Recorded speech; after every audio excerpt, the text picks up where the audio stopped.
Chapter 857. When Mother Yang heard these words, the mild-tempered wife of the director was so angry that her face changed. She suppressed the anger in her heart and smiled at Yi Jian. They are all singing in the private room on the 3rd floor. Go and relax with them. Don't be shy. Yang Heng will come down to play with you later. She had something to say to Yang Heng. Yi Qian understood and smiled. Auntie, you are too polite. If Yi Qian was really with Mother Yang, she would feel very uncomfortable. It was better to go and play with her senior brothers and sisters. When the elevator reached the 3rd floor, Yi Qian walked out and waited for the elevator door to close before leaving. Although it was called a private room, it was actually a bar in the hotel. Could accommodate more than 100 people. The flashing lights were colorful and the songs were all Hong Kong and Taiwan songs. Even the senior brothers who were singing now had a different tune, making the students below the stage laugh. Here, there was nothing to be unhappy about. Sitting here, Yi Qian did not think about what happened just now.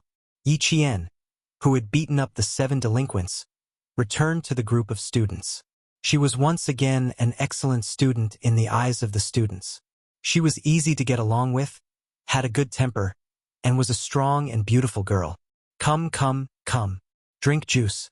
Other than juice, there is also mineral water. If you want to drink, there is nothing. Yi Qian sat down. The senior class students sitting with her immediately poured her a glass of juice. They were much more familiar with each other, and there was less of a sense of distance between them. After a night of fun, Yi Jian's polite attitude won their favor. Compared to Yao Jing, who made her own decisions, Yi Jian's peaceful and polite attitude won them over. Yi Qian smiled and clinked glasses with them. They sat together on the high bar and felt the atmosphere of the students. She had not experienced it in her previous life, but in this life, she felt a sense of novelty everywhere. The senior class was a very tense semester. It was rare to come out and relax. Even the relatively quiet girls in the class were sitting in the bar. They did not have to worry about the class teacher being angry. Before coming, Director Yang had informed the class teacher and promised that he would take care of every student. This could be seen from the dozen or so hotel staff standing around the bar. Some boys and girls were playing a game of finger-guessing, each louder than the other. Could be seen that everyone was playing happily. When she saw Wang Jin sitting in the corner and arm wrestling with a few boys, Yi Jian, who felt sorry for him, walked over with a glass of juice. She didn't know if his arm hurt. She had to be more careful with her classmates next time so that she wouldn't accidentally hurt them again. My arm is fine. Why are you still thinking about it? Ha ha ha, it's fine, it's fine. It's fine. Seeing that she was still feeling guilty, Wang Jin swung his right arm high and laughed out loud. I won the arm wrestle just now. It's okay now. Where is Yang Heng? Why didn't he come with you? Did he go look for Yao Jing? Wang Jin had long forgotten about the pain in his arm. Seeing that Yang Heng was not accompanying Yi Jian, he immediately changed the topic. He blinked ambiguously and said with a smile, Junior sister Yi Jian, you have to work hard. Yao Jing is a formidable opponent. Yi Qian smiled. If it was because of Yang Heng, he wouldn't be a strong opponent. If it wasn't because of Yang Heng, she could be a strong opponent. Wang Jin was confused. After a moment of silence, he sighed. A future junior from a top university. Although there is only a one-word difference between a genius and a fool, there is a gap between the two. I don't understand what you are saying. I don't understand at all. Chapter 858. You can ask Yang Heng. He knows. Yi Qian yawned and tears welled up in his eyes. I'm sleepy. I have to go back to my room and sleep. I have to wake up early tomorrow. His meaning was simple. If Yi Qian really wanted to snatch Yang Heng from Yao Jing would have no chance of winning with such a strong opponent. If it weren't for Yang Heng, Yao Jing would be a strong opponent in Yi Qian's life. A strong opponent that could not be defeated so easily. Wang Jin pointed at the clock hanging on the bar counter and joked. One look and I can tell that you are a good student. You never stay up late. It's not even midnight yet. I'm also staying up late, but I have something to do tomorrow. Have fun. Goodbye. I'll go find Captain Xia early tomorrow. Since I didn't reject his love letter, I should take the initiative occasionally. I don't know how long he can stay in Nan province. I feel bad making him run around all the time. If Commander-in-Chief Xia finds out, fine. She was not afraid of Xia Jinyuan saying that she was heartless. She was afraid that Commander-in-Chief Xia would say that she tormented his son.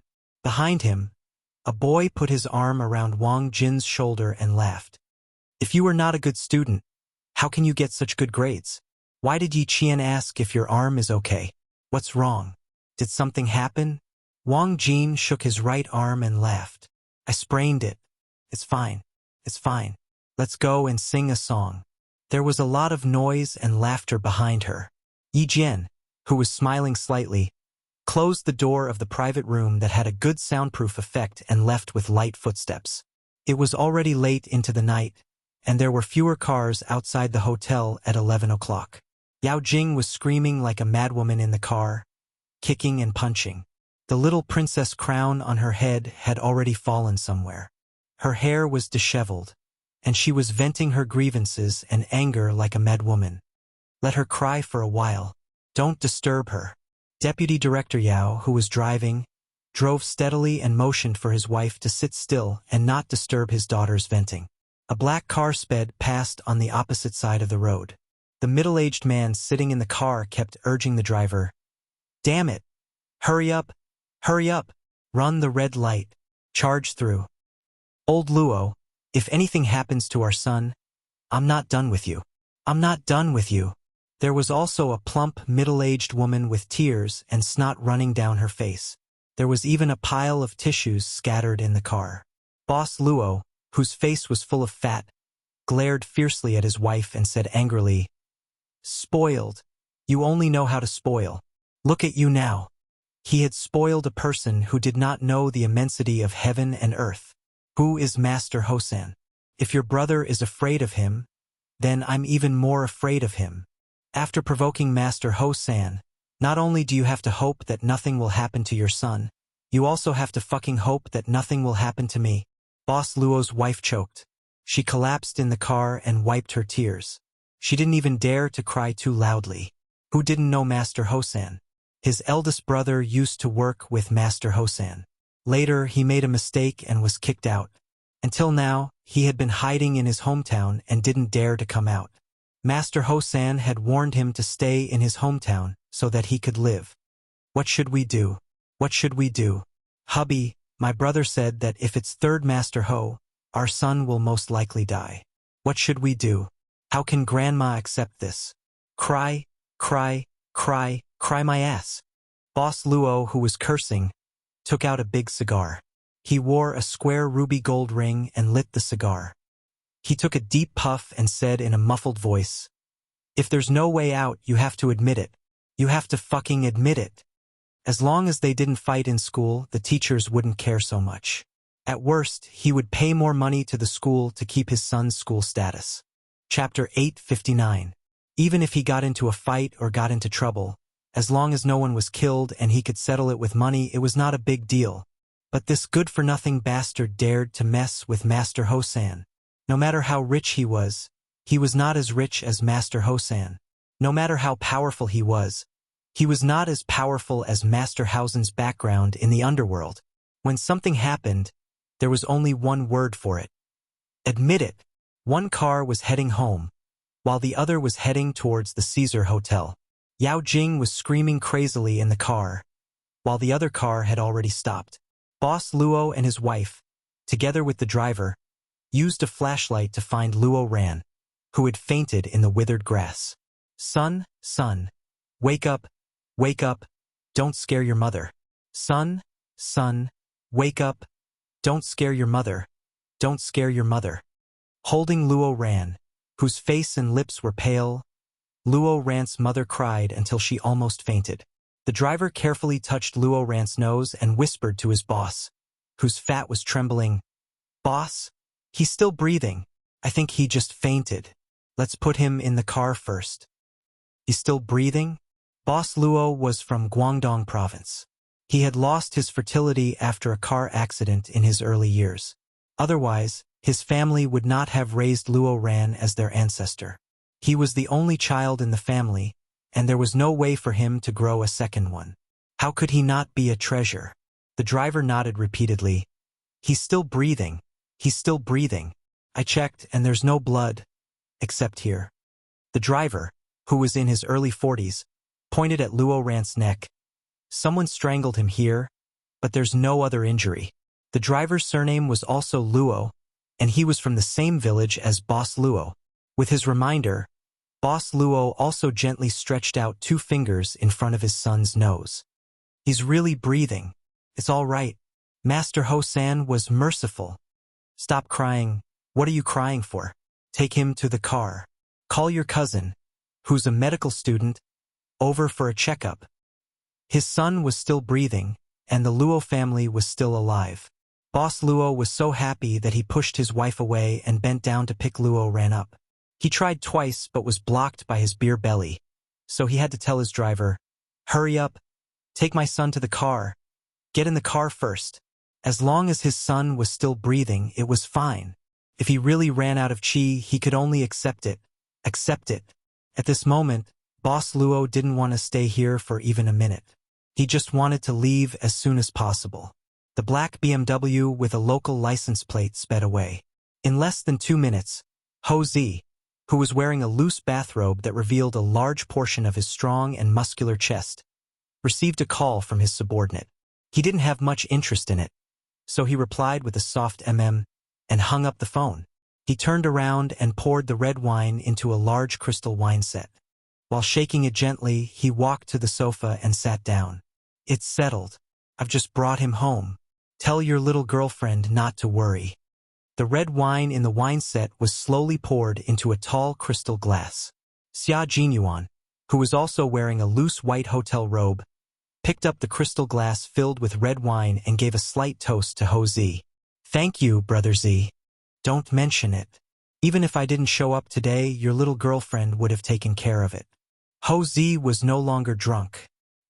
He sat on the dark-colored sofa with his slender legs crossed and sighed with a smile. "My men said that those little hooligans were beaten up badly. There were 7 of them in total. 4 of them had brass darts pierced into their left hands and knives pierced into their right hands. Their left and right hands were dislocated and twisted like noodles." Chapter 860. From the moment I saw her to the moment I brought my men over, she managed to get rid of 7 men in less than 15 minutes. She is indeed capable. With such a girlfriend, no matter where he was, he could rest assured.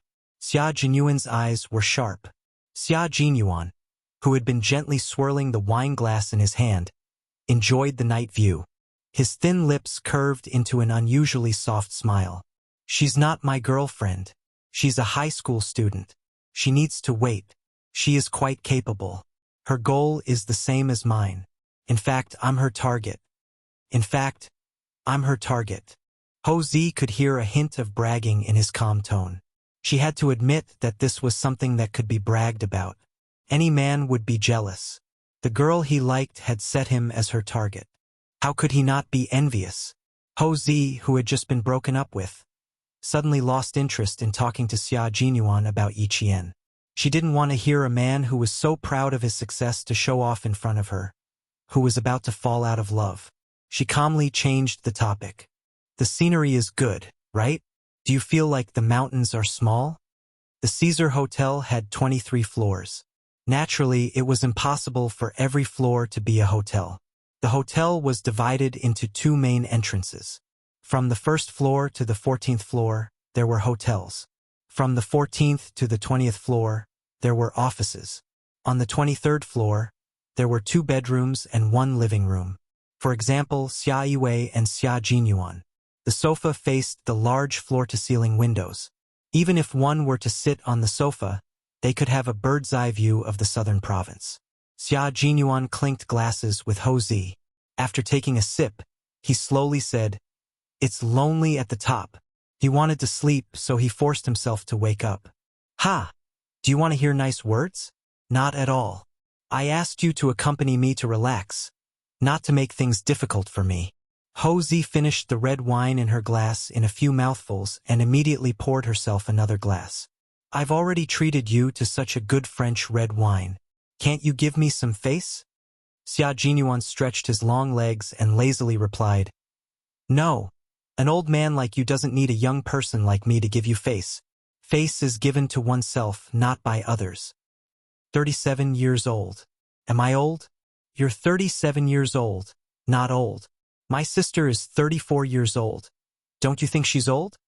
Xia Jinyuan's voice was a little cold. Brother Z, don't expect me to say something nice to you. My sister wants to marry you, but you don't want to marry her. There's only one result, an amicable parting. It's a relief for her and a relief for you. Ho Zi clenched her teeth so hard that her cheeks tightened. Her red phoenix eyes were filled with murderous intent. She said in a low voice, "Tell me, do you think we can get married? Who am I? Who was she? Who is your family, Xia? Could it be done? Can this marriage go through?" She said she wants to get married. Do I dare to agree? Does your family, Xia, dare to marry her to me? One was the boss of the underworld. His hands were stained with blood and he had countless enemies. He didn't dare to marry her because he didn't dare to take the risk. His phoenix eyes were bloodshot as he stared at Xia Jinyuan. He was like a proud phoenix with bloodshot eyes. His wings were gorgeous, but no one could get close to him. Sixth brother, you're a man. Think about it if you were in my position. Would you dare? Dare? Why wouldn't I dare? The person I love and the person who loves me is by my side. Why wouldn't I dare? I would even dare to die. Not to mention enemies and enemies. Chapter 861. The scenery on the 23rd floor is indeed not bad. I should be able to watch the sunrise. But it's not good to be lonely at such a high place. I need someone to accompany me. Xia Jinyuan, who was thinking in his heart, raised his eyebrows slightly. He smiled confidently and said, "I dare, Brother Z. I won't let the person I love live without anyone to depend on. I will try my best to keep her safe and let her feel at ease when she is in a relationship. The world is big and there are many places with beautiful scenery. It's far away from the hustle and bustle of the world. Brother Z, it's actually not difficult to hold the hand of the person you love and take a stroll on a sparsely populated rural road. What's difficult is that you can't give up the status, power, and wealth you have today. So, you don't dare to give it up for Xia Yue." Ho Zi fell silent. Xia Jinyuan may be young, but his words were sharp and experienced. It was as if he had dug out Ho Zi's heart and revealed all his misgivings. That's right. It was indeed difficult for him to give up the status, wealth, and power he had today. He started as a poor boy and spent a total of 20 years building this beautiful country with his bare hands. How could he give up 20 years of hard work? If he left, what would happen to his brothers? How could they continue to play this game of chess? Once he left, what would he use to protect himself and his woman if his enemies came looking for him? He had been gambling for the past 20 years. Now that he had settled down, he didn't dare to gamble anymore. He was afraid that he would lose, so he didn't dare to gamble. Brother Z, you have too many misgivings in your heart. They far exceed your expectations of giving Xia Yue happiness. I admit that you love my sister, Xia Yue, but I want to tell you that there are not so many misgivings in love. Love is a promise. If you can't give her that promise, you can only choose to let go. After so many years, after 17 years of ups and downs, in the end, because of different identities, different statuses, and different misgivings, the people he once trusted became strangers. In the end, they no longer traveled together and their lives no longer intersected. This was a pity, but it also reminded him that he must not let the little fox drift further and further away from him. They must hold each other's hands tightly and walk side by side on the road of the military. They had the same goal, the same duty, the same military uniform, the same military cap, the same steel gun for the country. They would never leave each other in the flames of war. Only then could they continue to walk together and love each other. Ho Zi's red eyes seemed to sparkle with tears, but they quickly disappeared. He asked Xia Jinyuan, "Do you mean that my breakup with your sister is inevitable and there's no turning back? I'm not a part of your relationship. I have no way of knowing what's going on in your hearts, nor do I know how important this relationship is to you. Therefore, I can't give you an answer. I have no way of knowing what the outcome of your relationship is." Xia Jinyuan had finished the red wine in his glass. He gently placed the glass on the coffee table and rubbed his tired eyes. He stood up and said, I still have to chase after my future girlfriend tomorrow. Good night, Brother Z. Only the two of them understood their relationship. No matter how clear others saw it, they could not tell what the outcome of their relationship would be. There were only two outcomes, break up or stay together. There were also only two choices, break up or stay together.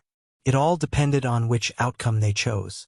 Ho-Zi did not ask him to stay any longer. With a thoughtful expression, he softly said, Goodbye. Then he sipped his red wine and quietly thought about it. He needed to think about it carefully. Chapter 862. His lover of 17 years, the only woman he loved in his life. Was it possible for him to watch her marry another man? Xia Jinyuan walked to the door and unlocked it. He turned around and saw a lonely figure sitting on the sofa. His elegant and handsome face was solemn, and there was a dark look in his eyes. This was all he could do to help. If Ho-Zi couldn't bear to give up his current position, Xia Yiwei wouldn't have a problem marrying his first love. After all, the two of them broke up because of a misunderstanding. One of them was still single, waiting for Iran, while the other was at an age where she had to get married because her relationship wasn't going well. If you fell in love, you shouldn't worry too much. If you really had so many worries, why did you get together in the first place? If you hesitated, you would end up as a loser. If you kept thinking about waiting until little Fox went to college, you'd end up letting those little boys make the first move. The biggest mistake you can't make for someone you love is to be self-righteous. If you don't regret making a move, and if you fall in love, you don't regret it. What's so difficult about dealing with the things around you that might interfere with your relationship? What's really difficult is your own heart. You can't make up your mind, you can't decide what to do, and you have too many worries. He wouldn't have so many worries about his own feelings. No matter how difficult the situation was, it wouldn't stop him from making a move.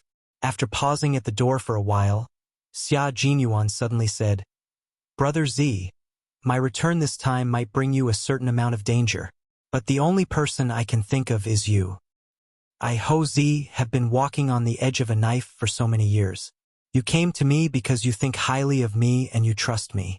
If there's any danger, as long as I can handle it, it won't be a problem. Ho-Zi, who was still living a life of turbulence, seemed to have known all along. He said calmly with a hint of arrogance, Your identity can bring me danger, and it's indeed dangerous enough. I've done so many things, but I've never done anything bad to protect a soldier. There's no harm in giving it a try. In the face of danger, only Ho-Zi, who was in the underworld, would dare to say that there was no need to guard against it.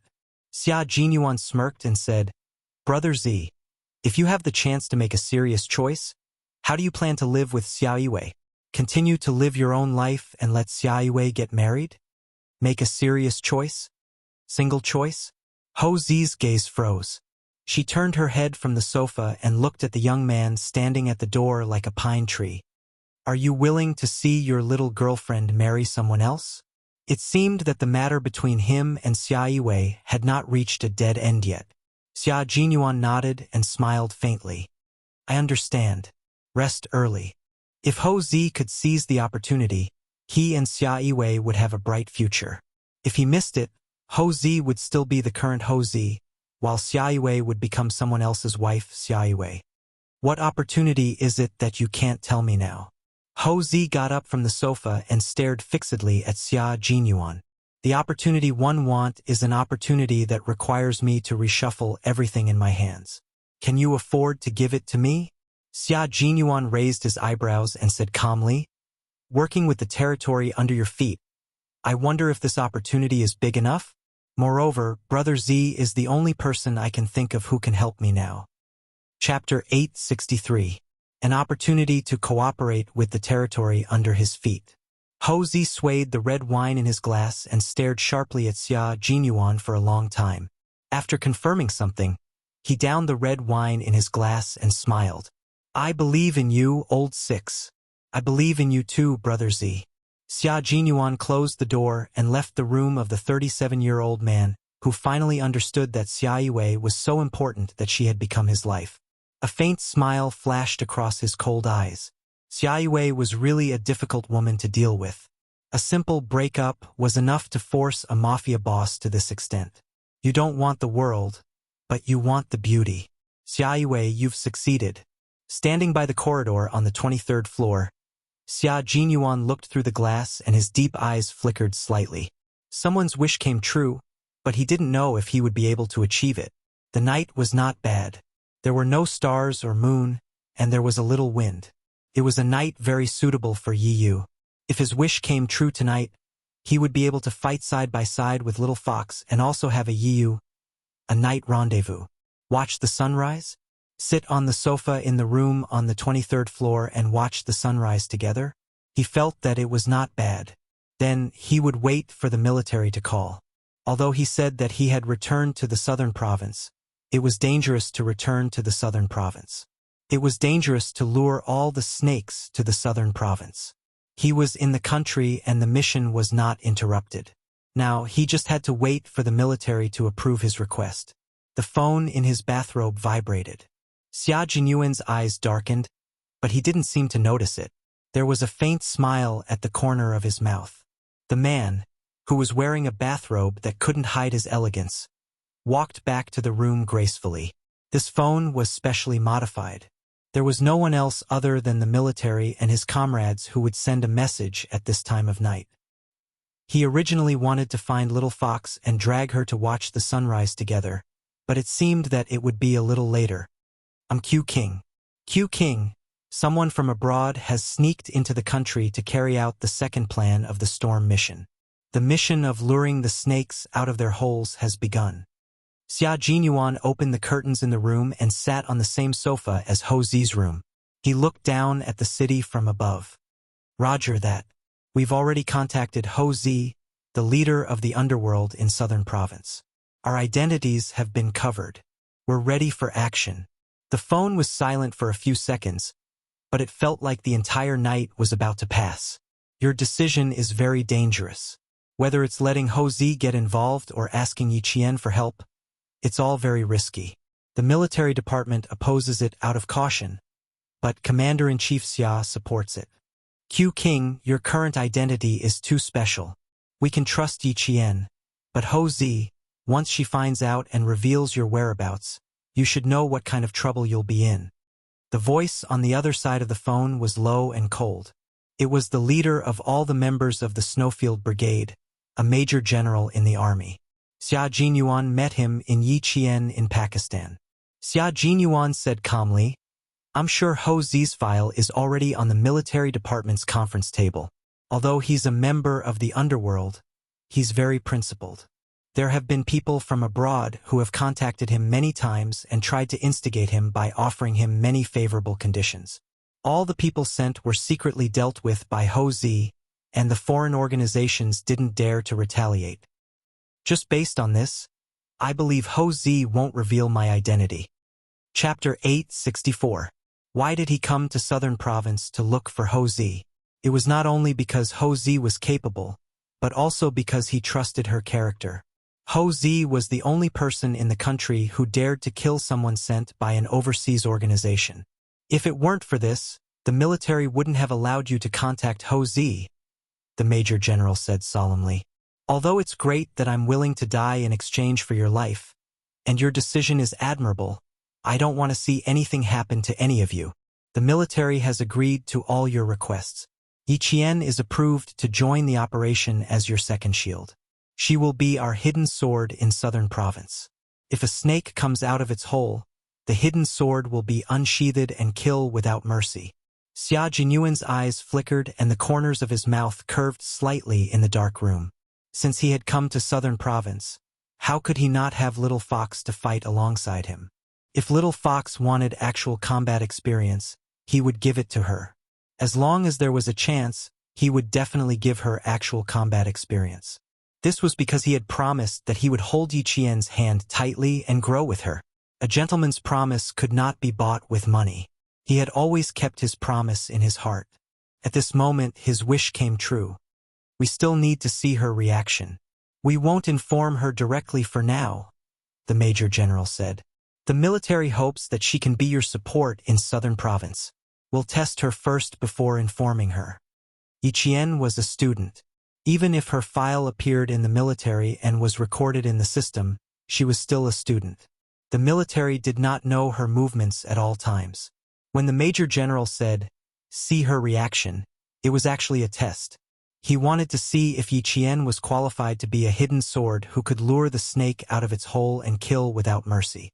Major Xia, who wanted to hold Yiqian's hand to watch the sunrise, nodded and said calmly, "Okay. Follow the order strictly. G3 will contact you later. Be careful." After the Major General said what he needed to say, he hung up the phone. A text message soon appeared on Xia Jinyuan's phone. It was a text from G3. It was also the text that Xia Jinyuan had been waiting for. G3 sent a message saying that he was rushing to Southern Province. K7, who had not been able to contact him, sent a message at 11:05 p.m. saying that he had entered the country safely. During this mission, K7 was injured and lost contact with his teammates. No one knew where he was. There were still 14 hours before the 120-hour deadline. G3 suddenly received a message from K7 saying that he had entered the country safely. It was good news to receive K7's message, but if he had entered the country, why didn't he give G3 his coordinates? Xia Jinyuan, who was a little worried after receiving the message, sat there quietly until 3 o'clock in the morning. It was already 3 o'clock. Xia Jinyuan looked out of the window and smiled. It seemed like he could bring little Fox here to watch the sunrise together. At this time, Yiqian had already fallen asleep. She had no idea that she would soon be fighting alongside Xia Jinyuan as a student. She was sleeping soundly and maintained her sleeping position. Even when she was sleeping, Yiqian was very disciplined. When she opened her eyes again, there was a cold glint in her eyes. She pulled out a pillow with her right hand and threw it at the shadow standing beside her bed. She then rolled to the side of the bed and half-squatted to hide. Someone had snuck into her room and she did not notice immediately. She had not trained for half a month and her vigilance had dropped so low. The moment she threw the pillow, she suddenly chuckled. "It's me." Chapter 865. It's me, Xia Jinyuan. It's him, the man she saw tonight, the man she had agreed to meet tomorrow, the man who came to see her immediately after completing a mission. Yiqian, who had already picked up silver wire, heaved a sigh of relief. He sat down on the carpet and said impatiently, "Major Xia, why aren't you sleeping in the middle of the night? Are you on a mission?" "Yes, I'm on a very important mission." Xia Jinyuan, who had sneaked into the room in the middle of the night, put the pillow back on the bed. He smiled calmly and said, "I'm carrying out orders. In order to ensure Xia Jinyuan's physical and mental health, I have to arrest a little fox to prevent him from going crazy." Yiqian was speechless. "You win, Major Xia. Also, it's really dangerous to have a special forces soldier as a boyfriend. You have to be wary of him sneaking into your room in the middle of the night to ambush you." Yiqian, who was rubbing his temples, climbed back onto the bed. He looked at the man who had suddenly appeared in the room and was already standing by the bed. Yiqian was both angry and amused. He said, "I was still in shock when you went crazy. Captain Xia, don't you feel the slightest bit embarrassed about doing such sneaky things when you're on the battlefield?" "No. I'm very glad that I'm a special forces soldier who can leap onto roofs and vault over walls, and I'm proud of it." Major Xia had always been thick-skinned, especially in front of Yiqian. It was at least 10 centimeters thick and invulnerable. Other people's boyfriends can only be anxious when they think about their girlfriends in the middle of the night. But for me, I think about them whenever I think about them. It's so convenient, so I'm quite proud of it. So, having a special forces soldier as a boyfriend, I have to set up many traps in my room before I go to bed in order to prevent him from harboring ill intentions. Yiqian was so angry that he laughed. He was actually quite proud of something like this. This person. The more he interacted with him, the more he felt that he wasn't an inflexible man. He was just an idiot. She opened the bedside cabinet, turned on the light and looked at the time. 3:30 a.m. At 3:30 in the morning, Xia Jinyuan appeared in her room. Previously, when he sent her to the hotel, She saw that his face was full of fatigue. Now, when it was time to sleep, he appeared in the guest room of the Venus Hotel. What were the hotel staff and security personnel doing? It was not their fault. How could they have discovered the infiltration of a top special forces soldier? 3:30. You went back to the hotel to take a nap. Are you feeling energetic now? Yi Qian sat on the bed and stared at the man who was smiling elegantly. Then his eyes widened slightly. You came in a hotel bathrobe? From Caesar Hotel to Venus Hotel? Xia Jinyuan, you. Even if you want to do something naughty in the middle of the night, why don't you change your clothes? Clothes? He had thought of changing, but he really didn't have any clothes to change into. The set of clothes that he had brought back tonight had already been burned to ashes. His tall body leaned over and then he lay down on the bed. Then he turned to face Yi Qian and supported his chin with one hand. His lazy posture had a casual air of nobility. Even his mischievous smile had an indescribable elegance to it. Little Fox was also someone who could fall asleep anywhere.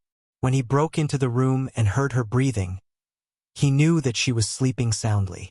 It was the first time he had done something like this. It was actually more stimulating than carrying out a mission. When he opened the door and found that there was no movement in the room, he was quite excited. Picking locks and picking doors was a small part of their training. Even if there was an anti-theft bolt inside a hotel, it was just a decoration to them. Chapter 866. After entering the room, he gently closed the door behind him. He walked into the room, where even the air was filled with her faint fragrance. He felt as if his organs had been cleansed, and all his fatigue and dust had disappeared. At this moment, Xia Jinyuan was completely relaxed. He looked at Yi Qian with a smile in his eyes. When he raised his eyes slightly, his gaze inadvertently fell on her chest for a few seconds. Yi Qian was still a little angry about his sneaking into her room in the middle of the night. She didn't notice that when Xia Jinyuan's gaze slid across her bare chest, there was a faint light in his deep black eyes. Even through her clothes, Xia Jinyuan was still able to reap the benefits in the middle of the night. The scenery was beautiful. If he stared at her for too long, she was afraid that she would directly raise her foot and kick him in the face. Before Yi Qian noticed, Xia Jinyuan calmly retracted his gaze, although he was reluctant to part with her. He smiled and replied, I fled back to China like a refugee. Every time I went to a place, I had to change into a new set of clothes. Then, I burned the clothes I changed into and completely erased the traces to avoid being discovered. There were a total of 4 sets of clothes. The set of clothes you saw tonight was my last set of clothes. Also, it was picked up from the discarded clothes of a clothing factory. When I returned to the hotel, I immediately cleaned it up. The only thing I could wear was this hotel bathrobe. He spoke in a relaxed and cheerful tone as if he was joking. Yi Qian, who knew why even the clothes had to be burned, shuddered when she heard this. What kind of operation was so strict that even the clothes they wore on the way back had to be burned? Then, when they fought, they definitely weren't wearing our country's combat uniform. While she was still thinking, Xia Jinyuan's slow voice didn't stop. The military uniform I wore that day is still on the ceiling of the utility room on the first floor of the airport. Tomorrow I'll need you to help me retrieve it. It's not convenient for me to come out in the next few days. Be careful when you retrieve it, and pay attention to your surroundings when you come back. Xia Jinyuan, who had gotten what he wanted, began to talk about the mission without any pressure. He did some small things to let Yi Qian know how dangerous the mission was. Okay, I know. I'll get up now. I can take the car there. Yi Qian wanted to ask, are you safe now? But he quickly changed his words. Since he was in front of her now, he should be safe. He stood up and said, there will be a bus from the Caesar Hotel to the airport at 5 o'clock. I can take a ride there. Just wait for me to come back. As she stood there, Xia Jinyuan could clearly appreciate Yi Qian's figure. Her proportions could be said to be perfect. She was tall and well-proportioned, and every part of her body was exquisite as if it had been carved out of jade. It seemed that the benefits of sneaking into a room in the middle of the night were not just a little, but a lot more. If he was outside in the future, Should he consider sneaking in a few more times? As he thought about it, Xia Jinyuan furrowed his brows and scolded himself in his heart. Dirty! Ever since he met the little fox, his moral bottom line had been lowered again and again. It's still early. You can get up after 6 o'clock. You can get the clothes back in the afternoon. There's no rush. Xia Jinyuan lifted the blanket that she was sitting on and smiled like a gentleman. It's a little cold. You're still wearing a short-sleeved shirt and shorts. You'd better lie under the blanket to avoid catching a cold. I'll wake you up when it's time. Chapter 867. After his reminder, Yi Qian, who didn't feel cold at first, looked down at herself. After she saw it, her white jade-like face instantly turned red. She jumped onto the bed with the same agility as she did during training and hugged herself tightly under the white blanket. Xia Jinyuan, she shouted angrily. The major raised his eyebrows with a confused look on his face. What's wrong? What's wrong? Why is he still pretending to be innocent and unaware? Yi Qian threw another pillow at his face. Do you dare say you didn't notice? You didn't see? No. Took a few more glances? Yi Qian, who was skilled in martial arts but had never been in a relationship in her 2 lifetimes, was too innocent to say the rest. Once Major Xia got angry, Yi Qian, who hadn't let loose in front of him, couldn't defend herself. Xia Jinyuan caught the harmless pillow and shook his head helplessly. I noticed, I saw, I even took a few more glances. I really wanted to remind you at the time, but I was afraid you would be embarrassed, so I didn't say anything. Little Fox found out when he said, "Be careful of catching a cold." Yi Qian didn't want to talk to him anymore. Now she understood why Xia Yue said Xia Jinyuan was the most troublesome person in the family. She already felt a headache coming on. This man always made her mad, but she couldn't find a reason to be mad at him. In the end, she just had to hold it in. She was holding it in until she hid under the blanket and didn't want to come out. When it came to these things, Yi Qian was as pure as a piece of paper. It was obvious that she was confused when it came to relationships and didn't know how to get along well with a man. Fortunately, Major Xia was also a blank piece of paper. He had a high EQ, but he had never been in a relationship before. After he met her, he immediately thought of being a gentleman and not scaring the underage little fox away. He softly coaxed her. I really didn't take a few more glances. I'm still a boyfriend, so how would I dare to take a few more glances? I was looking into your eyes and thinking about something else. Don't be cooped up in the blanket. Be careful not to suffocate yourself. If you really don't want to sleep, we can chat. Or you can pack up and we'll go back to the Caesar Hotel. I booked a room on the 23rd floor. We can sit on the sofa and watch the sunrise together. When he coaxed Yi Qian, his expression, voice, and eyes could all be seen and heard. Yi Qian could feel his gentleness and warmth close to her heart. Yi Qian gradually walked out of the awkwardness. She poked her head out of the quilt and looked at Xia Jinyuan, who was leaning against the bed and talking to her with his eyes closed. She frowned and said, "How long has it been since you had a good sleep?" There were dark circles under his eyes, which were the result of severe lack of sleep. 4 days and 4 nights. I haven't slept for that long. Xia Jinyuan's fierce expression disappeared when he heard her question. He took a deep breath of her sweet scent and said, "When I came back last night, Hosey chatted with me. Time passed by before I knew it." Yi Qian saw his frown and said softly, "Lie down and sleep for a while." Yi Qian understood how difficult and dangerous their missions were. She couldn't bear to see him like this. It was because she understood that she was especially gentle with this muddle-headed major. Chapter 868. No, I'm not sleepy yet. Although Xia Jinyuan's eyes were closed, his brain did not rest. Talk to me. Maybe I can fall asleep while listening to your voice. Yi Qian pursed his lips. Now that we're back in the country, why do you still look so worried? Did you encounter any difficulties? There was an accident during Operation Decapitation. Xia Jinyuan calmly explained the mission they were carrying out this time. He spoke without any pressure because he had received approval from the military. But Yi Qian, who did not know the situation, was shocked. Li Yan coldly reprimanded, "Xia Jinyuan, open your eyes. How could he reveal the mission so easily? Didn't he know who he was? The top 10 confidentiality rules of the military.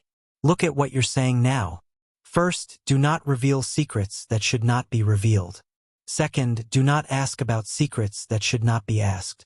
Third, do not look at secrets that should not be seen. Fourth, do not bring secrets that should not be brought up. Fifth, do not mention secrets in private letters. Sixth, do not record secrets in unclassified books. Seventh, do not use ordinary mail to transmit secrets. Eighth, do not read or discuss secrets in unclassified places. Ninth, do not privately copy, preserve, or destroy secrets.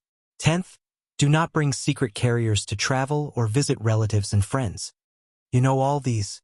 Seeing how anxious she was, Xia Jinyuan could not help but laugh. He raised his eyes and said, Operation Decapitation is just these 2 words. You have no way of knowing what kind of operation it is. This operation was called Operation Decapitation. The operation team did not encounter any problems.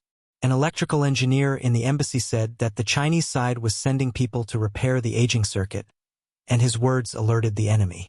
The security level of the deployment made them squat in a sewer for 48 hours. When they came out, they could not feel their hands and feet. This was also the first time in several years that a comrade in the Snowfield Brigade had gone missing after an operation and had not returned to their positions.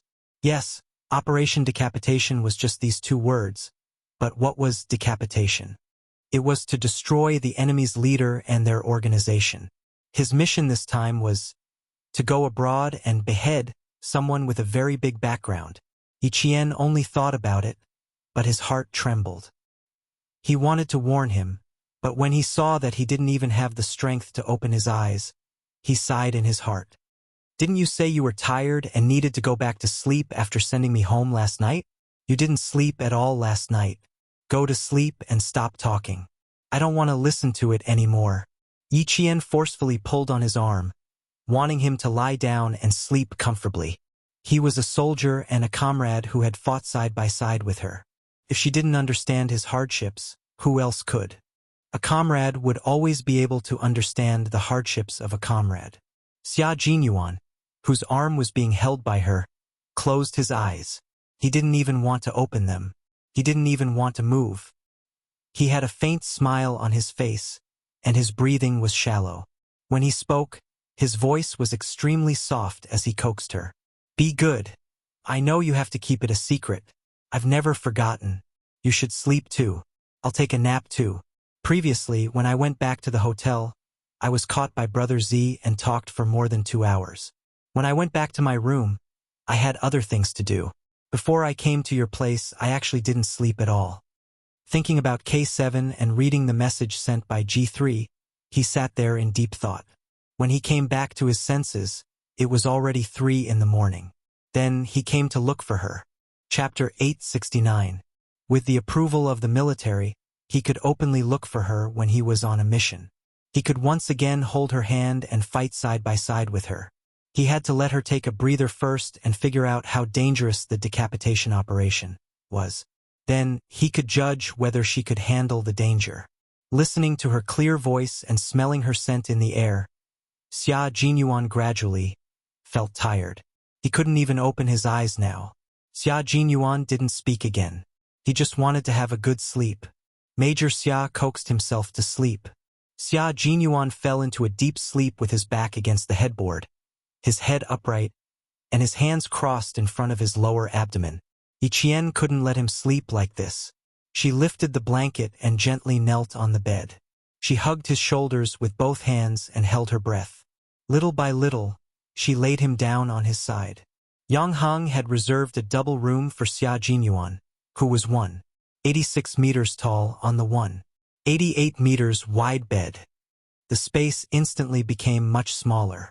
His feet were still outside, so he had no choice but to lie on his side. The bed was only so wide.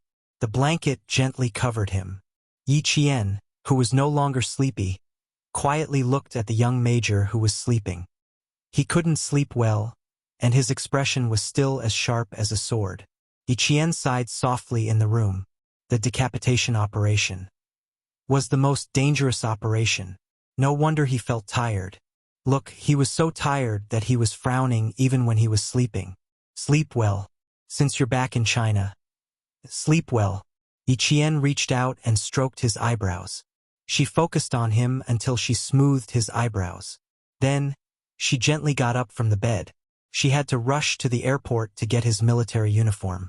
When she left that day, the uniform was still wet. It had been left in the airport's utility room for more than half a month. She didn't know if it had gotten moldy. The sooner she got it back, the sooner she could wash it and iron it. When he woke up, he could wear it. Yi Jian got up and changed her clothes. When she was about to go out after brushing her teeth and washing her face, she saw Xia Jinyuan, who was frowning in his sleep, moving his body uncomfortably. From his expression, she could tell that he was in a deep sleep and had no intention of waking up. She guessed that he wanted to sleep in a more comfortable position. Looking at his frown, Yi Jian's eyes flashed with a trace of pity. She walked to the bedside and wanted to pick up the short-sleeved shirt and shorts she had just thrown on the bedside, folded them and put them aside. Who knew that just as she was about to make a move, she saw his long arms wrap around her clothes and blanket, directly covering his face. She even heard an extremely soft, yet exceptionally deep, comfortable sound. At that moment, Yi Qian almost ran. He covered his face with her clothes and by the sound of it. All the way to the hotel lobby, Yi Qian's face was still hot. Her eyes were so hot that they were like pools of spring water, revealing a touch of seduction. "Hey, aren't you Yang Heng's classmate?" Someone asked softly from behind, followed by the thump-thump of high heels. "What's the matter? Are you not used to sleeping here?" The person who spoke was Yang Heng's aunt, the boss of Venus. One of the hotel staff who was working next to her saw this and said softly, "President Song, I'll drive over now. Please wait for a moment." President Song recognized Yi Qian at a glance because he had a deep impression of Yi Qian. A clean and beautiful girl would leave a deep impression wherever she went. Chapter 870. Is the room not good? If it's not good, Auntie will change it for you immediately. She walked directly to Yi Qian and smiled kindly. "You are all guests. We have to make sure you sleep comfortably in the hotel." She was a capable woman.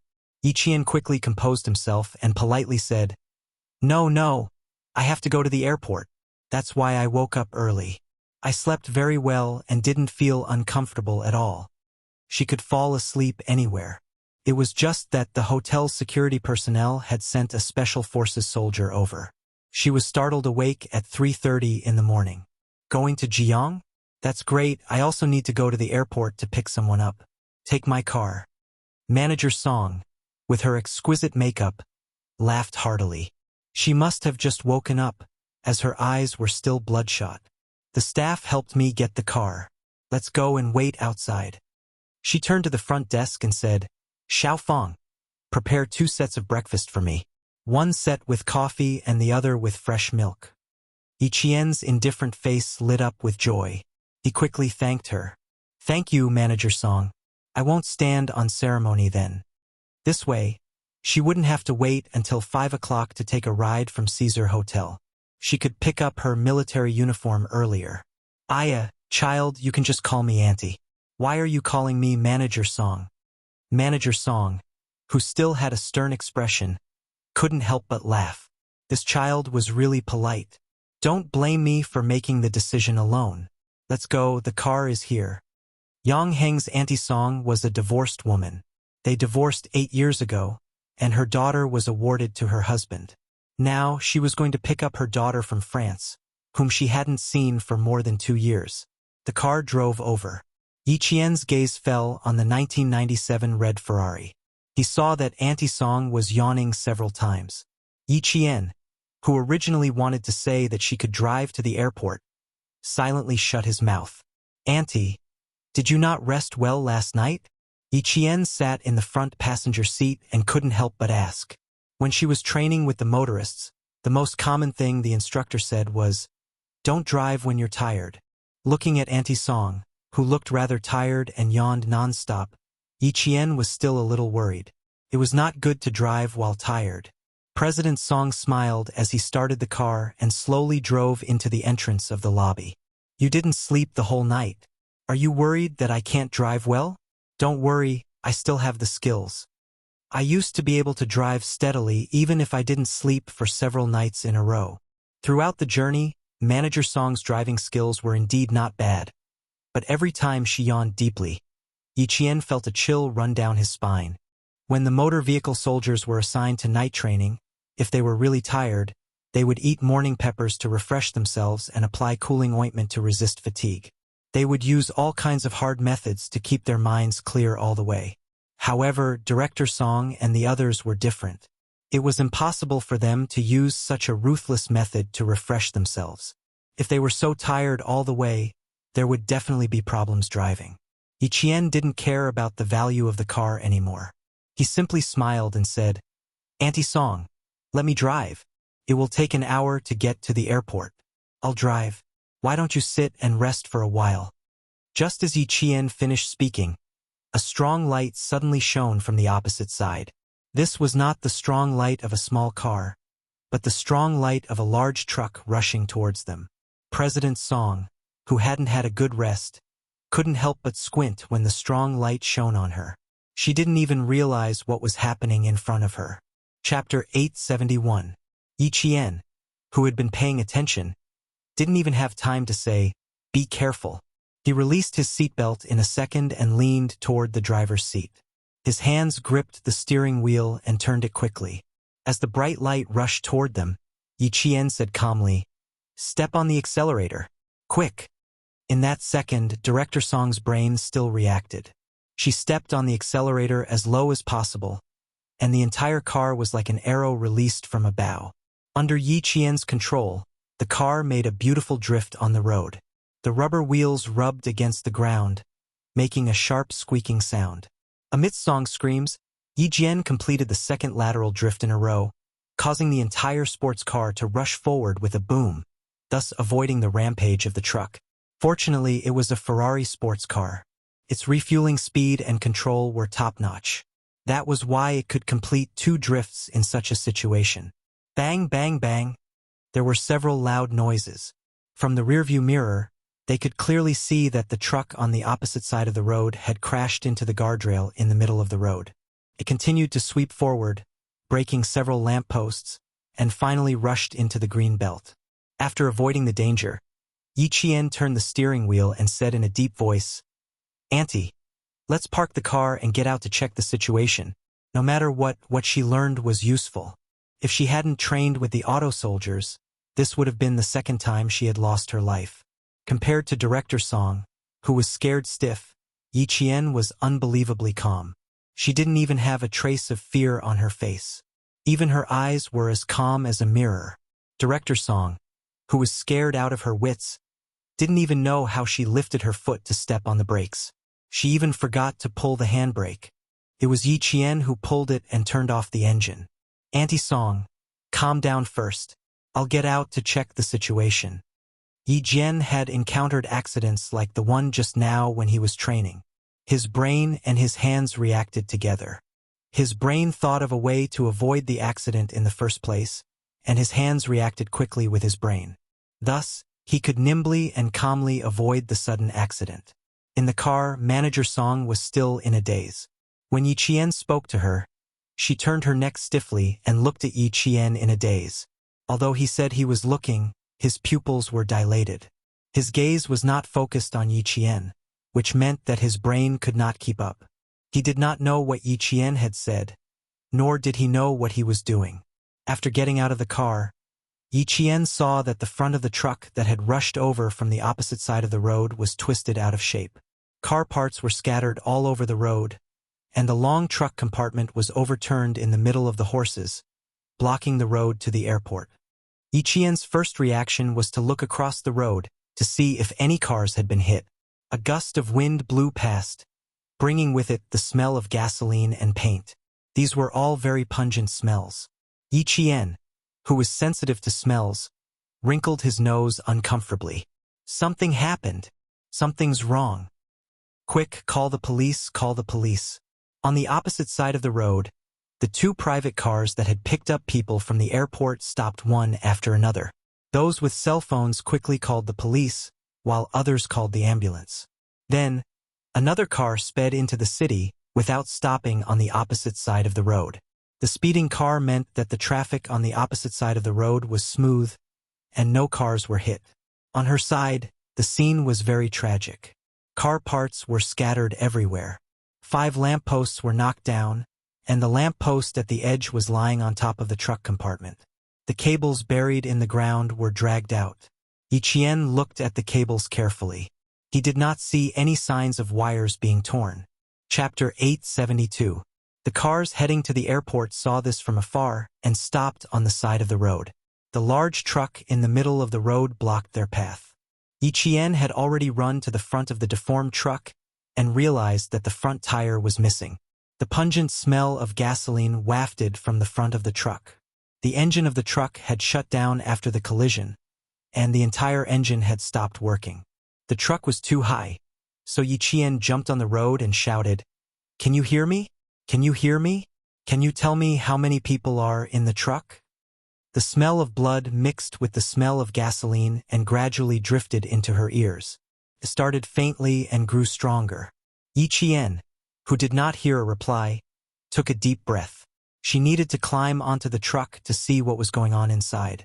When she saw that the fuel tank was intact, she did not hesitate to climb onto the side of the humongous truck. Using the dim street lights in front of her, she looked through the broken windows and saw that there were 3 people in the truck. The driver was the most seriously injured. The lower half of his body was stuck in the deformed front of the truck. Blood flowed from his head down his face to his neck. In addition to the bleeding from his head, the driver's lower body was more seriously injured. However, there was no way to save him in a short time. Yiqian pulled on the door with a heavy gaze. In fact, the door was already deformed, but she did not give up and wanted to try. She pulled a few times, but the door did not move at all. Yiqian could only give up trying to open the other door. "Yiqian, get down!" Manager Song, who had calmed down, came over with weak legs. When she saw Yiqian standing beside the deformed truck, she was so scared that her heart almost jumped out of her throat.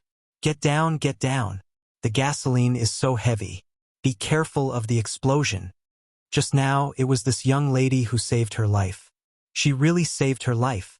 If she hadn't suddenly leaned over and agilely turned the steering wheel to make 2 drifts, the car she was driving would have been completely deformed by the head-on collision. If she had not met her tonight, her life would have been over. Completely over. Seeing her climb onto the big truck that had already been scrapped despite the danger, her knees went weak.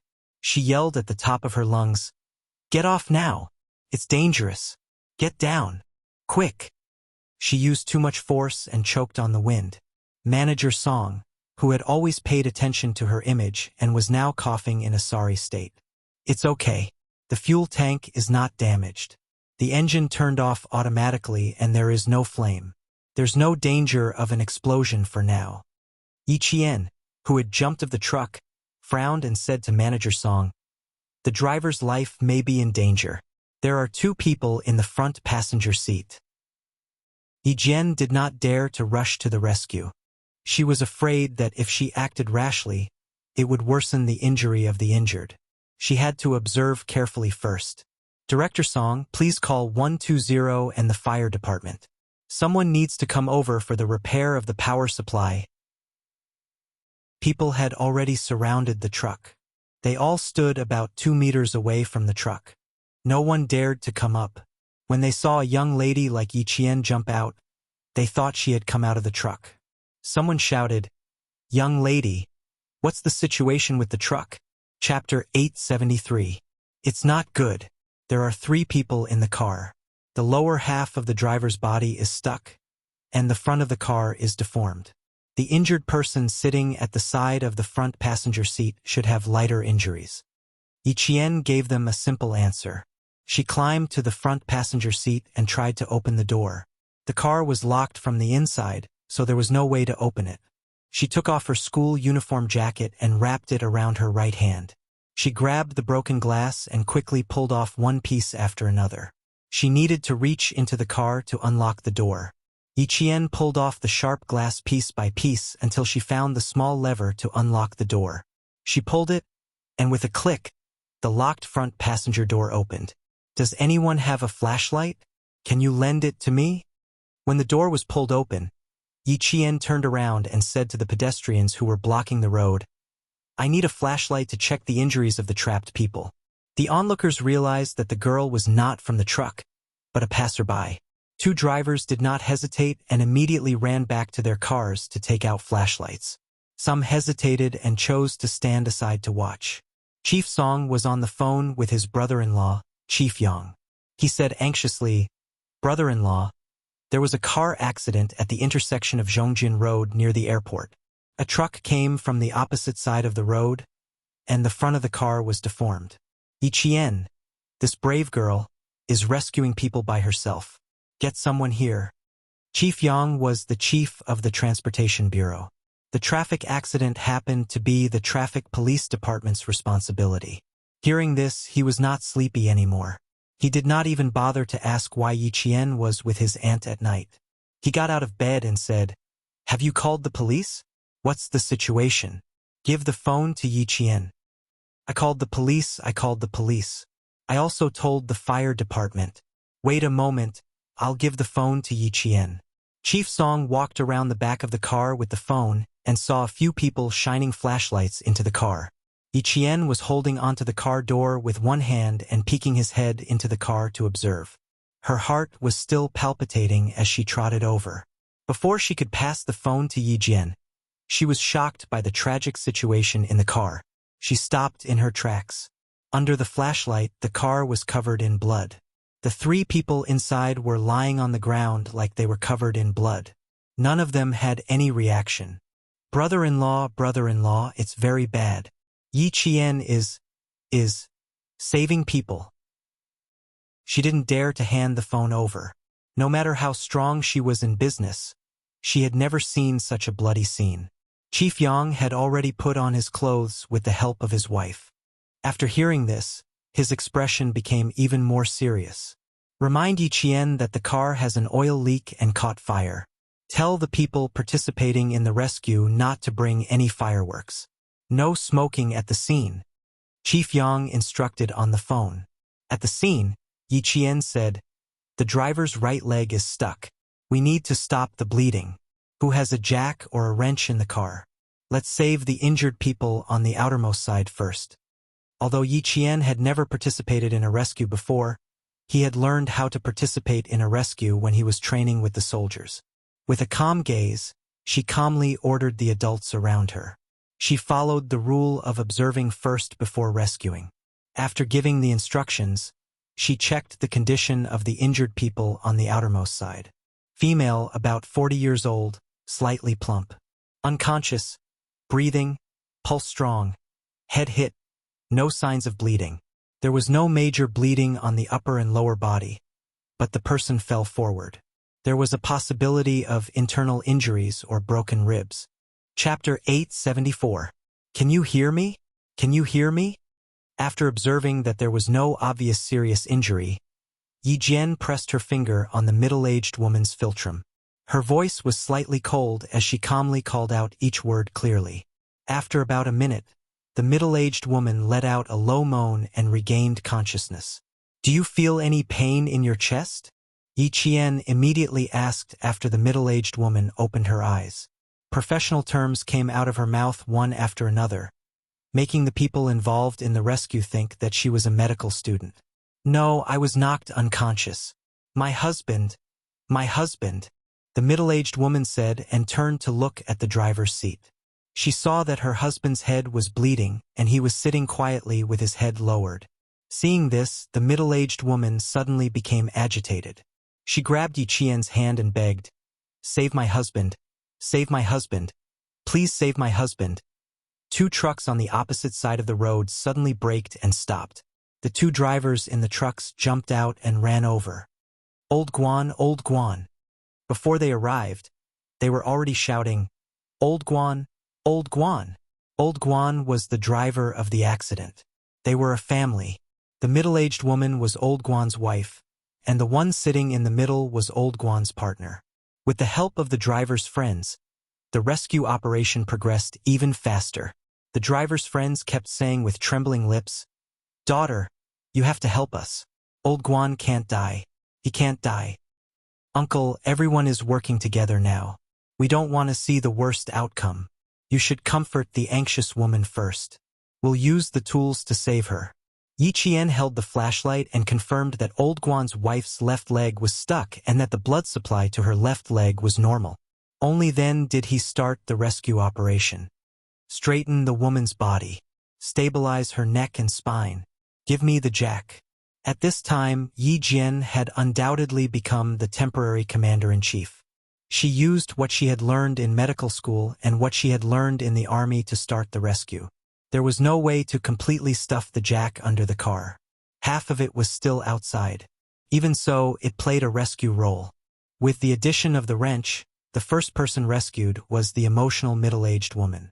After being rescued, no one dared to let her get out of the car. Instead, they carefully carried her out. After Old Guan's wife was rescued, she collapsed on the roadside and cried loudly. Someone gave her water and a clean towel to wash her face. Before the traffic police and firefighters arrived, the people who participated in the rescue were all silently contributing their own small efforts. 5 minutes later, 3 doctors who had entered the village for a volunteer medical consultation drove past. When they saw the situation, they immediately participated in the rescue. Stop the bleeding first, then inject the intravenous injection. The rest of the people can rest for a while. These 2 injured people need to be rescued by the firefighters. Prepare the tourniquet and intravenous injection. Quick, quick, quick. With the presence of professional doctors and their medical supplies, the whole wait was no longer as stressful. When Old Guan's wife saw the doctors, it was as if she had seen hope. She cried until her voice was hoarse. She sat weakly and did not even feel the needle pricking the back of her hand. With the tourniquet in hand, Yi Qian slowly climbed into the deformed car. With the help of the doctors, he first wrapped the tourniquet around the driver's injured right leg. Then he took the intravenous needle and inserted it into the driver's arm. Chapter 875. The drip was still flowing, proving that the driver's vital signs were still there. "Here, young lady, give this patient an intravenous injection." The doctor handed the intravenous needle to Yi Qian, who had ignored the danger and crawled into the car to save the person. He said to her calmly, "We'll watch from the outside. Be careful inside." Thanks to this brave young lady, who was petite and extremely agile, they were able to carry out the follow-up work. Otherwise, even if they had the medicine, they were all male doctors. Without a nurse by their side, they wouldn't have been able to climb into the deformed car to save the person. When Yi Qian came out of the car, his clean school uniform was stained with blood. Even his face was stained with blood. The driver's life is in danger. The car is too tight and the injury is too serious. She lowered her voice and whispered to the doctor, "His pulse isn't strong. It's very likely that he won't make it." The injury was very serious. Not only were his lower limbs severely injured, but there was also blood flowing out of his mouth. All signs indicated that the driver's injury was very serious. The doctor sighed softly. "Let's see if he can overcome the heavens. Young lady, are you injured?" Chief Song, who had been waiting by the side, watched as Yi Qian whispered to the doctor. Even a businesswoman like her, who was used to seeing all kinds of people, applauded Yi Qian's courage and courage. This young lady, other than what her elder sister said about her being pure, she was also kind. If she hadn't been the first to stand out and participate, she dared to say that the onlookers would have done the same thing as her. A terrible car accident and unknown danger. Everyone had an instinctive fear in the face of such things. This fear was self-protection. Once they entered self-protection, they wouldn't easily step forward to help. However, she stood up and calmly commanded them. Wrong. Before the doctors arrived, she was the one who commanded and arranged the entire scene. She also strictly and professionally asked about the situation of the car accident victims. With someone taking the lead, more and more people came to help. Ambulances, fire engines, and police cars arrived one after another half an hour later. Yiqian didn't stay at the scene. There were 3 doctors at the scene. They would inform the relevant personnel of the injured one by one. A kind-hearted passerby took out a box of mineral water from the car for Yiqian to wash the blood off his face and hands. Director Song opened another bottle for Yiqian to wash his face. "You must be tired. You've been rescuing people for half an hour." Yiqian said embarrassedly, "I'm sorry, Auntie Song. I was so busy that I forgot." "If you're embarrassed, I'll be too ashamed to show my face." Director Song sighed. She had helped out earlier by putting her shawl on the middle-aged woman who was the first to be rescued. Then, she called the hospital and used her connections to greet them. Other than that, she did nothing else. Compared to Yiqian, who had been busy since the beginning, she really couldn't help at all. "There are clothes in the car that I usually wear after work. If you don't mind, you can change into them in the car. They're all clean, so don't worry." Manager Song's attitude towards his savior was definitely not the same as how an adult would treat a child. There was a sense of familiarity and respect in his attitude. Yi Jian looked at the bloodstains on her body and thought of Manager Song's expensive Ferrari. She felt that she really needed to change her clothes because of the bloodstains on her body. Director Song's sports car appeared at the 1995 Beijing Auto Show. As a manufacturer, Ferrari made its first appearance at an auto show in China. After that, several mysterious rich people bought the Italian sports car, which had a sky-high price. Chapter 876. Manager Song's sports car appeared at the 1995 Beijing Auto Show. As a manufacturer, Ferrari made its first appearance in China's auto show. After that, several mysterious rich people bought the Italian sports car, which was sold at sky-high prices. Manager Song was one of the mysterious rich people. She took out 6 paper bags from the back of the car. They were all branded with the logos of luxury brands. She searched through the bags and said, "This one won't do. The color doesn't suit you. It's too old. This one won't do either. It's an evening gown. This one seems okay. Oh no, it's an A-line dress set. It's not suitable for students." Manager Song nodded in satisfaction after searching through the 5th bag. "This one will do. This one will do. The long-sleeve dress is perfect for this time of year. You won't feel cold." She took out a custom-made, lake green linen long-sleeved dress. It had ethnic elements. Peony flowers were embroidered with colorful silk threads. It was refreshing and enchanting. The style were rarely seen in the market. Just by looking at it, one could tell that it was expensive. After searching through several bags, she was satisfied with this dress. Manager Song didn't feel bad at all. She directly stuffed the dress into Yi Qian's hands and said firmly, "Don't be polite with Auntie. You saved Auntie's life. Not to mention one dress. I'll give you hundreds of dresses. Go change in the car. I'll keep a lookout for you." She didn't give Yi Qian a chance to be polite. She said, "Auntie isn't afraid that you'll dirty the car. Think about it.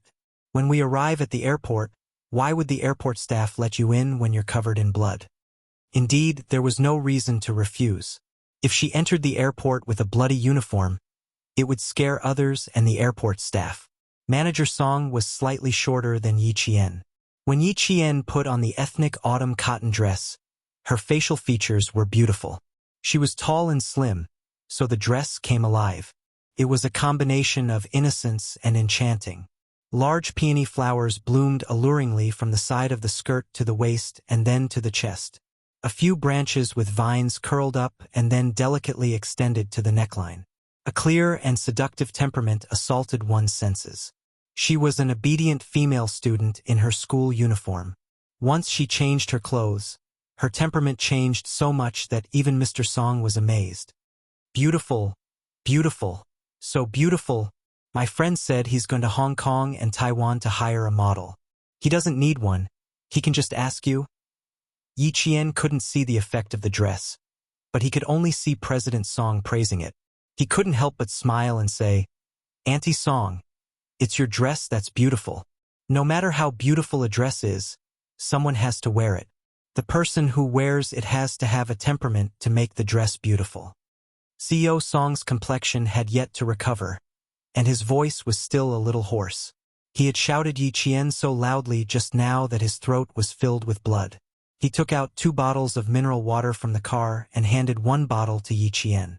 Instead of driving immediately, he raised his head and took a big gulp of water.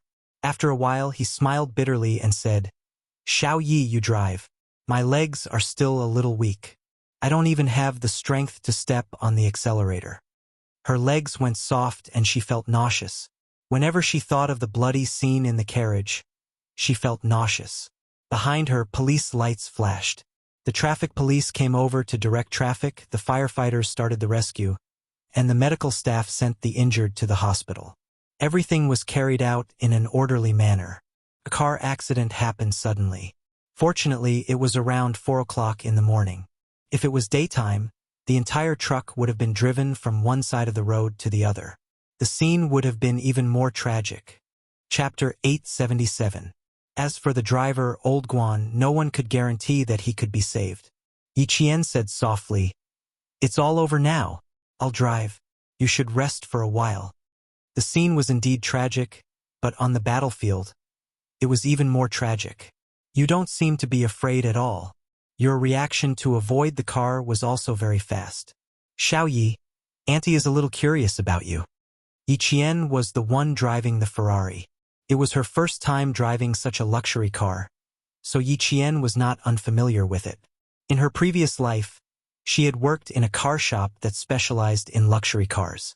She had seen and touched luxury cars like Ferraris and Maseratis.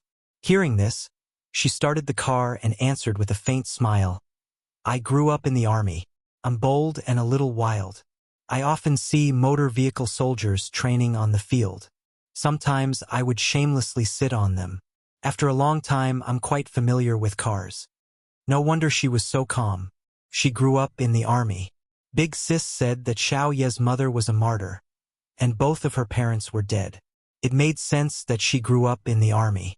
"If it wasn't for you tonight, Auntie wouldn't have been so lucky." After drinking a bottle of mineral water, Manager Song, who was still in shock, leaned back in her seat weakly. Looking closely, her fingers were still trembling. Escaping from death, this mental journey was not so easy to recover from. "In the future, you really have to behave when driving. I think my driving skills are not bad, but compared to you, it's too far away." Manager Song said half jokingly, half seriously, "Xiao Yi, are you interested in driving Auntie's car or something? I'll definitely pay you well. If it's a long trip, I'll pay you 3 times the hourly rate. How about that?" Manager Song was not entirely joking. She really wanted to ask Yi Qian to drive for her. Of course, if Yi Qian did not agree, she would not force it. After all, Yi Qian was still a student. However, her years of successful business experience told her that some things had to be tried. Only after trying would she know if it was possible. Yi Qian laughed. Even though she had just walked out of the car accident, her expression was still calm. The bloody scene did not cast any shadow on her. She smiled and said, "Your suggestion is indeed very tempting, but I'm still a student. I don't even have a driver's license. But don't worry.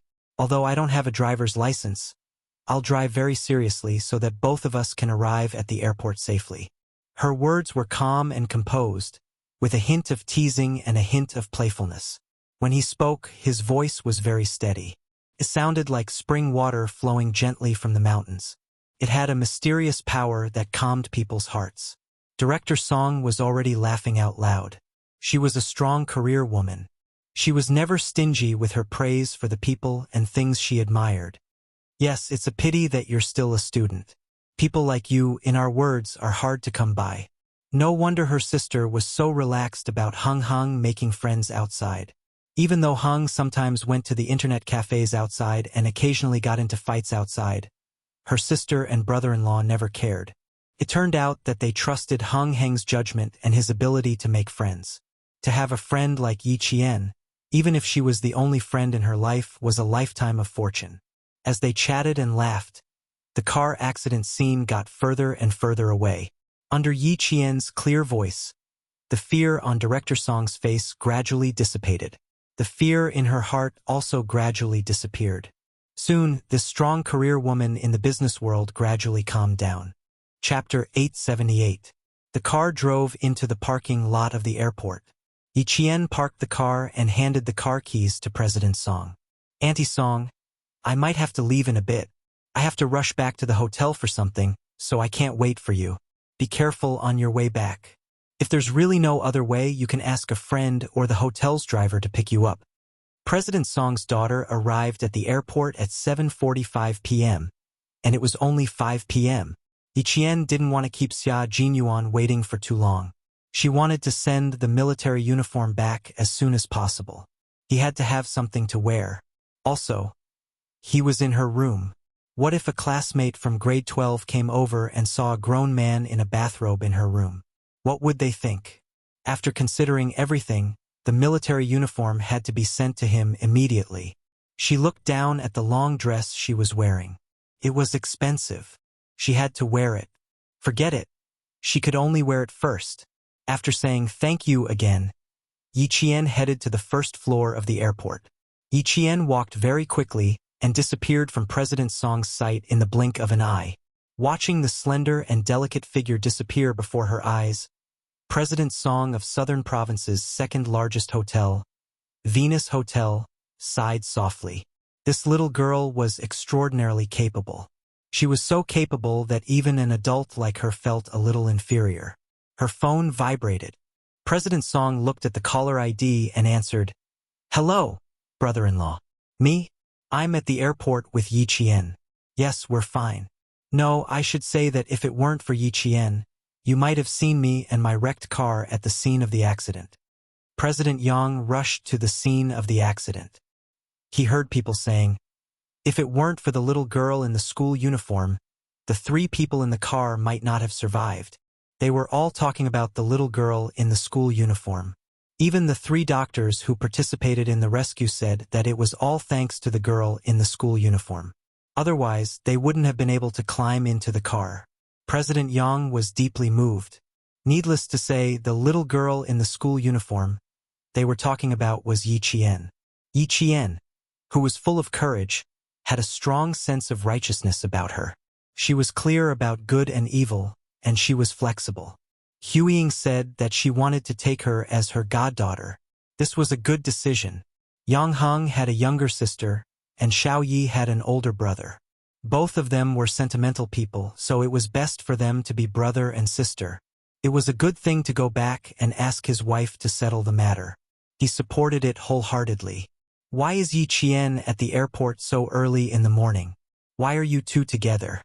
Feeling emotional, Director Yang asked his wife's sister, "I'm at the scene now. There are 2 traces left by drifting cars. Did you drive?" Mr. Song let out a long sigh. He still had some lingering fear when he mentioned the incident. No, Yi Qian was the first to notice the abnormal situation on the opposite side of the road. She reacted quickly and snatched the steering wheel from me. She drifted twice to avoid the truck that was rushing towards us.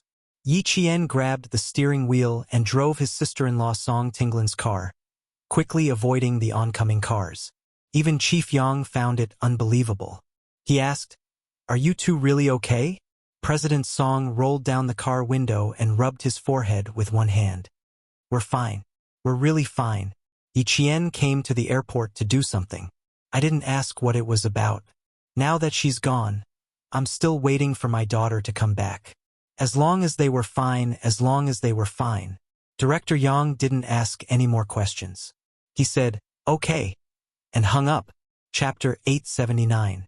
Chief Song wanted to talk about how scary the car accident was, but her fingers were still rubbing her temples when the phone beeped. Her brother-in-law would never take the initiative to wait for someone to hang up. She threw the phone aside and closed her eyes to calm her mind. The driver had not been rescued yet, and the road to the airport was blocked. The traffic police cleared the fence in the middle of the road and made a road to the airport on the opposite side of the road to avoid the traffic jam. When the sun rose, it was even more dangerous. Everyone was secretly glad that the accident happened in the early hours of the morning when there were fewer cars. This big truck had crossed the road directly from the opposite side of the road. If it had really collided, all the cars would have been crushed into scrap metal. "Chief," A traffic police ran over. Chief Yang kept his phone and immediately went into the emergency rescue. We were checking the broken wheel of the truck just now. We took out 4 steel nails from the front wheel. The preliminary judgment is that the driver was negligent and did not notice the nails, causing the accident. The traffic police reported their findings one by one. Beside him was the driver's friend, an old friend who drove together with him. After we got off the highway, we specially checked at the repair shop at the intersection. We rested for a while before driving again. Chief, we can pat our chests and say that there are absolutely no steel nails in the wheels. We have been driving for 6 or 7 years. We definitely did not miss such big steel nails. The driver was from Hunan and had a heavy hometown accent. The traffic police added, the 4 steel nails are the most common too, 4-inch steel wheels. Once they pierced the inner tire, it would cause the tire to burst during high-speed driving, causing the truck to lose balance and causing the accident. That's right. We are experienced drivers. Our lives are in the car. How can we be careless? Before and after getting off the highway, we have to stop and check. The driver said with red eyes as he wiped his tears. Old Guan is our master. I always follow Old Guan when I go out. How could he not notice it? How can he be so careless? Last night, Old Guan also checked himself with a flashlight. Chief Yang took a steel nail and looked at it. This was a brand new one and was the most common steel nail. He thought it was a car accident caused by a burst wheel, but after listening to the analysis, it did not seem like a normal car accident.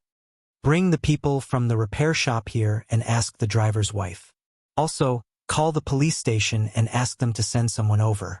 Director Yang quickly made arrangements and took control of the entire situation so that his subordinates could carry out their work in an orderly manner. After waiting for someone from the Public Security Bureau to arrive, Director Yang called Director Song again. He wanted to ask if there were any other discoveries at the scene of Yi Qian's car accident. After all, Yi Qian had a photographic memory and had helped solve major cases before.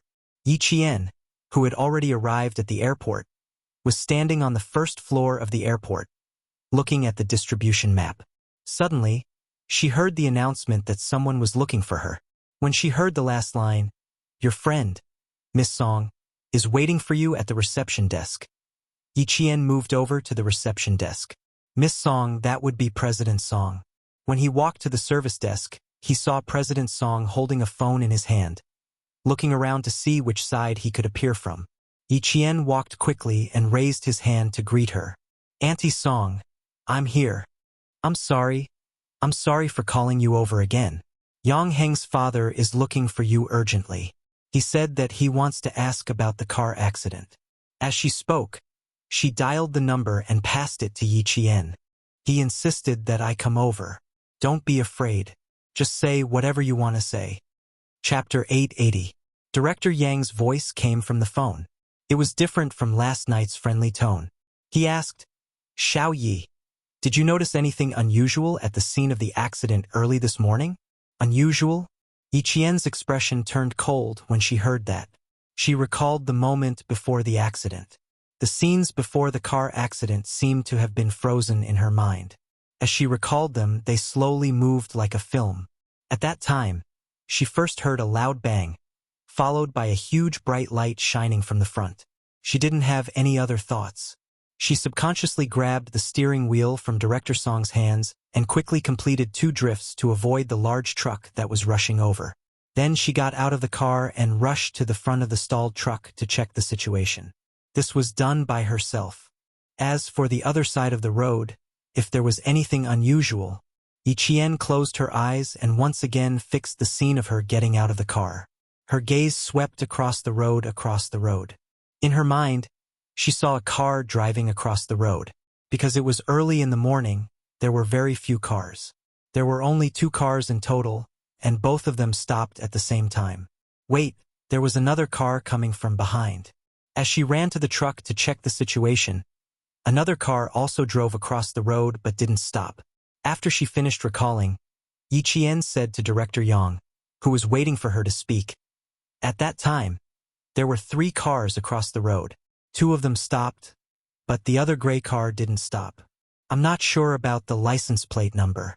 You can check the nearby electronic cameras and see if you can find the car that appeared at this time and what the license plate number is. After such a big accident, logically speaking, the car would stop to take a look. Even if it didn't stop, it would slow down before driving over. However, in Yi Qian's memory, the gray car kept speeding by without stopping. Therefore, this was the strange thing about this car. Since Director Yang asked her this, it meant that there was something different about this accident. What exactly was different? Yi Qian pursed her lips and asked again, "Can I ask if there was something wrong with the scene of the accident?" Bureau Chief Yang paused for a moment, then nodded and said, "There are 4 steel nails in the front wheel of the truck, but from what we know, when they got off the highway, the repair shop checked the wheels. The repair shop workers also confirmed that they did check every tire and did not find 4 steel nails." You mean to say that the 4 steel nails were actually inserted by someone? Am I right? Yi Qian's voice was slightly tense. If that's the case, then the car accident was caused by someone, right? This was also the reason why Chief Yang had called Yi Qian. Moreover, he trusted Yi Qian's judgment. For now, we can only suspect it, but we can't confirm it. We still need to go through a thorough investigation. All right, little Yi, you can go back to your work. I've already understood the situation. Thank you for your cooperation. After Director Yang said that, he added, "Maybe he'll contact you. If there's anything I can do for you, I'll definitely do my best." If it was man-made, she would definitely help if she could. Director Song, who was next to her, got goosebumps when she heard that. She took the phone and said in a trembling voice, "Little Yi, my brother-in-law told you that the accident was man-made? Someone wanted to kill the truck driver?" Chapter 881. They said they found 4 steel nails in the wheel, but they don't know the details. Yi Qian couldn't answer clearly. They still had to investigate the scene to confirm whether it was man-made. The only thing that made her feel strange was the gray car that drove past the scene of the accident without slowing down at all. At that time, she only paid attention to whether there was an accident on the other side of the road, but she didn't notice the license plate of the car passing by. It was easy to find out. All she had to do was use her electronic eyes. President Song sighed and felt that it was better not to talk about this topic. Her mood was heavy when she talked about it. It was already 5:30. Yi Qian remembered that there were 4 utility rooms on the first floor of the airport, and Xia Jinyuan only said that his military uniform was placed on the ceiling of the utility room, so she had to search for it one by one. She said to President Song, who still didn't look too good, "Auntie Song, why don't you go sit in the lounge? I'm not done here, so I can't accompany you." Hey, you don't have to accompany me. I'm just scared. Go do your work, go. She was already an adult, so why would she need a child to accompany her? No, she really couldn't treat Xiao Yi as a child. This child saved her life. As she watched Yi Qian leave, President Song prayed in her heart, "God bless me." Luckily, she met Yi Qian before she left. Otherwise, she would be in trouble. At 5:30, the airport was empty, especially on the first floor, where there was no one for a long time. Yi Qian went straight to the first restroom. The 4 utility rooms were distributed on the sides of the restrooms, so it was easy to find. When she found the 3rd utility room, Yi Qian carefully opened the ceiling and saw a black plastic bag in front of her eyes. She took the plastic bag down and opened it, and a moldy smell directly hit her in the face. Just as she had guessed, the military uniform was already moldy. The military uniform, military cap, and shirt were all neatly folded. Even though there was a moldy smell, it didn't affect the prestige of the military uniform at all. At that time, Xia Jinyuan left in a hurry, but his military uniform was folded neatly. From this, it could be seen how much a soldier cherished his military uniform, which represented the dignity of the country. Yi Qian gently stroked the national emblem on her military cap and smiled. In less than 2 years, she would also be able to own such an impressive military uniform. It's time for the next shift. Team leader, I'm off work. A woman's voice came from outside. Yi Qian quickly hid behind the door. 2 middle-aged women in airport cleaning uniforms walked in. Team leader, we don't have any more disinfectant. We need to replenish it for the day shift. Last night, the night shift staff handed over their work. When the two of them walked to the counter, Yi Qian quickly left the storeroom without alerting them. At 5 o'clock in the morning, buses had already started coming in and out of the airport. Yi Qian didn't stay for even a minute. She took the 5:40 bus to the city and returned to the Venus Hotel around 7 o'clock in the morning. As soon as she stepped into the hotel lobby, Yi Qian bumped into a few seniors from Class 3 who were preparing to go home. Yi Qian, who was originally fine, suddenly tightened her grip on the bag in her hand. She inexplicably felt guilty. Luckily, she was wearing the dress that Director Song lent her and not her school uniform. Lowering her head, Yi Jian, who felt inexplicably guilty, slightly avoided them and quickly walked to the elevator door before they noticed her. Chapter 882. After entering the elevator, Yi Qian breathed a sigh of relief. Fortunately, she didn't run into any other students. Otherwise, she wouldn't know how to explain herself. Actually, it didn't matter if she didn't explain. Who would ask her where she went? Guilty. Yi Qian didn't know why she felt guilty. In short, when she saw someone familiar, she would think of Xia Jinyuan's military uniform in her hand, and that there was an adult man hiding in her room. She would. Ding! When the elevator opened, she wouldn't stop thinking. Yi Qian was so shocked that she looked up abruptly. She watched the elevator slowly open and saw a few boys from Class 3 walking in, talking and laughing. "Hey, Yi Qian, you're up so early?" The boys didn't come in immediately. Instead, they reached out to block the elevator door. "The breakfast is good. It's much better than the one in school. The pastry chef from Harbor City is really good. The baked cakes are delicious." They didn't notice that the elevator was going up from the bottom. They thought that Yi Qian had gotten up early for breakfast, so they enthusiastically introduced the food. "There's a type of crystal dumpling that's not bad. It's transparent on the outside, but we don't know what's inside. We're a little embarrassed to eat it again. Roast pork buns are also good. You can try it." Yi Qian, who didn't plan to come out but was scared, came out of the elevator. She smiled at her seniors and said, "Thank you. I'll try them all later." It was only 7:14 a.m. The grade 3 students did get up early. They had already finished breakfast. Yi Qian walked faster with a smile on her face. Guilty. She felt guilty even when she was holding a military uniform. She felt guilty when she thought of Xia Jinyuan sleeping in her room. A student woke up. What if he went to her room and knocked on her door? What if Xia Jinyuan opened the door in a bathrobe? What if?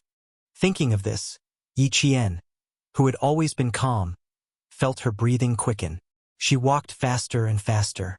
If Xia Jinyuan opened the door in a bathrobe, she didn't know how to deal with it. She still had to take some breakfast back. She wanted to eat, and so did Xia Jinyuan. The cake was fine, but not the crystal dumplings. The skin would harden if it got cold. The rice cake was not bad. It was easy to absorb. Give me a bowl of porridge as well. Plain porridge can be eaten even when it's cold. After all, they were all soldiers. If they were hungry, they could even eat raw snake meat. Yi Qian, who was carrying breakfast for two, stood by the elevator. She prayed that she would not bump into any more students so that she could return to her room safely. In the elevator, Mother Yang was talking to her relatives. "You don't have to eat out for lunch. Come to my house." Ting Lan picked Anqi up at the airport and asked her to come to my house directly. "I haven't seen Anqi for a few years.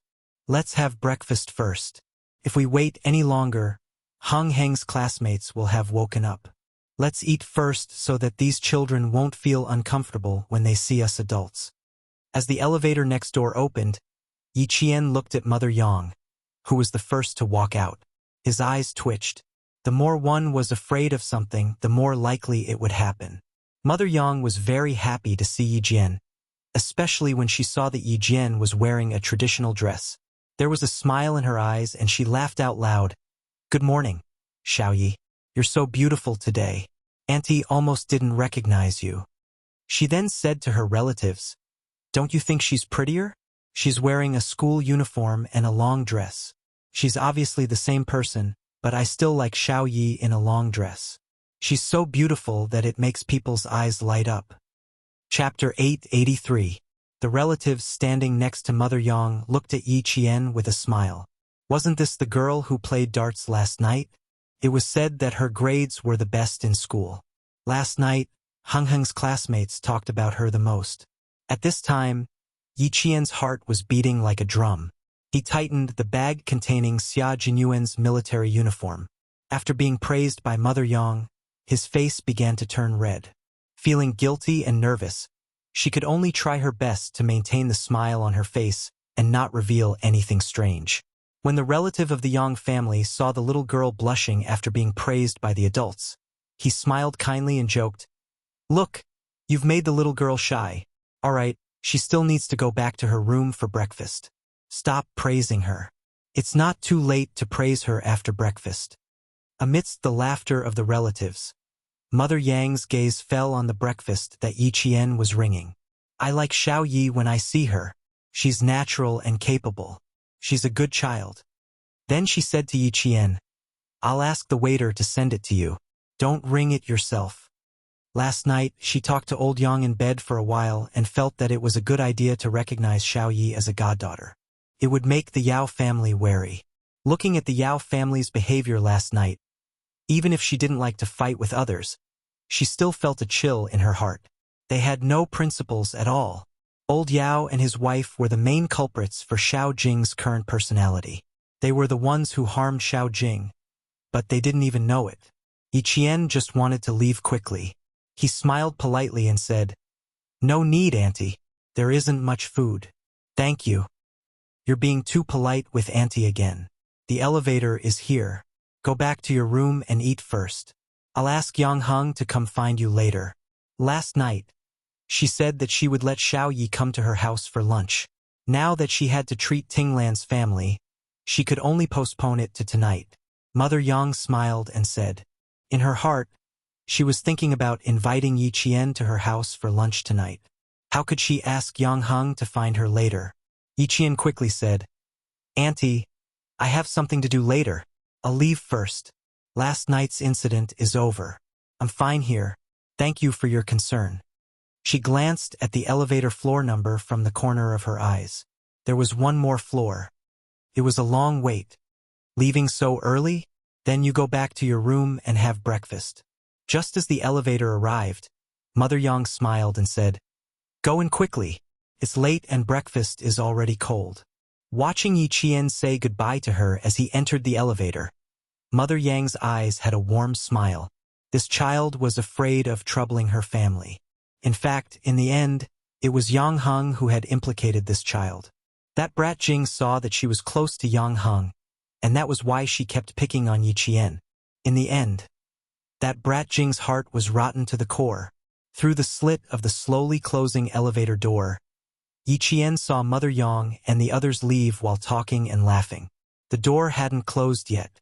Yi Qian's whole body leaned against the cold metal surface of the elevator. There was a small amount of sweat on the tip of his nose. When the elevator stopped at the correct floor, Yi Qian stepped out of the elevator. She took a deep breath and then, she held her breath all the way to her room. She took out her card and swiped the door. She didn't meet any classmates and finally came back smoothly. She wasn't nervous at the scene of the car accident. Returning to the hotel, she was nervous like a thief. Sure enough, as long as it was something related to Captain Xia, she couldn't let go of herself.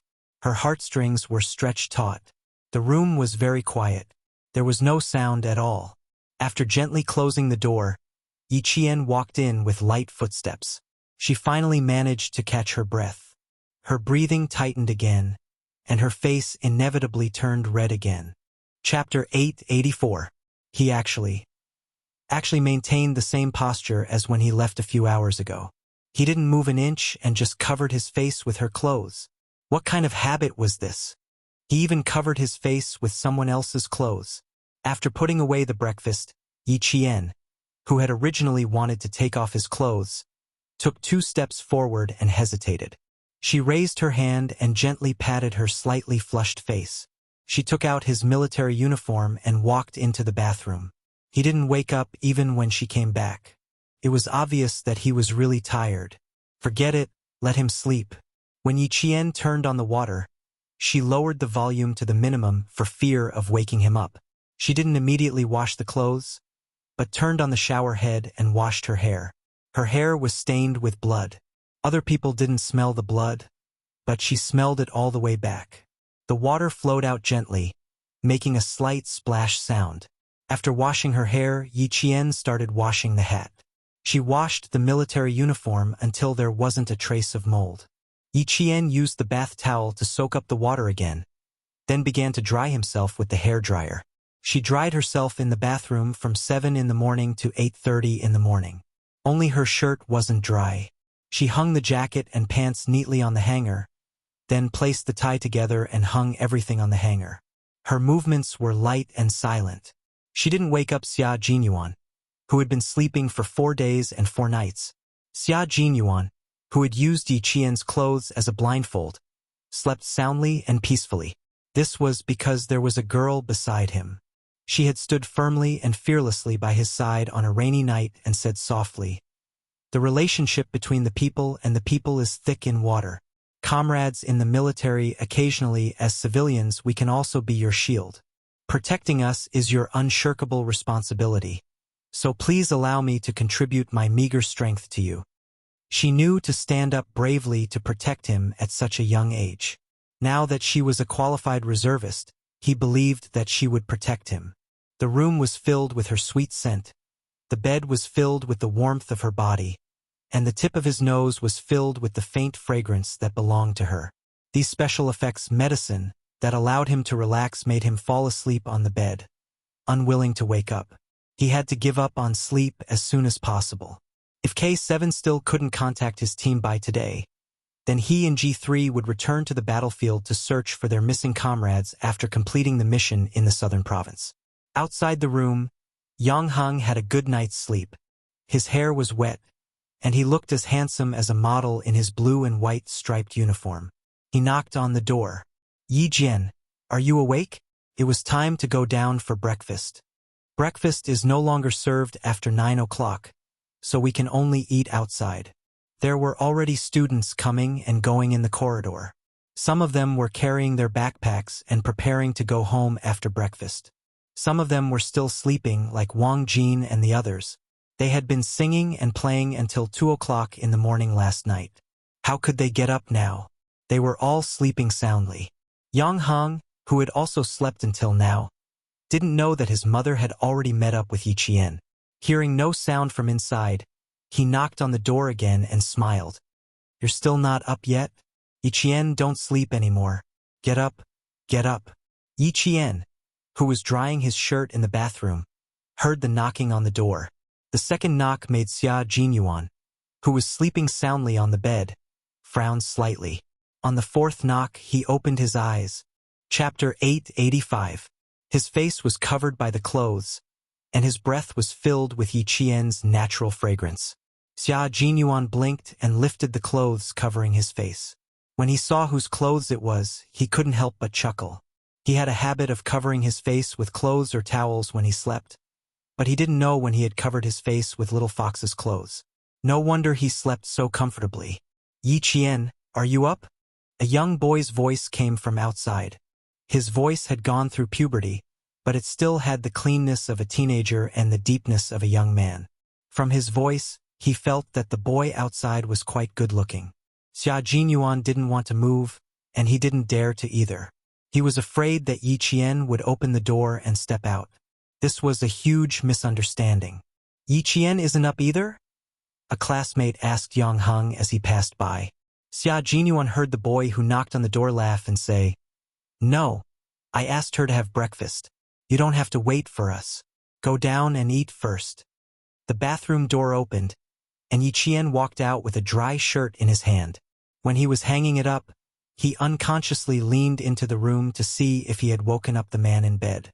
Just then, he saw Xia Jinyuan lift the blanket and get out of bed. Yi Qian hurriedly hung up the shirt and said softly, "Did I wake you up?" He slept for less than 6 hours. If it was deep sleep, it was enough for a high-intensity special forces soldier. Xia Jinyuan didn't say anything. The moment he opened his eyes, he felt refreshed. His eyes were clear and there wasn't a trace of drowsiness in them. He didn't look like he had slept for a few hours, but more like he had exercised for a few hours. Now his clear eyes were staring at Yi Qian. They were quiet and deep like an ancient well. As Yi Qian spoke, ripples appeared in the ancient well. Light floated in the depths of the well. Yi Qian was confused by his gaze. Dai Qing frowned. "What are you looking at? You're so strange. What are you looking at?" Xia Jinyuan was naturally looking at Yi Qian. At this moment, he only had eyes for Yi Qian. He knew that his little fox was not bad. No, it was not just not bad. It was just that when he first saw her, he felt that she was a stunning beauty. Her beauty was not just the frivolous beauty of a gorgeous appearance, but a simple beauty that had been accumulated over time. She had a connotation that could withstand the test of time, and even more so, she had the tenacity to withstand tempering. She, who was already so beautiful, suddenly changed out of her blue and white school uniform and wore a long dress with ethnic characteristics. She stood gracefully in front of him. The peony embroidered on the edge of the dress was originally exquisite, but now it only served to set off her beauty. It made her look like a girl who had walked out of a world of purple and brilliant red. She suddenly appeared with an enchanting charm, and in an instant, she had bewitched him for the rest of his life. The dazzling beauty remained in his eyes for a long time. He said, "I'm looking at you. I'm looking at you. When I look at you, I see that there is no one else in your eyes. When I look at you, I see your heart and engrave it in my heart." Xia Jinyuan's gaze slowly moved down from her face to her slender waist. The corners of his mouth lifted slightly. He said, "I see a little fox who has become a spirit. She's so beautiful that my heart is still racing." Xia Jinyuan. His straightforwardness made Yi Qian's white jade-like face turn pink. She glared at the man who had started teasing her the moment he woke up. Yi Qian turned around and prepared to take out the military uniform that he had just hung up. Chapter 886. Knock, knock, knock. The sound of knocking came again. Xia Jinyuan then remembered that there was a boy standing outside the door. He looked at Yi Qian, who was blushing because of his praise, and pointed at the door, then gently made a hand gesture to tell her that there was a boy outside looking for her. Yi Qian's expression immediately became serious. She pursed her lips and said softly, "Why didn't you say so earlier? I wanted to tell you when I woke up, but I didn't see a little fox suddenly appear, so I forgot." Xia Jinyuan looked at Yi Qian, whose body had stiffened. Not only did the smile on his thin lips not fade, but it also deepened. Last night, she didn't want her classmates to see him, but now, what's going to come will come. "Little fox, how do you explain having a grown man in a bathrobe in your room early in the morning?" Yi Qian saw that he could still smile and gritted her teeth. Sure enough, she couldn't go on a date with Xia Jinyuan in a place where she knew many people, and she definitely couldn't leave him to sleep in her room. Now, she was flustered and felt guilty. In her 2 lifetimes, she had never been alone with a man in a hotel. In her 2 lifetimes, she had never had so many classmates come to look for her. Moreover, when they came, there was a man in a bathrobe in her room, revealing a large portion of his muscular chest. "Clothes. Put on your clothes properly." Yi Qian pointed at his chest and glared at him with her dark eyes. "You're no different from being naked right now. Fasten the belt of your bathrobe." Captain Xia's complexion was the same as hers. No matter how much the wind blew or the sun shone on him, he was still very fair. The light at the entrance was a spotlight, so she could clearly see the beautiful lines of his chest muscles. His sexy chest muscles were so tight that she could feel the shocking explosive power hidden in his body. "I'm in the room and he's outside. What are you afraid of?" Xia Jinyuan looked at her anxious expression, and his thin lips curved even more seductively. He chuckled and said, "I'm clearly wearing a bathrobe. Why is it no different from being naked in your eyes? Little fox, do you have X-ray vision? Can you see under the bathrobe?"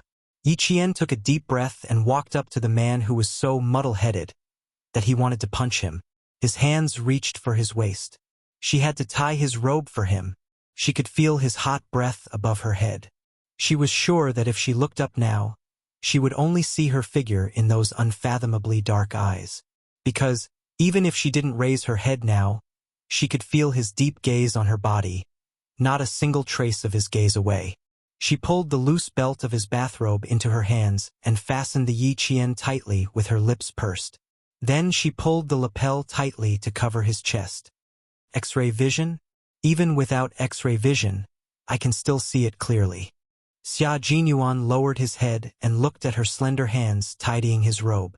She was obviously nervous, but she still pretended to be calm. He teased.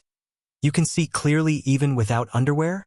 Before the smile on his handsome face disappeared, Yi Qian's head mercilessly bumped into his chin and almost bit off his tongue. As he gasped in pain, Yi Qian raised his hand and smiled innocently. Sorry, I didn't do it on purpose. If she didn't do it on purpose, then she did it on purpose. Xia Jinyuan rubbed his chin and said in a gentlemanly manner, I know. You were able to gently soothe my brows when I was sleeping. How could you bear to hurt me when you care so much about me? Chapter 887. Yi Qian didn't say anything. His face was red and his teeth were chattering. She had never been Xia Jinyuan's opponent when it came to these kinds of things. Why should she make things difficult for herself? She had to endure it for now. When she grew up, she wouldn't have to be so cautious anymore. Haha. Major Xia, just you wait. When do you plan to open the door? Don't let your senior wait too long. Major Xia Jinyuan's jaw hurt, but his heart was filled with sweetness. He stood in front of the door and pushed it open. She could see him standing in the middle of the hallway. In order to maintain a good image, he even raised his head and puffed out his chest. He was wearing a bathrobe to give off a sense of déjà vu while waiting for Yi Jian to open the door. He was waiting for her classmates to see him. Yi Jian didn't feel like talking to him anymore. She turned around and gently closed the wardrobe door. Then, she quietly went back to the bathroom. She scooped some water and wet her face. Then, she walked out with a towel to wipe her face. Good Lord, he was still standing straight in the middle of the hallway. He didn't seem to have any intention of moving. She pushed him all the way into the room and pushed him towards the corner of the wall. Stand still and don't move. Future boyfriend who can't see the light of day. Future boyfriend who can't see the light of day. That was a problem. He watched as she took 2 steps, then turned around to check if he was standing in the corner. Her cute behavior made Xia Jinyuan rub his aching chin and laugh until his chest trembled. She was really a pure little fox. She was like a piece of white paper. In the future, every stroke of her would be left behind by him, Xia Jinyuan. She was 17 years old and didn't understand much. When she grew up, she wouldn't have to hide her feelings anymore. It was almost time for the little fox to rebel. Then, before that, he had to work hard to fill in the color of a man named Xia Jinyuan in her pure white world. He had to make sure that only he existed in her world, and only she existed in his world. Xia Jinyuan only loved Yi Qian. Xia Jinyuan only wanted Yi Qian, and Xia Jinyuan only had Yi Qian in his world. It was that simple. Everything he did, said, and presented now was the real Xia Jinyuan. On the battlefield, Xia Jinyuan was a strict and cold man. In real life, Xia Jinyuan was a little rascal, a silly Xia Jinyuan who liked to tease his loved ones. Little Fox could see what kind of man Xia Jinyuan was in his military uniform, and what kind of man Xia Jinyuan was without it. This was the real Xia Jinyuan. He needed her to get used to the Xia Jinyuan who lived a different life from the one on the battlefield. He needed her to know that he never hid anything from her, and that he always stood by her side. Yang Heng was about to leave when he heard the door unlatch.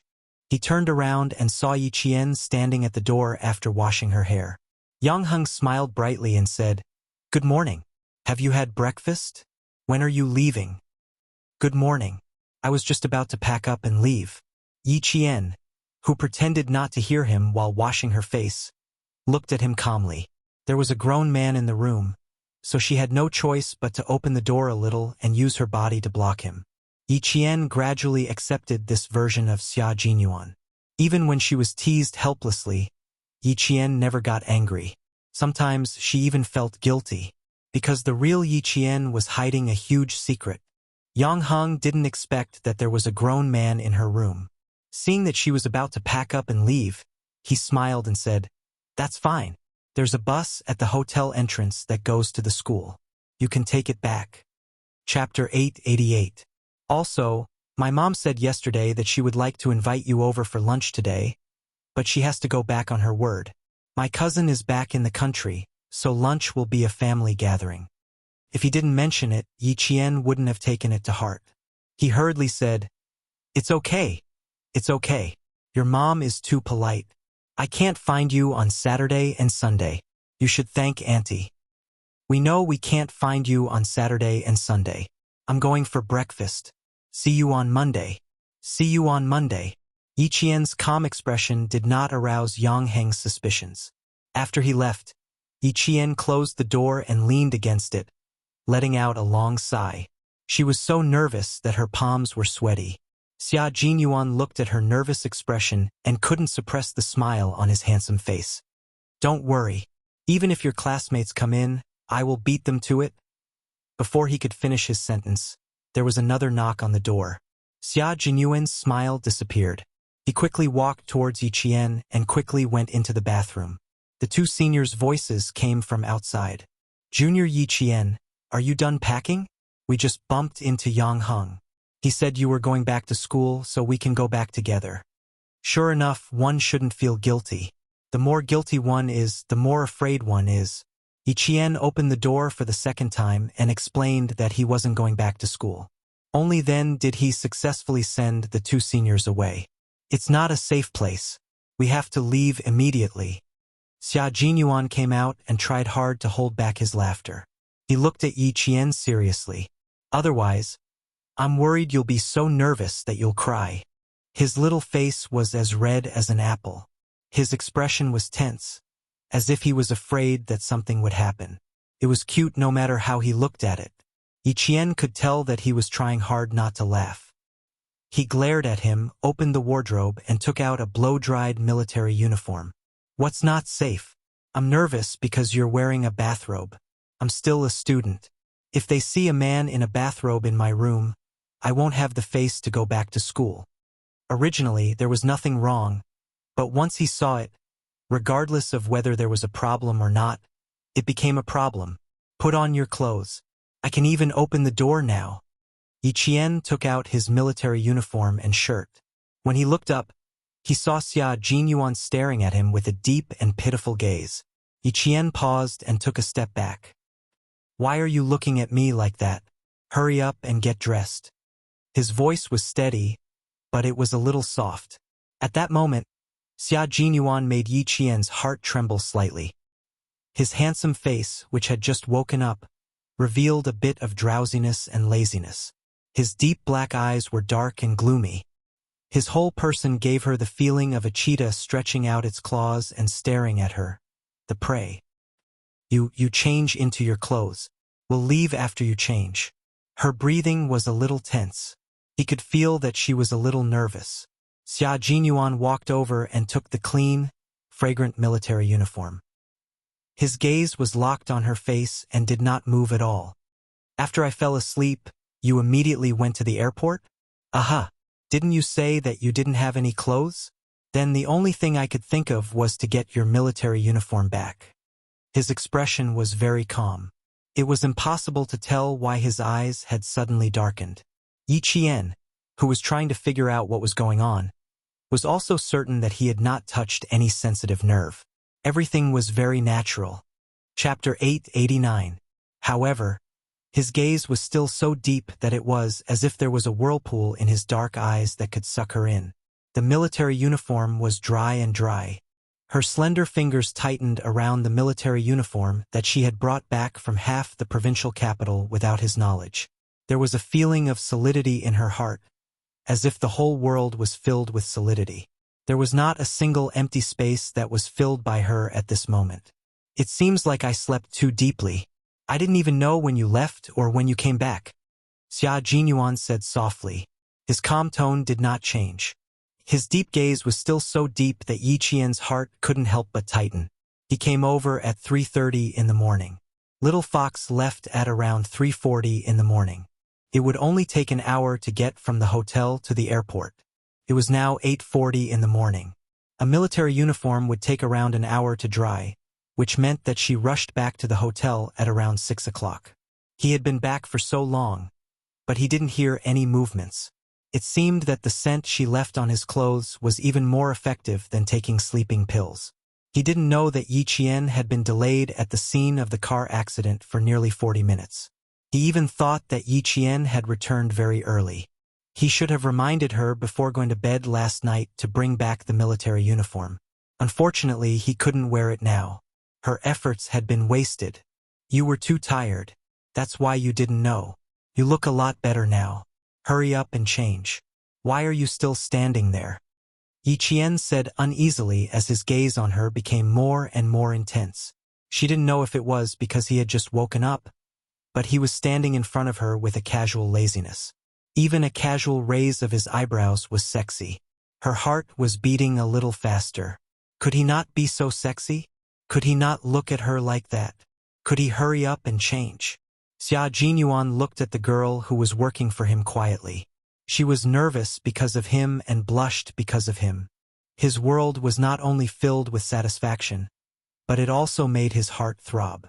He took a step forward, and Yi Qian immediately retreated to the door. His dark eyes widened, and he looked at Xia Lei warily. At the same time, he maintained his calm and said seriously, "Captain Xia, this is a hotel. There will be students outside looking for me at any time. Don't do anything rash. Act recklessly?" What did she mean by messing around? But why was it that every time the little fox was alone with him, she would always have that, "What are you trying to do?" expression on her face? Simply put, she was trying to seduce him even when he clearly had no intentions of doing anything. "What do you think I will do?" He raised his eyebrows and asked with a smile. Yi Qian waited solemnly. "I don't know. You know." He took another step closer, and his lazy aura began to surround her. "You know, that's why you're telling me." He shook his head firmly and replied with an even firmer tone, "I don't know." Even if he knew, he couldn't say it out loud. The air began to thin, and his masculine aura was flamboyant and scorching. His eyes were getting darker and darker, making her feel as if her soul was being sucked into his dark eyes bit by bit. Looking away was a sign of weakness. In front of him, she had to get used to looking him in the eye. She couldn't show any weakness. Once she did, he would start to gain the upper hand again. "Actually, I told you a long time ago. Captain Xia also reminded you that the more you reject me and resist me, the more I will cling to you. Look, you're resisting me right now. It's hard for me not to mess around with you or not to do anything to you." Chapter 890. He chuckled as he approached her step by step. It wasn't the kind of approach that would make Yi Qian want to run away, but the kind that would make her afraid of losing herself in his gentleness. Little by little, as light as silk, he approached her. Before she realized it, he would entangle her more and more, until she couldn't escape and was completely trapped in his gentle net. This feeling made Yi Qian panic. She didn't know what to do. She could trust him, trust that his deadly gentleness gave her a sense of security. "We can't do anything right now. Don't forget we have an agreement. We have to get to know each other first before we interact. This is our agreement, Captain Xia. I don't think you'll forget it." He was so close that her mind was a little confused. Her heart was messed up by his breath and his gentleness. Yi Qian secretly took a deep breath to calm her flustered heart. She looked up at the man whose entire body was wrapped around her. She saw her tiny figure in his eyes and also saw the faint smile in his eyes. She pursed her lips and said calmly, "Also, you're right. I shouldn't resist. This will make you want to conquer me." It seemed that his nearness made her panic. Very good. There was only panic and no fear. Xia Jinyuan's smile deepened. His handsome face looked as lazy as if he was drunk. His smile had the sexiest charm of a man. "But I really like your resistance. Because even though you're resisting me, you're also accepting me." There were still 2 years left in high school. She had enough time to accept his approach. because every time they met, he would make their relationship better. Just like now, she only felt panic and no fear. This was enough to show that their relationship had been improving. Yi Qian, whose thoughts were exposed, raised her hand and gently rubbed her tense forehead. She had indeed been accepting Xia Jinyuan despite her resistance. Did accepting him mean that she needed to confess her mystery to him? Did she need to find a chance to confess her past and completely open her heart to Xia Jinyuan, who made her feel safe? Could she reach out and grab his hand? Looking at Xia Jinyuan's gentle gaze, Yi Qian couldn't deny that he had the urge to do so. Then, the impulse only flickered in his heart like a spark. When the light disappeared, the impulse was gone. Grandpa Zhen and Uncle Chen had taught her that women also needed to stand tall and proud in front of the world. When one did not have enough capital, one had to learn to endure, to lie low, and to wait for an opportunity to soar into the sky. No, it was not yet time for her to reveal all her secrets. She still needed time to prove if he could really accept her. After all, she was still young and he was still young. I admit that I'm accepting Captain Xia, who's so far away, so tired, and still sneaking around in the middle of the night. If I were to heartlessly refuse, I'm afraid Major Xia would be heartbroken. Yi Qian smiled, relaxing his tense heart and body. Her admission filled Major Xia with even more joy. He reached out and easily pulled the nervous little fox into his arms. He smiled and sighed. Getting along with people is a process of acceptance. I said before that I would wait for the day when you would accept me. I will wait for that day to come. That little head of yours likes to think too much. You actually asked me what I wanted to do. Little fox, your question is full of hints to a man. You're hinting at what I can do. Chapter 891. Yi Qian bit his shoulder, but couldn't bear to bite his flesh, so he could only vent his anger by rubbing his bathrobe with his teeth. You always have so many excuses in front of me. You barged into my room in the middle of the night. Can I ask you what you want? She couldn't even bear to bite him. Xia Jinyuan's thin lips curved even higher as he gently hugged Yi Qian, who was gradually relaxing in his arms. He chuckled softly and sighed. Of course you can ask. I like it when you ask me. You went to pick up my military uniform at 3 in the morning. Little fox, you're really good at taking care of people. What should I do, little fox? It's getting harder and harder for me to let go. Yi Qian's expression was extremely unnatural. Hugging and hugging. Ever since they kissed in the army, he had become more and more presumptuous. Xia Jinyuan, I think we should sit down and talk. How about this? She wasn't used to it and felt particularly embarrassed, but she didn't resist his embrace. She wasn't pretentious either. Anyway, it was, no, good, will, think. Xia Jinyuan hugged her very comfortably. The girl in his arms was delicate and soft, and she even secretly did things for him. He couldn't tell from her expression that she was tired, but she was naturally considerate. That's right, she was considerate. Considerate that made him happy. If it's not like this, then what is it? He asked softly. His voice was as deep as the sea, and his breath blew by her ear. Yi Qian gritted his teeth and made a huge decision in his heart. This decision really shocked Xia Jinyuan. She actually hugged his neck and took the initiative to kiss him. She even kissed his lips. He was stunned for half a second, and naturally, he couldn't help but loosen his grip on her. A second ago, he was still in shock, but in the next second, he lost her in his arms along with the kiss. The person in his arms nimbly escaped from his arms and raised her eyebrows proudly. You've hugged me, and kissed me. Captain Xia, can you change your clothes now? I still want to go to the regiment to start training in the afternoon. The injury on my arm has been recuperating for half a month. If I don't train now, my skills will become rusty. If he were to find a man from the Special Forces as a boyfriend, he would need to prevent him from sneaking into the room in the middle of the night. If he were to find a woman from the Special Forces as a girlfriend, he would also need to prevent her from kissing him. However, she had already nimbly escaped from his embrace. When a male soldier faced a female soldier or a Special Forces soldier faced a Special Forces soldier, This kind of love was a love that could run together and compete together. It was a love that was evenly matched. Xia Jinyuan smiled helplessly. I didn't even feel like it was a kiss and it was already over.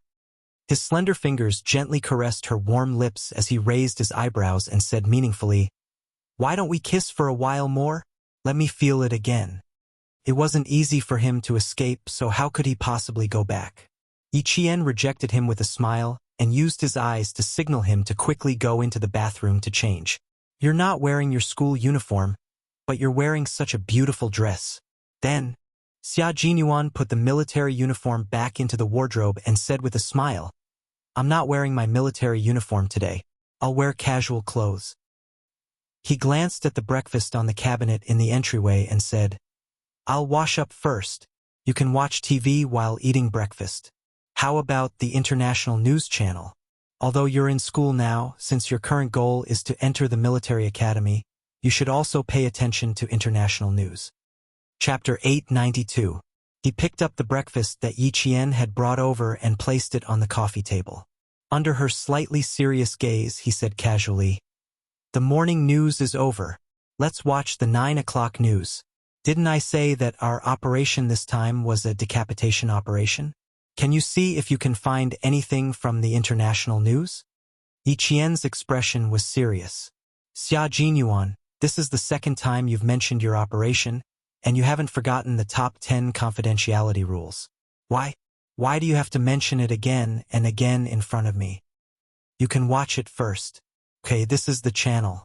For this operation, he had to let her understand it step by step. He wanted her to watch it first. What she saw was always more realistic than what others said. He wanted her to watch it more and analyze it based on what he said. He also wanted her to be able to immediately ask questions that were beneficial to her analysis. Looking at the news with her intelligence, she might be able to figure out what the operation this time was related to and what it was for. Yi Qian and the others didn't have the opportunity to watch TV at school. In 1997, the provincial number 1 middle school didn't have a TV in every classroom. The only TV was placed in the auditorium and no one dared to sneak in to watch it. Yi Qian sat on the sofa with a heavy burden on his heart. He watched as Yi Qian turned on the TV and switched to the international news channel. "I don't know if it's available. Take a look. I want to call Ho Zi." "Okay." Yi Qian nodded and watched the international news carefully. From the corner of his eye, he saw Xia Jinyuan take his phone and go to the bathroom to make a call. Ho Zi was still on the 23rd floor. He had just come back from a swim and was only wearing a pair of tight black swimming trunks. At 37 years old, he maintained his body well. From his tight abdominal muscles, it was obvious that he paid a lot of attention to exercise. He picked up the phone and said, "Hello." His expression gradually became serious.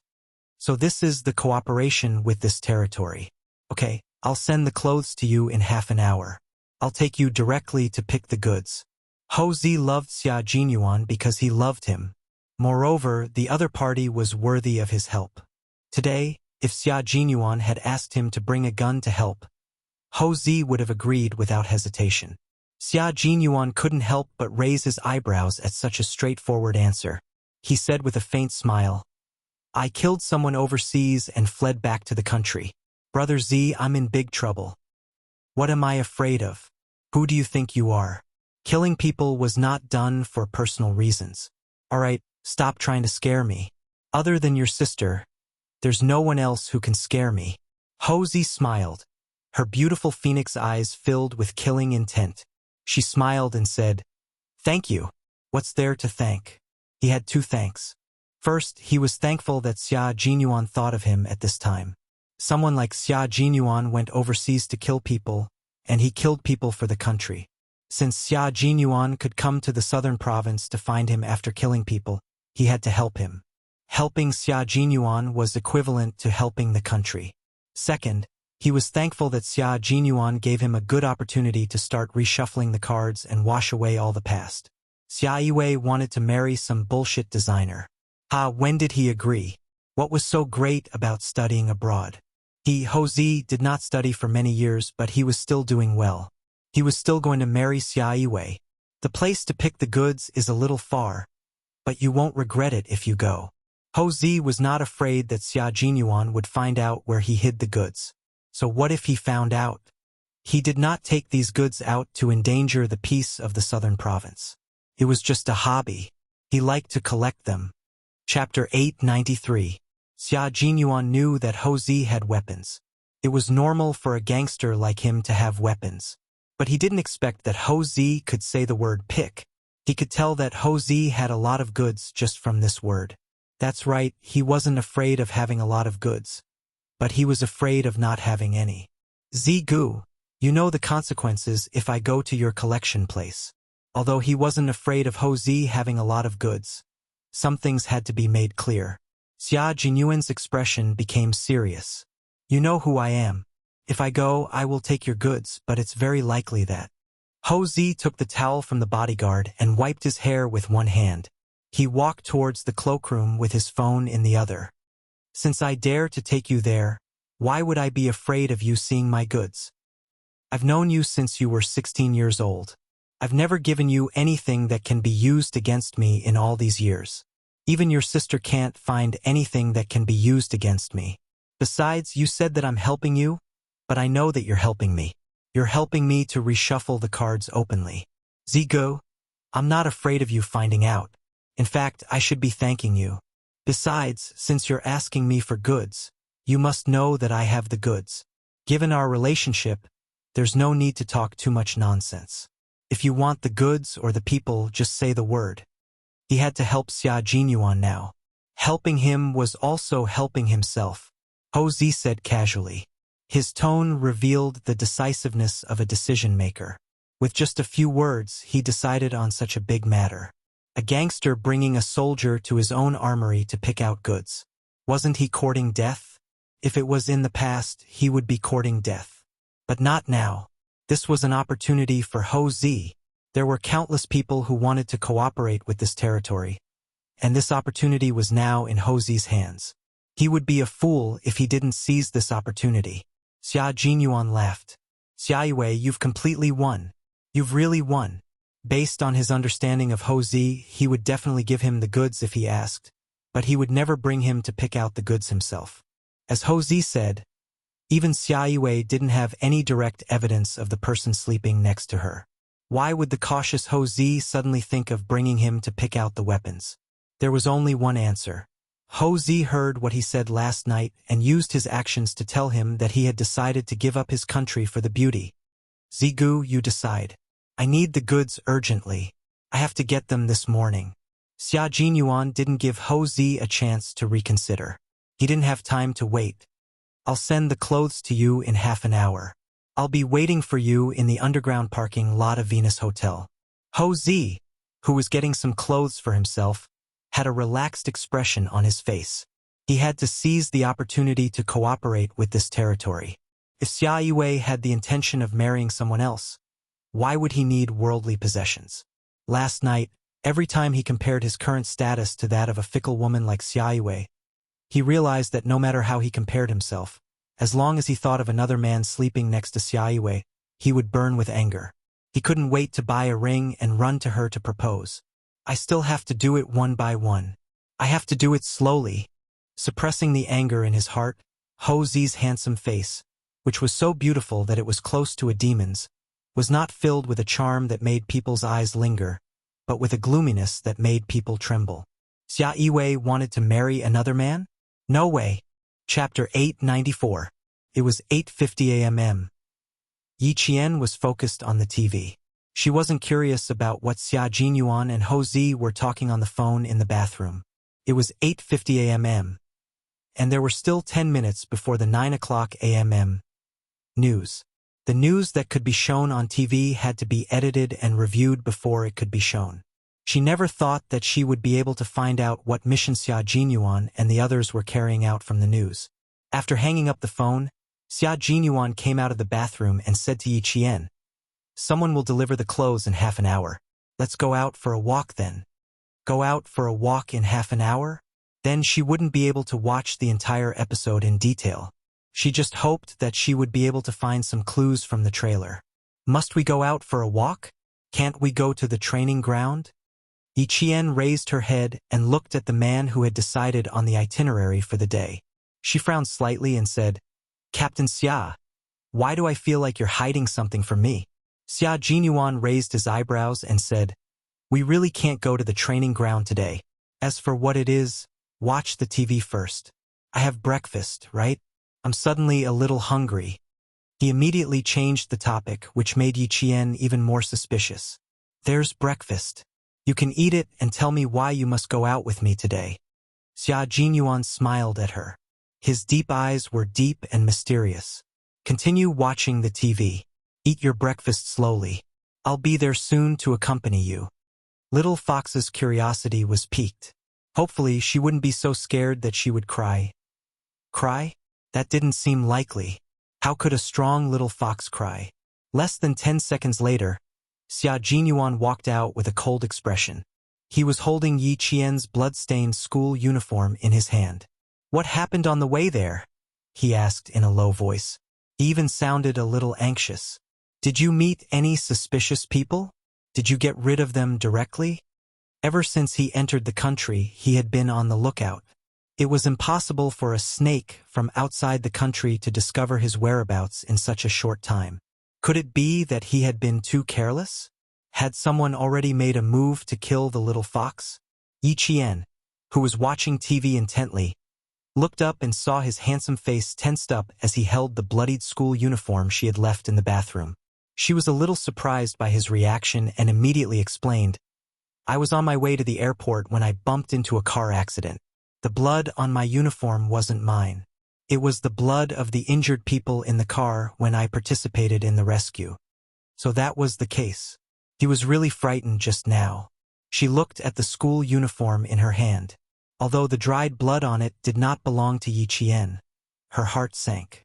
He didn't show any strange expression on his face and said with a smile, "So that's how it is. It seems that this car accident is very serious. You participated in the rescue and were stained with so much blood. It's pretty bad. I wonder how the driver is doing now?" Yi Qian furrowed his brows when he saw that Yi Qian's brows had loosened after his explanation. Even his expression had relaxed a lot. What exactly happened to their team during this operation? Why were they still so tense when they were back in China? Also, did he just say that he met any suspicious people? Did she get rid of them directly? How could she get rid of anyone directly? No, it wasn't that she could get rid of anyone directly. There was someone who needed to be dealt with directly. Someone followed Xia Jinyuan back to China. Otherwise, why would he burn the clothes he wore that day on his way back? Chapter 895. Yi Qian's pupils constricted. She walked over with an unprecedentedly serious expression. "Are you in danger now? Are you in great danger? Someone followed you back to the country. Is that right? Answer me, Xia Jinyuan." Her voice was sharp and urgent, and it carried with it a chill that broke through the ice. Seeing her angry expression, Xia Jinyuan quickly comforted the little fox whose hair was standing on end and whose expression was tense. "Don't be too nervous. If this is someone else's car accident and you are just rescuing him, then I am safe in the southern province. I've been covering up my tracks. I won't even wear the clothes I've worn a second time. If someone really followed us, I think we'll find out together and get rid of these little tails together." He stroked her hair and maintained a faint smile. "Our profession is special. There will be danger at any time, but in our own country it's relatively safe." He had been dealing with these people to buy time for the J5 and the others to escape. Now that the military had received text messages saying that his comrades were safe, his plan had succeeded. He had successfully lured all the snakes to himself and allowed his comrades to return safely. He talked about dangerous topics as casually as if he was talking about the aftermath of a movie. Even his expression was indifferent, as if it was not worth mentioning. That smile made Yi Qian a little breathless. The car accident did not scare Yi Qian. It made her lose her cool. Yi Qian's heart sank even more. She looked at him with a determined gaze and said softly, "If someone followed us, I will definitely share the danger with you." Her fearless gaze made Xia Jinyuan's eyes ripple. His little fox would not back down just because he was in danger. she would definitely choose to stay by his side and fight side by side with him. I believe in you. If I'm in danger now, you will definitely stand by my side. So I'm back, and I'm back with danger. Little fox, will you be angry? Yi Qian's brows furrowed more and more as he spoke. Angry? She was not in the mood to be angry. In that case, Xia Jinyuan's return to the country did not mean that the mission was over. Since the mission was not over, why did he come to the southern province? There's one more thing I need to tell you. There's a reason why I can't wear this military uniform. It's because I can't wear the military uniform that represents our country with my current identity. This bastard, since he couldn't even wear his military uniform, he was 100% sure that he still had a mission to complete. Why didn't he make things clear when he sent her back to the hotel last night? Why did he have to wait until today? Why didn't he tell her in advance that he was coming back with danger? He was sleeping so soundly when she went to the airport. What if the danger came at that time? If she had known that he didn't need to wear his military uniform, she wouldn't have gone to the airport so early in the morning. She couldn't think that way. If she hadn't gone to the airport in the early hours of the morning, Auntie Song might have gotten into a car accident. His words made Yi Qian lose all interest in watching TV. His voice was tense as he asked, "Why? Why can't I wear it?" "Because I'm not a Chinese soldier now, but an illegal mercenary." His words made Yi Qian's breath catch in his throat, and his heart instantly tightened. What kind of special force was Xia Jinyuan in? What kind of special forces were they? They could actually change the identity of a Chinese soldier and turn him into a mercenary. Chapter 896. He had become an illegal mercenary without an identity and was not allowed to show his face in any country. Once he was exposed, the Chinese military would not be able to easily protect him. This was because they were no longer Chinese soldiers. Their names were not even in the entire military system. Erasing everything and sending them on a mission was enough to prove that once their identities were exposed, they could only rely on themselves to save themselves. Thinking of this, Yi Qian's heart trembled. Then why did you return to the southern province? Xia Jinyuan, you must have a reason to return to the southern province, right? The southern province is ZGE's territory. Did you think that if something happened, he would not stand by and do nothing? Is that why you returned to the southern province? Is that so? Also, Captain Xia, since you dared to contact Ho Zi while you were still on a mission, you must have other motives. Am I right? Compared to Yi Qian's tense expression, Xia Jinyuan's expression was much more relaxed. Smart, you guessed it so quickly. You're right, little fox. I did have a reason to return to the southern province. You were talking about the decapitation operation. The decapitation operation is the biggest operation, and it involves matters between countries. For such a big matter, even if Zigu has power in the southern province, he might not be able to guarantee your safety. Yi Qian pursed his lips and looked at him even more carefully. He said with certainty, Captain Xia, the reason why you had to return to the southern province is definitely not that simple. Xia Jinyuan chuckled softly. His elegant and handsome face looked indifferent, but his voice was cold. My identity is now an illegal mercenary. He emphasized the word illegal and looked sharply at Yi Qian.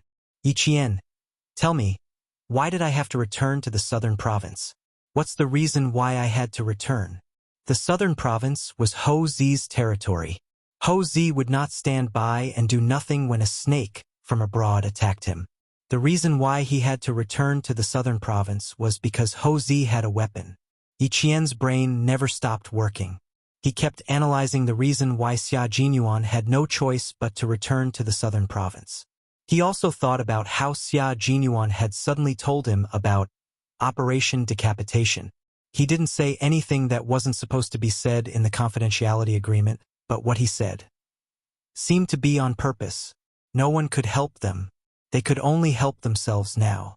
No, she could help him too, if it was as she guessed. Xia Jinyuan deliberately wanted her to know about their operation. It was also the military's intention.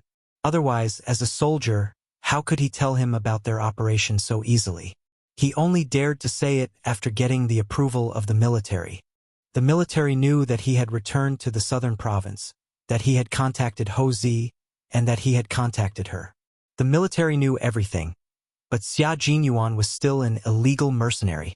An illegal mercenary didn't hide the fact that the military had contacted Ho Zi, the leader of the underworld. This meant that the military allowed him to contact Ho Zi. It was obviously a clueless matter. The more Yi Qian thought about it, the more confused he became. Gradually, he found a reason why Xia Jinyuan had no choice but to return to the southern province. It was because Ho Zi had something that the military couldn't give to Xia Jinyuan for the time being. What was that thing? Yi Qian's eyes gradually darkened.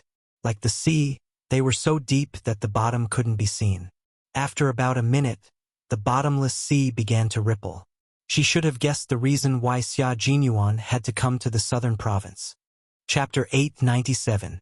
Weapons. Ho Zi was the boss of the underworld, so he must have guns and ammunition on hand. Xia Jinyuan, an illegal mercenary, needed guns and ammunition. How could he not have a weapon to defend himself before the mission was over? You return to Nan province because you trust Ho Zi and are sure that he will help you. You need to get weapons from Ho Zi, she said in a trembling voice. She was trembling so much that even her fingers were trembling. Why would he need weapons when he returned to China? What kind of people did he offend? One thing was for sure, the people he offended back in China also had weapons in their hands. The smile on Xia Jinyuan's face deepened, and so did his eyes. He had guided Yi Qian to understand the dangers of his mission. When he heard her analyze the purpose of his return, he felt a sense of pride. This was his little fox, a brave and strong girl who would never give up easily in the face of difficulties and setbacks. That's right. Also, I'm an illegal mercenary now, so I can't return to the army to get weapons. If I want guns and ammunition, I can only get them from Ho Zi. Returning to Nan province is my best choice. Our mission after returning to China is to lure the snake out of its hole. I'm responsible for leaving clues along the way to lure these foreign snakes to Nan province and give my comrades a chance to escape safely. So, Yi Qian, I came to your side with great danger. Are you afraid? That was what he asked her.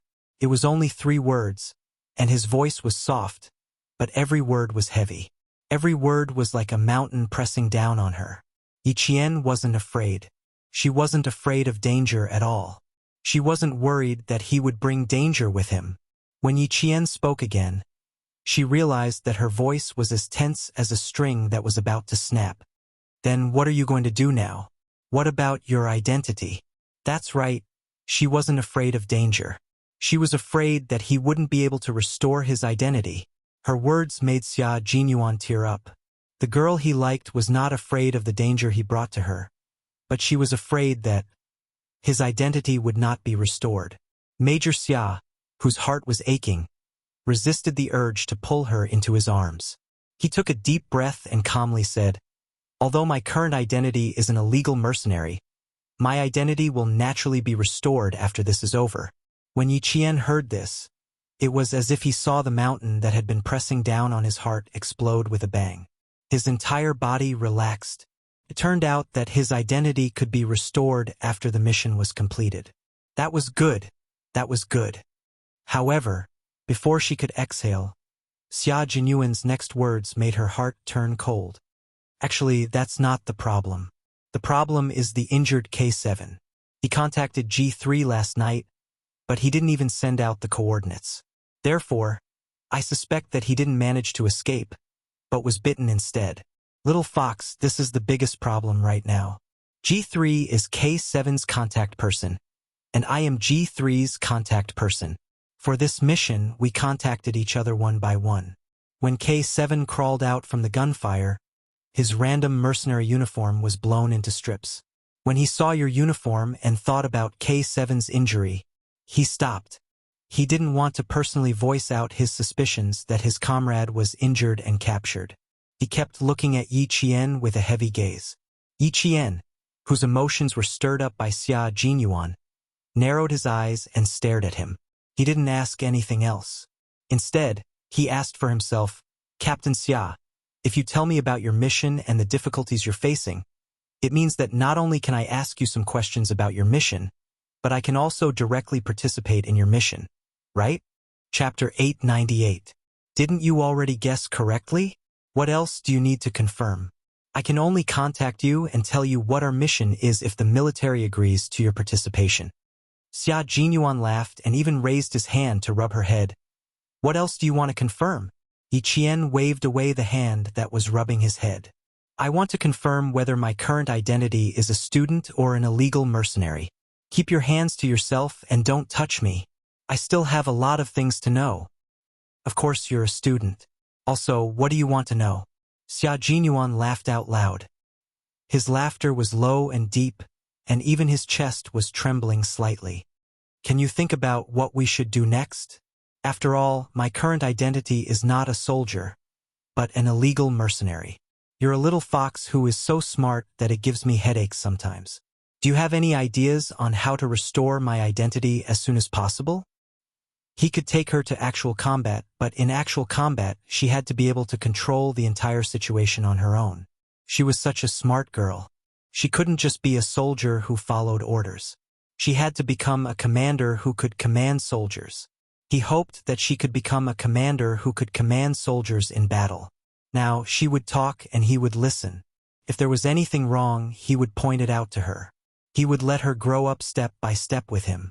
He would watch her grow up and see her become successful. Just thinking about it made him feel proud. You can ask me anything you think of. I can also tell you that after we lure the snakes out of their cave, the mission will be completed in Nan province. We can't do it in the city center. We have to end it in a remote place. He revealed the danger again and let Yi Qian face the danger directly. Yi Qian's gaze gradually darkened. His voice was very soft and filled with a murderous aura. Since we've lured the snakes here, we can't give them a chance to bite you. We can't let them have a chance to escape. If they could get rid of these people in advance, it would mean that Xia Jinyuan's mission in China was completed. It would also make it impossible for other countries to find out that he was actually a Chinese soldier. This was the only way the military could restore his identity. After the finishing work is done, there won't be anything else.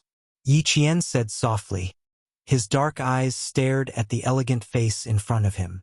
He said slowly, word by word, "Your identity can be restored."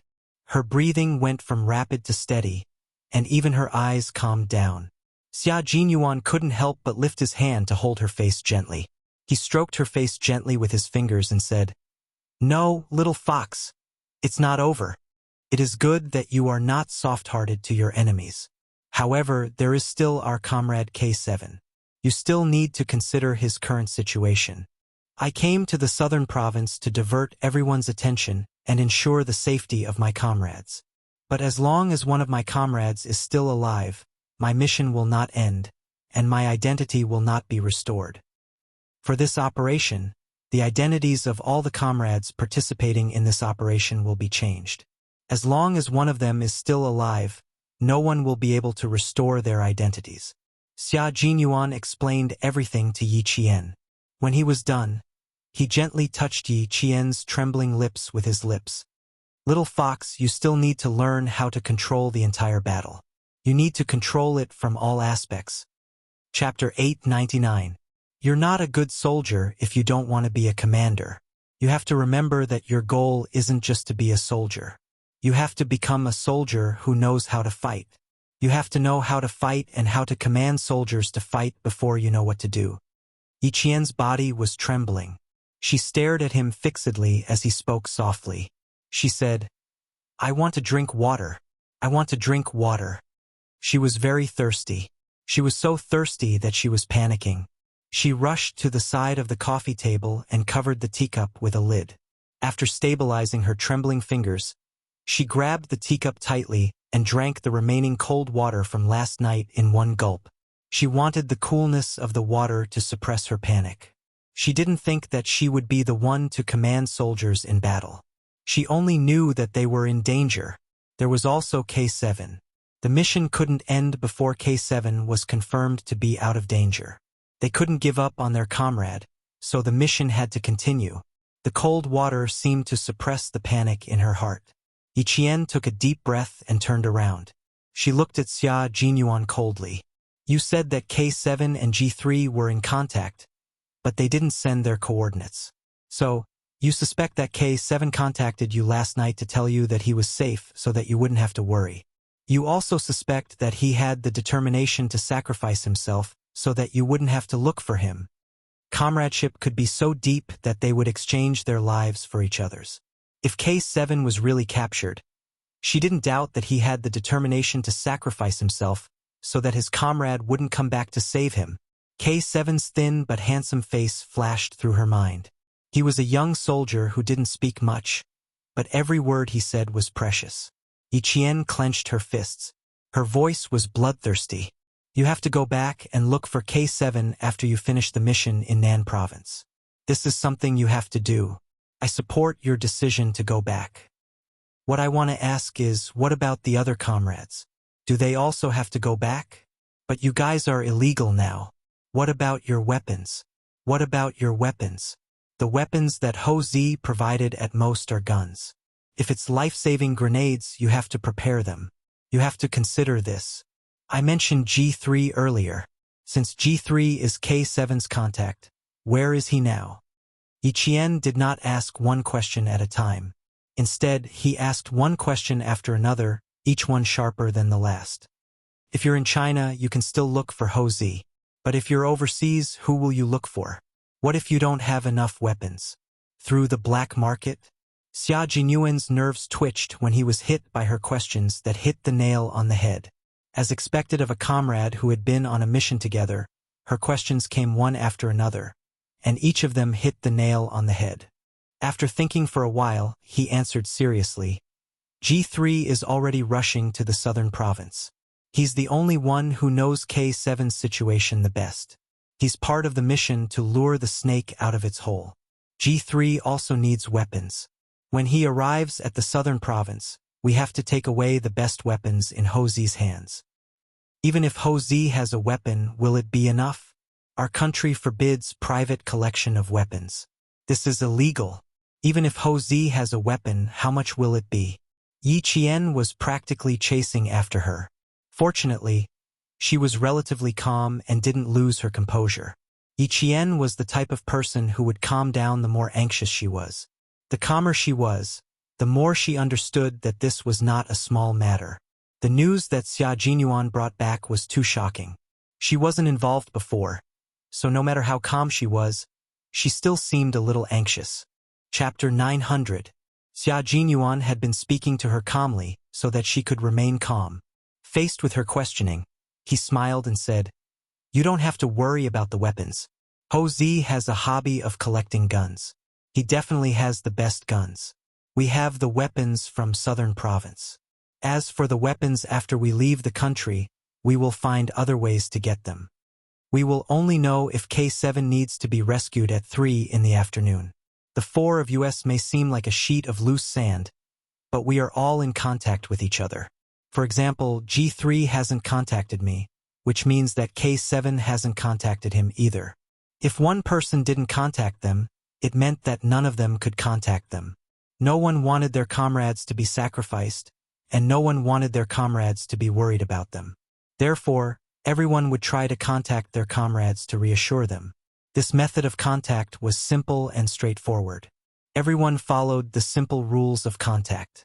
They had all developed the habit of reporting their situation to their comrades at all times so that they wouldn't forget to contact them. What we should do now is to get rid of the snake that you lured to southern province. Then you guys should hurry back to find K7. Yiqian summarized everything in one sentence.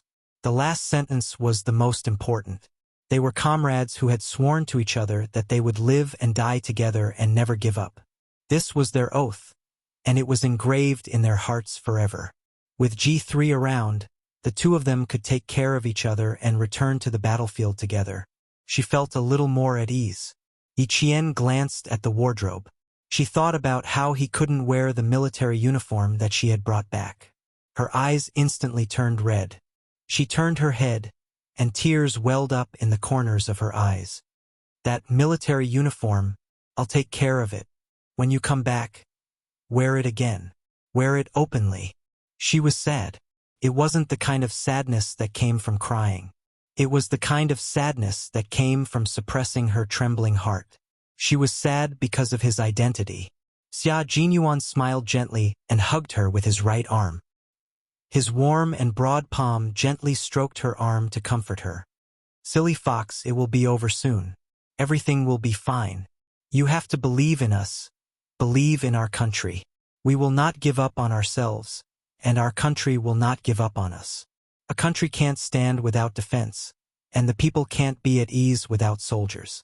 We are defense, but we are also soldiers. No one will abandon us as soldiers. His embrace still made her feel at ease. The faint scent of mint flowed into her body bit by bit.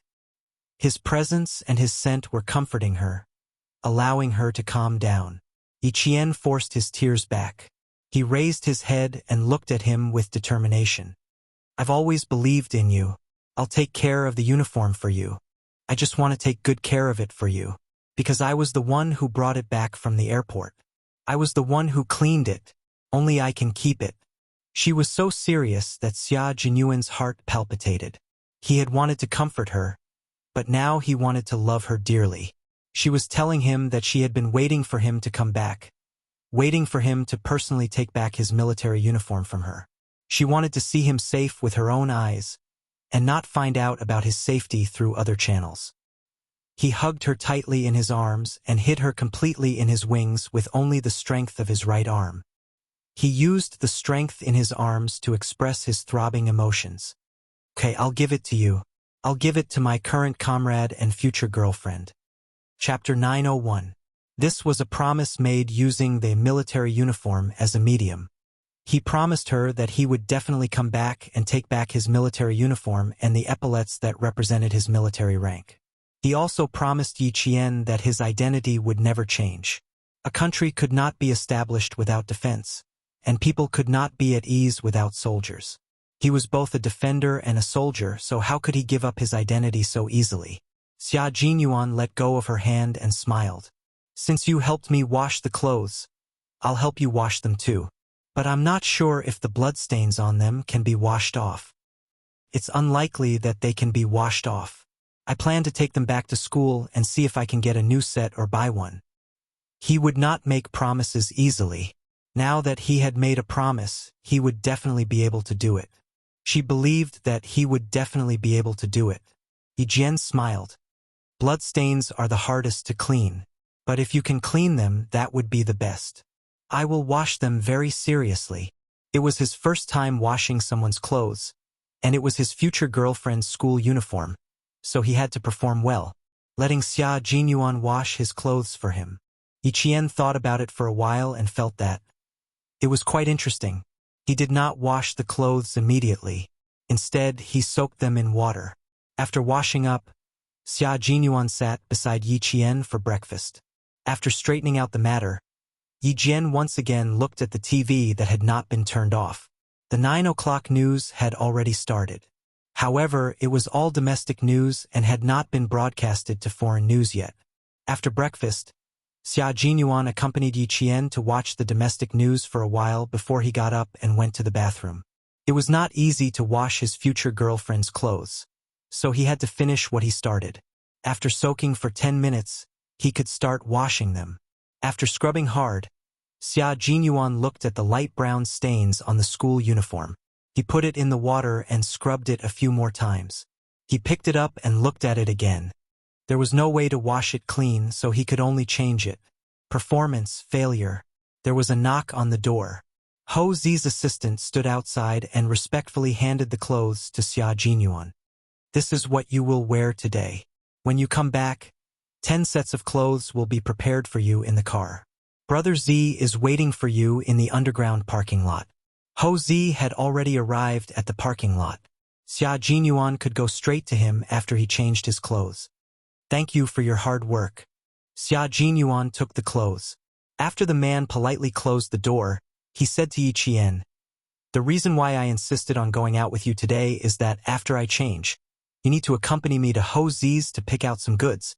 The goods are a little far away. I'm afraid you won't be able to go to the group training today. Then I won't go. Your matters here are more important." Choosing goods was choosing weapons. She would definitely go. When it was time for the 30-minute news broadcast, Yi Qian answered as he stared at the television screen. Yi Qian saw several dignitaries from the Middle East walking into the meeting in splendid attire. This was a religious exchange meeting. Xia Jinyuan, who had changed his clothes, came out and saw the news. His elegant and handsome face flashed with a trace of gloom. From the dark to the light, it seems like they are afraid. He suddenly said. Yi Qian's eyebrows twitched slightly. He looked at the television again. Religious exchange meeting? Did their beheading operation have anything to do with religion? The television screen flickered. Xia Jinyuan turned off the television. There shouldn't be any problems if it's on the domestic news. One of the people involved is a weapons expert. Chapter 902. The television screen flickered and Xia Jinyuan switched it off. He said calmly, "There shouldn't be any problems if it's on the national news. One of them is a weapons expert." A weapons expert? A religious exchange meeting? Since it's a religious exchange meeting, the people who appear should be related to religion. Why is there a weapons expert? When religion and weapons are involved, it loses the meaning of religion and becomes a little bloody. Operation Decapitation, they were carrying out Operation Decapitation. A religious exchange meeting, a weapons expert. Yi Qian held his breath. This time, the target of the operation was someone from the religious exchange meeting. What they had taken care of was a person who had been secretly causing trouble for the Chinese side under the pretext of religious exchange. Such a person seemed sanctimonious, like a savior who promoted religion, but in fact, he was the real creator of blood and violence. Xia Jinyuan looked at the expression on her little face and understood. It seemed that his little fox knew who the decapitation leader was. As he buttoned his suit, his thin lips curled up slightly as he brought up a past incident. In the no man's land, there was an active soldier in the mercenary group that we dealt with together. This active soldier followed the person who used the name of religious exchange to enter Tibet. He came from China's borders as a believer and stole military intelligence from China's borders. He secretly spread bad ideas and tried to cause chaos at China's borders. Little fox, our country is at war everywhere. It seems peaceful, but there are many countries eyeing our country covetously. They want to take the opportunity to stir up trouble and weaken our country's strength to achieve their unspeakable goals. What we need to do is to eliminate these people who are secretly stirring up trouble. While warning other countries, we also need to maintain the stability of our country's borders. They were soldiers, and the duty of soldiers was to protect the country's security, the country's borders, the stability of the government, and the stability of the society. Once there was an abnormal situation that threatened the peace of the country, they would draw their swords. Yi Qian listened quietly. When he looked up, he saw Xia Jinyuan in a black suit standing in front of him. In the blink of an eye, he had changed from a powerful soldier to a calm and reserved businessman. He pursed his lips and smiled. "Captain Xia, you're a natural. Very suitable. Not bad." Xia Jinyuan adjusted his tie and his thin lips curled up slightly. In an instant, there was a noble and distinguished aura between his eyebrows. "How is it? Do I look more like it now?" It wasn't that. Xia Jinyuan was now a mature and steady business elite who exuded a distinguished aura. No matter how he disguised himself, he was always the noble Xia Jinyuan who stood at the top of the world. Yi Jian nodded with a smile. "You look alike. No one would be able to tell that Captain Xia is actually a soldier. Even if he came to her side with danger, he was still a soldier that she admired. Danger is always present. It depends on how you face. Regardless of whether you are relaxed or worried, the danger will never disappear automatically. And I choose to face it." Chapter 903. The danger is right there. The first thing we should think of is to solve it, not worry. Little fox, as a special forces soldier, even if you are just training, danger still exists. We have to face unexpected situations at all times. Being calm and collected is our attitude when facing them. There is no fear, no retreat, only forward. This is the mission and responsibility of a soldier. Yi Qian, You have to remember that we are always in danger. There is never a way out. The only way is to face it and solve it. Complete it. Do it without hesitation. Xia Jinyuan and Yi Qian's relationship was not just that of lovers.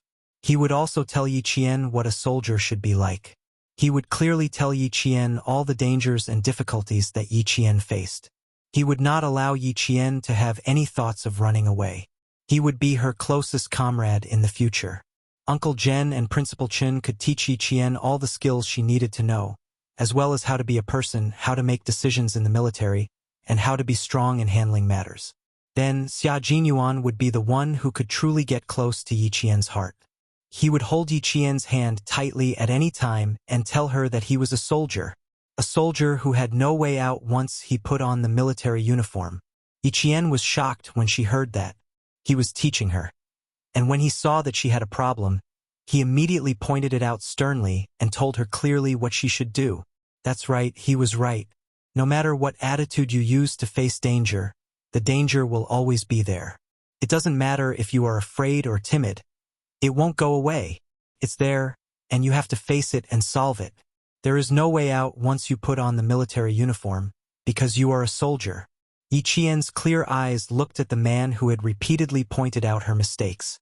She saw the coldness in his eyes and also saw the hope he had for her. She nodded and said, "I understand. I will always remember it." Yi Qian was a girl who understood everything easily. Xia Jinyuan had said it so clearly, so naturally, she could see and think clearly. "Good girl, you're the best in my heart. You always will be." She was so smart and hardworking. No matter when, she could accept his criticism and criticism. She trusted him without any conditions. He would not let such a girl walk the path of ordinary. He would definitely hold her hand tightly and face the flames of war together. He needed a comrade like her, a girlfriend like her, and she needed a comrade like him, a boyfriend like him. Xia Jinyuan and Yi Qian were a circle that no one could separate. At 9:05 a.m., the students who stayed in the hotel last night woke up one after another. Yi Qian and Xia Jinyuan walked out of their rooms. Wang Jin, who slept on the same floor as them, yawned and opened the door. "I'm not eating breakfast. I have to go to my grandma's house for lunch. You guys go ahead." As Wang Jin spoke, he saw two figures walking in front of him. He did not immediately recognize them, but said to the boy who was staying with him, "There's a guy and a girl in front. I bet the guy is handsome and the girl is beautiful. Just looking at their backs makes me think they look good." Although Wang Jin lowered his voice, it was not low enough for Xia Jinyuan and Yi Qian. "They're seniors from grade 3. Let's hurry up." Yi Qian hurriedly tugged on Xia Jinyuan's sleeve and walked even faster. Luckily, she was wearing a casual dress. If she was wearing a tight-fitting dress, her skirt would have been torn apart by her large strides. Chapter 904. Xia Jinyuan was a little worried. When would he be able to reveal his secret identity? He had no choice. He definitely couldn't reveal it now. It was better to avoid people's eyes and ears. When Xia Jinyuan saw that she was walking faster than a rabbit, a light flashed across his eyes and he revealed a mischievous smile. He reached out and put his arm around Yi Qian's shoulder. Just as she was about to scream in fright, Xia Jinyuan chuckled and said, "You're more likely to be discovered if you walk alone. Now you can lower your head and hide your face in my arms. It'll be safer." Yi Qian was so scared that her body froze. She raised her head and glared at him. "Xia Jinyuan, you." "Shoo! Don't talk, little fox. There are 3 boys wearing the uniform of the provincial first high school coming over." Xia Jinyuan pulled Yi Qian deeper into his arms, so that her delicate face was pressed against his chest. Only her small and delicate earlobes could be seen. "Then I'll wait for you at the bookstore in the afternoon. You two shouldn't oversleep."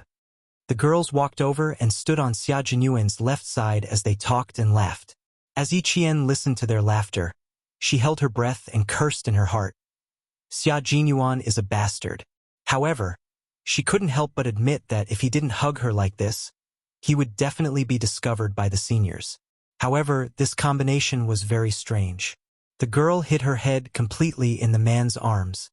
even when they entered the elevator. It was so strange that the seniors who didn't pay much attention to them stole glances at them.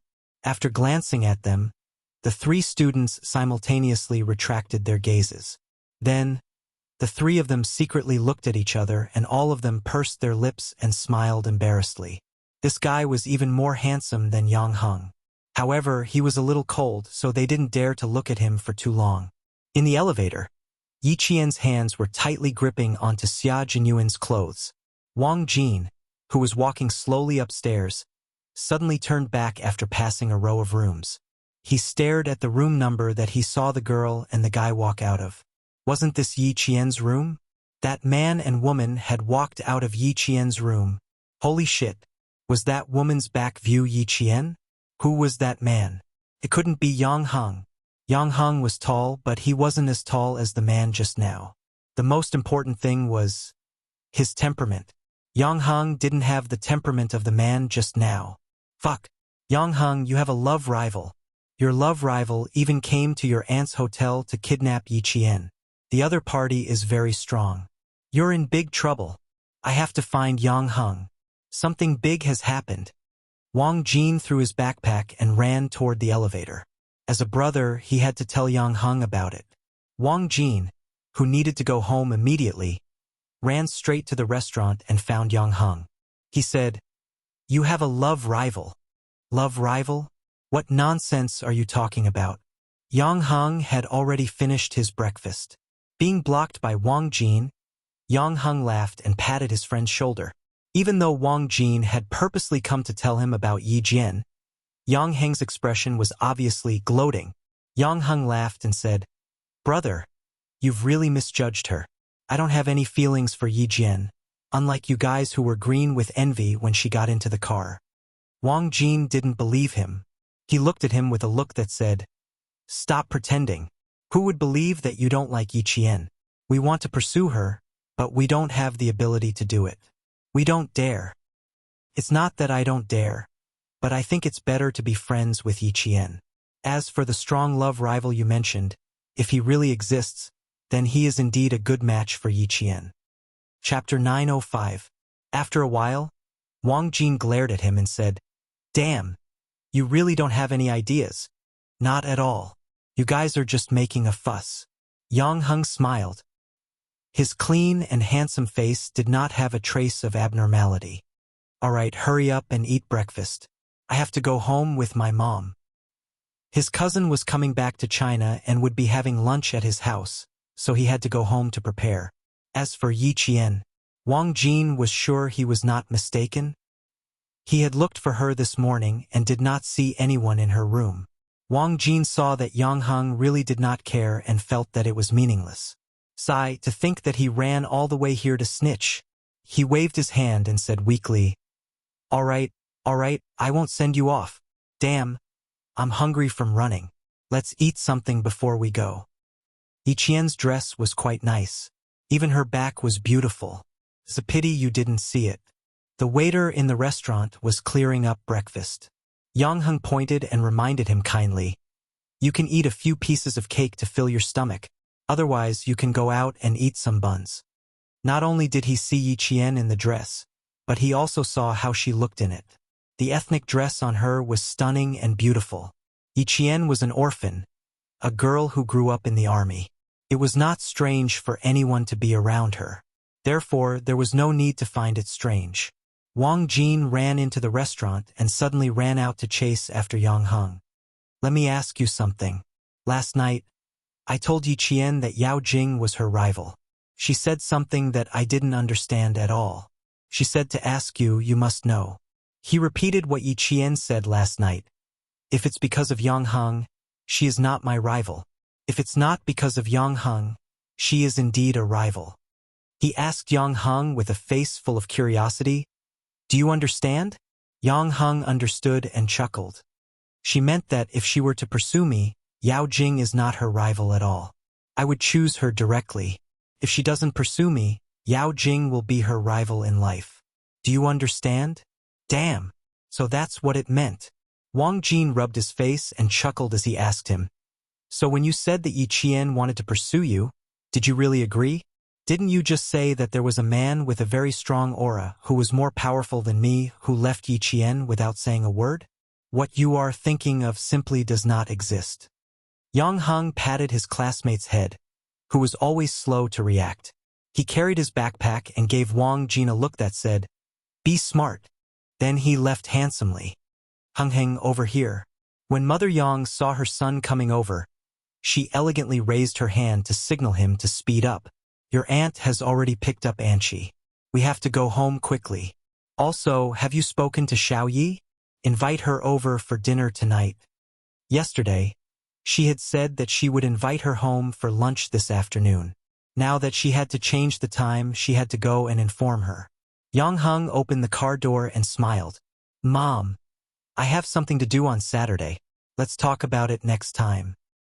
You child, I clearly said that I would invite her for lunch last night. Now that your cousin went back on her words, you still? Mother Yang said as she bent over to get into the car. Her expression was so serious that Yang Heng felt helpless. Mom, Yi Qian has her own things to do. She already said that it's fine. Why are you still thinking about it? Mother Yang heard her son's helplessness. She raised her hand and patted his head.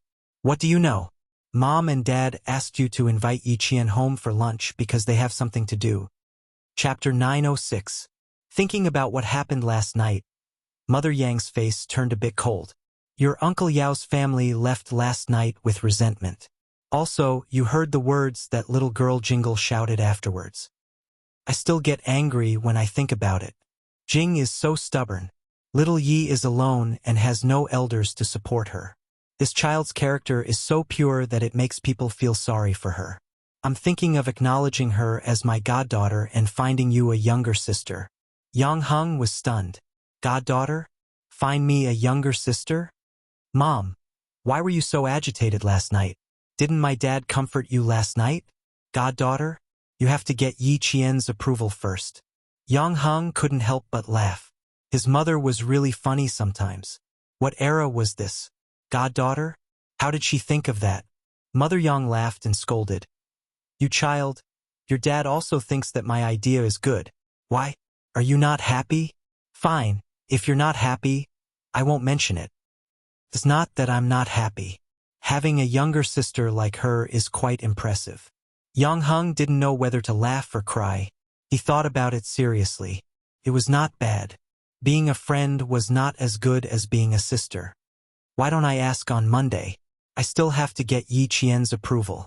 When Uncle Yao and his family know about it, they will restrain themselves. The mother and son were seriously considering it in the car. A black car drove out of the underground garage and headed towards the suburbs. We don't have a lot of goods. They are all light weapons. I don't think you can take the cannons with you. We have enough pistols and bullets. In the car, Ho Zi didn't avoid the topic just because Yi Qian was there. Family Xia even brought the little girl along.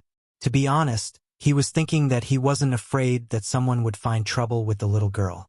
After thinking about it, he felt that he was worrying too much. Young Master Xia wasn't worried and the little girl didn't look scared at all. It was obvious that they weren't afraid of trouble at all. Since they were both bold and fearless, what else did he have to worry about? He could avoid the topic. Xia Jinyuan trusted Ho Zi's arrangements. He said calmly, Brother Z, you can make the arrangements. Southern Province is your territory. I don't need to worry about anything. I really can't worry about you. You only said that you killed someone overseas. I don't know what kind of person you killed. Ho Zi had a smile on his face the entire time, and his voice no longer had the coldness that could not be hidden from before, but carried a hint of lightness. Just now, I told a few brothers in the underworld to pay attention to anything. I've also sent people to the hotel. If anyone sneaks in, we'll know immediately. Not. He came and attacked. It's not like he's a monster with only one head. But the other party is here to take your lives. Aren't you afraid? He didn't believe that a little girl could be so calm that she wasn't afraid of death. Yi Qian wasn't afraid at all. She had been reborn. She already knew what death felt like. What was there to be afraid of? Now, she wasn't afraid that someone would come looking for her. She was afraid that no one would come looking for her. Her eyes gradually darkened and turned cold. A murderous aura appeared in her dark eyes. She maintained her calm smile and said slowly, "What's there to be afraid of? He wants to kill me. I want to kill him too. I'll kill the person who wants to kill me first. There's nothing to be afraid of." Chapter 907. His words were so domineering and confident. Even Ho Zi, who was in the underworld, was stunned by his words. Good boy, he was able to say such responsible and confident words at such a young age. It was true that one should not question a hero's background, and one should not bully the young. After a while, Ho Zi couldn't help but applaud. Old Six, you're very lucky to be able to say such words. Zigu supports your decision. Even if you're young, you have to act in advance. Kill the person who wants to kill me in advance. That was what he thought back then, and that was how he got to where he was today. You're not afraid of anyone, but you're afraid of yourself. You're the one who destroyed your own hope and lost your own life. It was a bit far from the Venus Hotel to the place where the goods were hidden. Took more than 2 hours to drive. The place where the goods were hidden was a scenic area developed by Ho Zi, the Dalong Mountain Scenic Area. This was a scenic area developed by Ho Zi and the government in cooperation. It was filled with the latest foreign resources and had everything you wanted to do. There was also a very large golf course and a shooting range. Just these 2 projects alone were enough to attract countless rich people to come and visit. At the end of October, the maple leaves on Dalong Mountain were all red. There were also many tourists who came to enjoy the scenery. Yi Qian sat in the car and also enjoyed the beautiful scenery along the way. Ho Zi's personal phone calls were very few. There were only 2 calls in 2 hours. One of them happened to be someone who invited him to play golf at Dalong Mountain. The other party even brought his own client. You 2 go back to the villa and wait for me. This person has some background in the underworld in the north. I'll come over after I say hello. The car entered the scenic area at around 11 o'clock in the afternoon. Ho Zi gave a few instructions to the driver before getting out of the car and leaving. On the way, Xia Jinyuan spoke very little. Yi Qian noticed that his hand was in his trouser pocket. He was holding his phone and waiting for his comrade to call. He was waiting patiently. There was no trace of impatience on his handsome face. His gaze was as calm as a city in the sky. Occasionally, he would even raise his eyes to look at the beautiful scenery and point it out to her. From this, Yi Jianjian could see the distance between him and her. The car drove all the way to the villa's parking lot. Xia Jinyuan did not ask the chauffeur to get out of the car and open the door. Instead, he pulled Yi Qian out of the car and said, "You go in first. I'll come over later." He gently squeezed Yi Qian's palm, indicating for Yi Qian to be more careful. Although Ho Zi was someone he trusted, Yi Qian was a comrade he trusted enough to put his life in her hands. After the early autumn, the weather became cooler day by day. When they reached the mountains, the temperature dropped even lower. Yi Qian got out of the car in a dress. The wind in the mountains blew, and she couldn't help but shrink her shoulders slightly. "Put on your clothes and go in quickly." Xia Jinyuan's suit jacket was draped over Yi Qian's shoulders. Under the faint sunlight, the man who was looking down at her had exquisite facial features. When the sunlight shone on his face, it made her feel at ease. Yi Qian adjusted her clothes and followed the chauffeur into the villa. The signal in the mountains was not very good. Xia Jinyuan walked for about 1 kilometer before he stopped. Looking at the pitiful 3 bars of signal on his phone, Xia Jinyuan smiled slightly. His slender fingers quickly typed a set of numbers and sent it out without any punctuation. The mountain road was not easy to drive on, and the car they were in was quite old. However, the G3 never doubted that this car, which came from a small county, would be scrapped. Chapter 908. The phone in his trouser pocket vibrated slightly. As it was shaking, G3 turned his body and took out his phone. He took a good look at it. It was a set of numbers. He could not look at it in reverse. The first set of numbers was the geographical coordinates of the city limits. The second set was the district coordinates. The third set was the county coordinates. And the fourth set was the specific coordinates. After reading the message, G3 immediately erased the message and restored the phone to the factory settings. This was the most direct and safest way. It was simple and fast. If they still didn't receive any news from K7 after 3 o'clock, he and Xia Jinyuan would meet up and get rid of the snake that followed them into Nan province. Then they would return to the battlefield to find their comrades.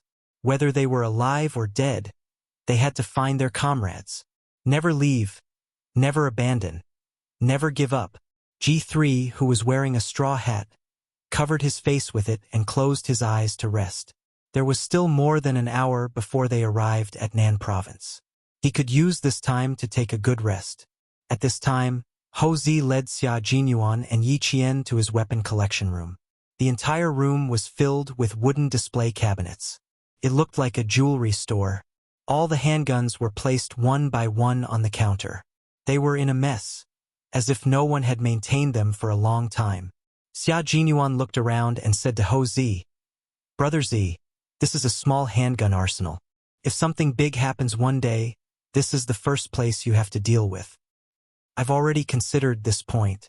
That's why I used wood to make all the cabinets. If something really happens in the future, I'll burn it down." Hou Zi replied with a natural expression. Her red phoenix eyes, which were so beautiful that they looked like they were drawn by a painter bit by bit, revealed a trace of coldness that seeped into her bones. A dangerous person who possesses the most dangerous thing is protection. It is also the most direct evidence of a crime. I have a hobby of collecting guns. I know that it's forbidden in our country.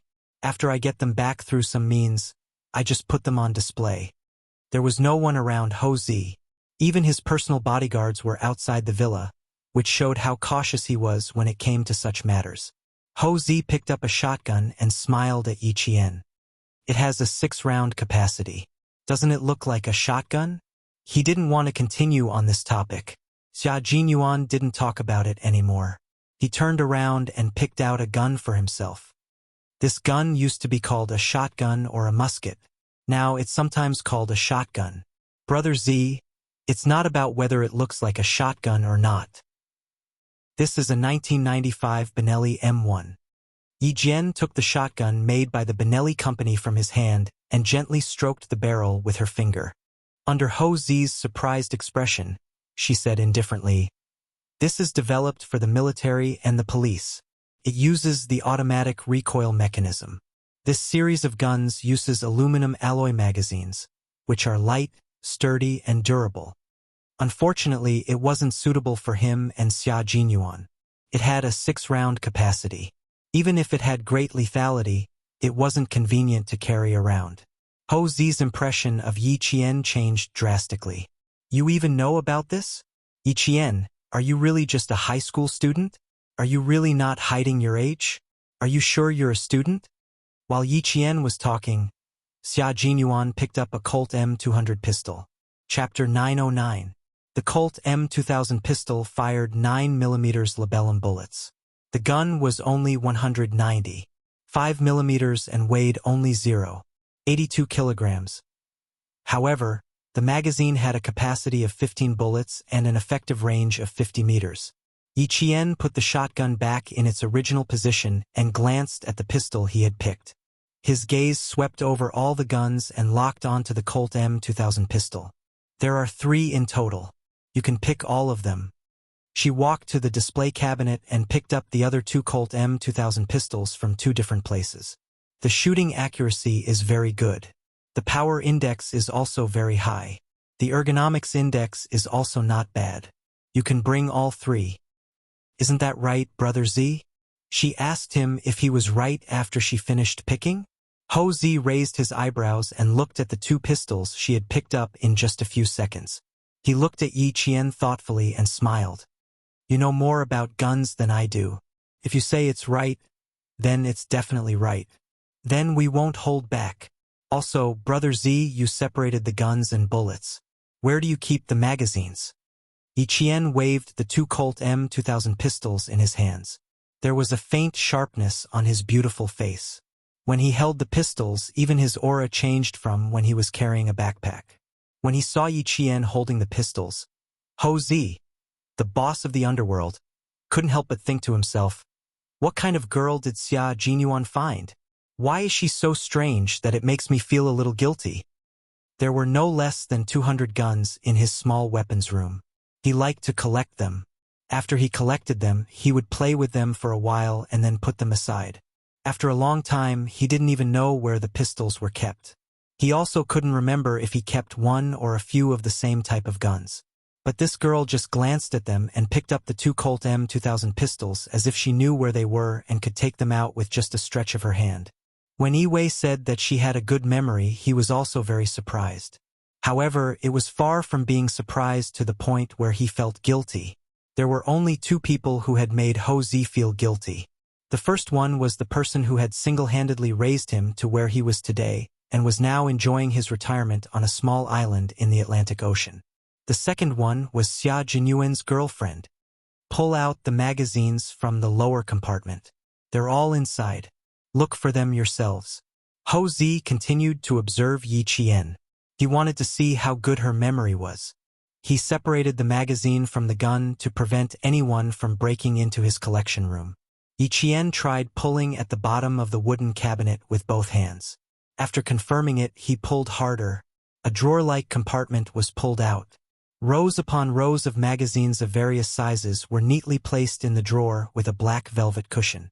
Compared to the guns that were casually placed on the wooden cabinet, the magazines were much neater. Go ahead and choose. After you're done, this place will cease to exist. Zi opened the other 3 compartments together. There were magazines and bullets.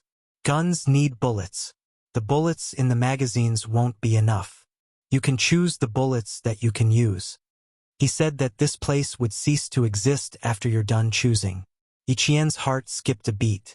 She instinctively looked at Xia Jinyuan. Xia Jinyuan only smiled at her. Do you see the magazines? Brother Z is right. Guns need bullets. Chapter 910. So this is why he brought me and Little Fox here. Madam Xiaiyue, it seems like your plan is working. This man who can do whatever he wants in the underworld is cutting off his own path of retreat. Seeing the smile on his face, Yi Qian felt a lot more at ease. This meant that before Zi brought them in, he had already made up his mind to destroy everything. This made her feel at ease. No wonder Xia Jinyuan said, if something big happens one day, this is the first place you have to get rid of. In fact, he was telling Zi that this place had to be destroyed. Zi really had the guts to destroy this place. However, Yi Qian felt that Zi seemed to be doing something very important. He had started to destroy some evidence that could directly incriminate him, and the gun collection room was the first evidence he wanted to destroy. As for Yi Qian, who had never been interested in other people's private affairs, had no way of knowing why Zi wanted to destroy this place. There were 3 Colt M2000 pistols in his hands, so he needed 3 magazines. Yi Qian scanned through the 3 rows of magazines, picked up the magazines one by one in front of Zi, and threw them to Xia Jinyuan. Colt M2000 pistol magazine, capacity 15 rounds, loaded 15 rounds. She was very fast. Zi, who had been paying attention to her, saw that her gaze swept across the rows of magazines, and she did not even look for them. She was even more familiar with the exact location of the magazines than he was. He was convinced, he was really convinced. Xia Jinyuan caught the 3 magazines that were thrown to him in succession and put them down one by one. He did not even need to check carefully, he just took them and loaded them. His expression was full of trust in her. Zi saw this kind of trust in Xia Jinyuan, and his eyes darkened. He could vaguely see the attitude that Xia Jinyuan had towards relationships. He did not hide it, he was not afraid, he was only going to advance and retreat together. Now, the trust between them was like a lock, locking their every word and action, making it impossible for others to interrupt. Brother Z's collection of guns is very tasteful. These 2 are magazines for the M9, and these 2 are magazines for the Desert Eagle. There's a total of 7 pistols, and that's about it. Yi Qian had picked out the best of the best, especially the Desert Eagle, which was the king of pistols. If they really destroyed this place, it was better to take out the good guns and let Xia Jinyuan and the others use them properly. Zi did not care anymore. He was only responsible for bringing the couple in. The couple was more familiar with everything else than he was. The magazines she picked out were all good magazines. Among the rows of magazines, she picked out the good ones in less than 3 minutes. What else did he need to care about? There's no dagger here. I'll get one for self-defense when the time comes. Just pick a few pistols. The rest of the guns are inconvenient to carry and can be easily recognized. Xia Jinyuan did not say much during the whole process. Yiqian did all the work. After disassembling the guns, she could even reassemble them from a pile of scattered gun parts. Her eyes and hands were so sharp that from the time she picked up the handle to the time she finished assembling the gun, she did not even have to think about whether the parts in her hand were correct or not. This was because she could accurately pick out the correct gun parts from a pile of parts. He felt ashamed of his own inferiority when it came to such memorizing skills. What Hou Zi saw now was only the tip of the iceberg of Yi Qian. Just this side of him was enough to make him gasp in amazement. Chapter 9:11. Hou Zi had only seen the tip of Yi Qian's iceberg. What she didn't know was that after Yi Qian entered the collection room and scanned the entire display table, her brain was like a mobile high-speed computer, storing the models and positions of all the guns. You take these guns. These two are enough for me.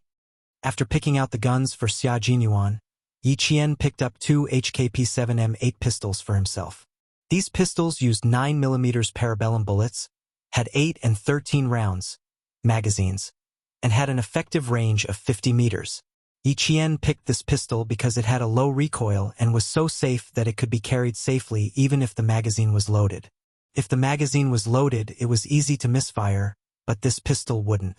Therefore, it could be quickly fired when necessary and could immediately remove the safety and fire. After picking out the guns and magazines, Yi Qian had finally found all the weapons they needed. There were a total of 9 guns and bullets. Xia Jinyuan had gained a lot. Holding Yi Qian's hand, they left the small gun storage room. Hou Zi was the last to leave. Before turning off the lights, he glanced at the collection room where the first gun was placed 15 years ago. After a flash of coldness in his eyes, he pressed the switch and turned to leave. He walked quickly without a trace of hesitation. An underground gun storage room that would no longer exist after tonight. Since he had already decided to abandon it, he wouldn't hesitate anymore. It had only been 10 minutes since they entered the basement and came out. The staff of the attraction had just delivered today's lunch to the entrance of the villa. Xia Jinyuan pushed the fridge to block the entrance to the basement. His eyes fell on a yellow hose pipe. This pipe had appeared by the gun counter before. It was a natural gas pipe. Hou Zi had laid the natural gas pipe in the basement. If there was an accident, it was indeed very suitable to blow up the entire gun storage room. Moreover, it was under the kitchen. When the time came, it could be said that a natural gas leak caused the explosion. Let's eat. After lunch, let's go back to the city. Hou Zi invited the two of them to sit at the dining table. He personally opened a bottle of red wine and poured a glass for Yi Qian. Yi Qian, Hou Zi, admire you. She was even more ruthless and resourceful than the 17-year-old Hou Zi when he was young. He couldn't admire her. She had single-handedly challenged more than 10 hooligans and crippled 7 of them. Tonight, she had talked about guns as she opened her mouth. This 17-year-old girl had shown him that there was always someone better than her. Yi Jian pursed her lips and smiled. She was like a flower that was quietly blooming. There was no lethality in her smile at all. Brother Zi Miaozan, I'm indeed a student. I'm a second-year high school student. What I know is just from him. He glanced at Xia Jinyuan, who had started eating gracefully, and continued with a smile. I learned from him. That's all I know. Hou Zi laughed. The girl was quite wary of him. He said to Xia Jinyuan, who acted as if it had nothing to do with him, You're really lucky to have such a good girl. Come, Brother Zi, I'll toast you for your unique taste. Also, to your reminder. Thank you. You're welcome. Xia Jinyuan picked up his glass and lightly clinked it with Hou Zi's. I wish Brother Zi's wishes come true. Hou Zi was overjoyed. Old Six words were always pleasant to hear. Now, he wished Old Six wishes come true. This matter must succeed. Cooperating with this territory was for no other reason than to prevent the woman he loved from being married to another man.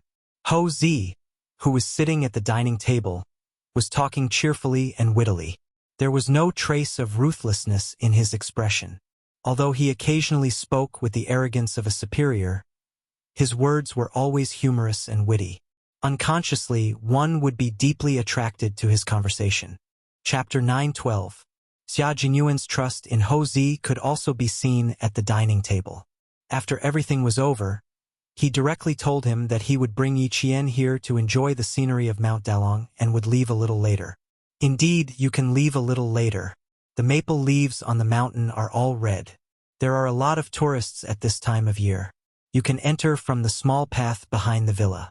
You don't have to squeeze with the tourists. This was a tourist area developed by Ho Zi and the government. When it was being developed, he said that he needed a private mountain path. Thus, when he was designing the entire area, he paid a little more money to leave such a path. There was a private mountain road in the tourist area. Just by hearing about it, one could tell that it was extraordinary. Xia Jinyuan knew about Ho Zi's financial resources, so he did not look surprised at all.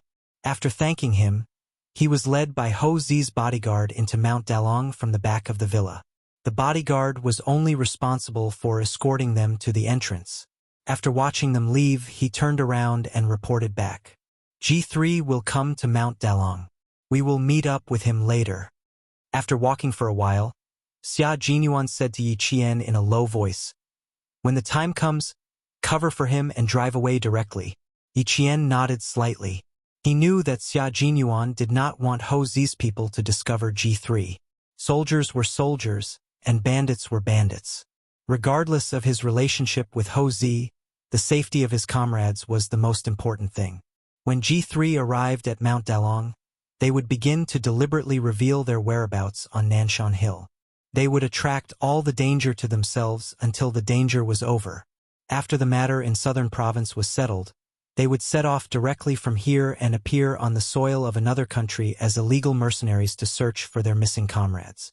There were tens of thousands of maple trees on Mount Dalong. When Southern Province was promoting tourism, they would film the scenery of Mount Dalong all year round. However, Ho Zi had left a private path for them to enjoy the best scenery. There were mountains, rivers, and scenery. Yi Qian, who was going to visit Mount Dalong in the future, smiled and said to Xia Jinyuan, "Looks like Brother Zi invested a lot here. Otherwise, the government would not have allowed him to leave a private mountain path." That's not the case. Sometimes, this road is also used by provincial leaders to receive VIPs and to climb the mountain for sightseeing. Xia Jinyuan walked a few steps ahead, occasionally stopping to wait for Yi Qian to come closer. It was rare for the two of them to have such a pleasant time together, and it made him have the urge to shorten 1 minute into 2 minutes. After about 40 minutes of climbing, Yi Qian, who was wearing a skirt, was so hot that her back was sweating. She picked up a fallen maple leaf from the bottom of a huge, towering rock to fan herself. "Let's rest for a while. I'm all sweaty." These were Aunt Yongheng's clothes.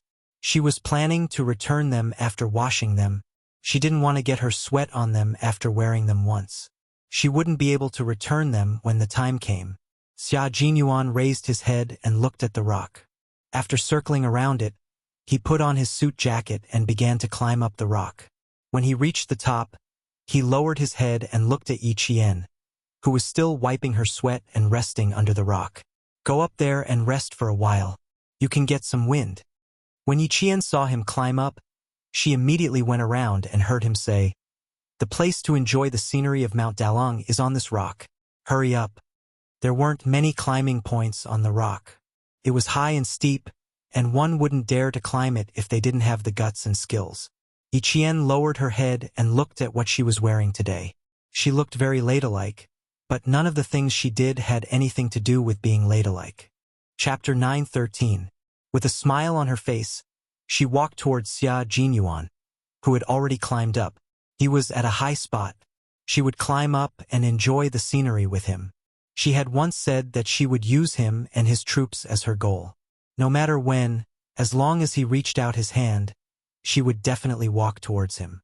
The rock that no one had set foot on was not steep. Instead, It was flat enough for two people to sit side by side. There was also a backrest which made it look like a natural stone chair. They could sit together and watch the clouds rise and the sun rise and set. This place is really good. If I hadn't climbed up, I wouldn't have been able to find it. Yi Qian took his outstretched hand and carefully stepped on the chair of the natural stone chair. Then, she slowly bent down and sat down. You have a great view. You can enjoy the maple leaf scenery on this side of Mount Dalong. Xia Jinyuan, shall we come again when the maple leaves turn yellow? Yi Qian, who had taken the initiative to suggest a next date, looked up. Although the scenery was good, she was still worried about him. Is this the time for our next date? Xia Jinyuan laughed heartily. He held her in his arms and let her head rest on his shoulder. He said softly, when the maple leaves turn yellow, I will definitely put on my military uniform and accompany you to see thousands of maple leaves. There were thousands of maple leaves on Mount Dalong. When they were red, they were like clouds, and when they were yellow, they were like gold. When the weather was good, people from southern province city would come to see them and enjoy the beautiful scenery of all 4 seasons. Yi Qian gently closed her eyes and nodded. I have always believed in you, Xia Jinyuan. I have always believed in you. I have never disappointed you either, have I? It was like that in the past, and it will be like that in the future. His suit jacket covered their knees and let her head rest on his shoulder. This was the most peaceful and beautiful time for the two of them to be together. Even the indifferent little fox beside him took the initiative to approach him. Xia Jinyuan thought to himself, if the first time doesn't work, I have to at least try a few more times. Xia Jinyuan glanced at the bottom of the rock and saw a small, square, and colorful aluminum foil bag. With his good eyesight, he took a casual glance and saw the English words on the aluminum foil bag clearly. Xia Jinyuan, who had originally planned to bring Yi Qian back to the hotel next time, wanted to get up and leave immediately after seeing an imported brand aluminum foil bag in a place like this. But the little fox seemed to like this place. Xia Jinyuan sighed softly and whispered, let me tell you something. The story of Xia Yue and Hou Zi. Why are you suddenly talking about them? Yi Qian immediately raised her head and looked at him with a puzzled expression. She frowned and said, did you discover something? His gun collection. Hou Zi brought us here to look at the goods. I'm guessing that he's starting to pull back. He kept hundreds of guns in his villa. These are direct evidence of his crimes. He started to destroy these things before marrying Xia Yue. Since she mentioned the gun collection, he decided to start from there. Xia Yue likes maple leaves very much. The second time she met Hou Zi was in Xiangshan. In order to take the most beautiful maple leaf scene, she was only 17 years old at the time and forced herself to a dead end. It was Hou Zi who risked his life to save her. This should be the place where the two of them watched the maple leaves together. Most people wouldn't notice. I think the two of us will have to choose a new place next time. Xia Jinyuan smiled faintly and pointed at the bottom of the rock. And this place is where the two of them do some private things. Why don't we go somewhere else now? Chapter 9:14. Yi Qian wanted to ask how he knew this was the place where Xia Yue and the others were meeting, but when he saw Yi Qian pointing at the bottom of the rock, he looked down. After he finished looking, Yi Qian looked up and said seriously, we should leave immediately. This is their bed. We're sitting on their bed. So bold. They're doing intimate things on the rock. Aren't they afraid of falling? Aren't they afraid of being seen doing intimate things on the rock while admiring the beautiful scenery? Yi Qian didn't even dare to think about it. He grabbed the rock with both hands and stood up. He showed his toughness from training and quickly flipped over the rock without Xia Jinyuan's help. Xia Jinyuan was too embarrassed to say anything when it came to this. He had never used condoms before. Yi Qian didn't even need to say anything. He had never used condoms in his 2 lifetimes and had never even tried to understand them. Let's go to the main mountain path. The coordinates are clear, so G3 will be able to find us easily. Xia Jinyuan saw her awkward expression and laughed in his heart. He restrained his expression and said, he should be here soon. We'll wait for him at the top of the mountain. If they met in a crowded place, They wouldn't attract attention even if they went down the mountain one after the other. There were metal fences on both sides of the private mountain path to prevent tourists from entering. After about 400 meters of the rock, they saw people guarding the end of the metal fences. When they saw the two of them, they immediately opened the fences. "Hello, Brother Xia. Z said that the car you want is parked in the villa's garage. You can go down and get the car keys from the security guard." The people guarding here were all Ho Zi's own people, so one could imagine how cautious he was. Xia Jinyuan nodded and thanked him. Then he held Yi Qian's hand and walked towards the main mountain path. Ho Zi is invincible in southern province. You can see his personal ability from a small matter. I even asked you to cover for me, but he already guessed that my comrades would come to the scenic area. It's good that we're friends. If we're enemies, he's definitely a terrifying opponent. Ho Zi doesn't seem like a person who can't differentiate between good and evil. He should be a person who will kill anyone who stands in his way. I don't think he would casually make a move if you don't intentionally hinder him.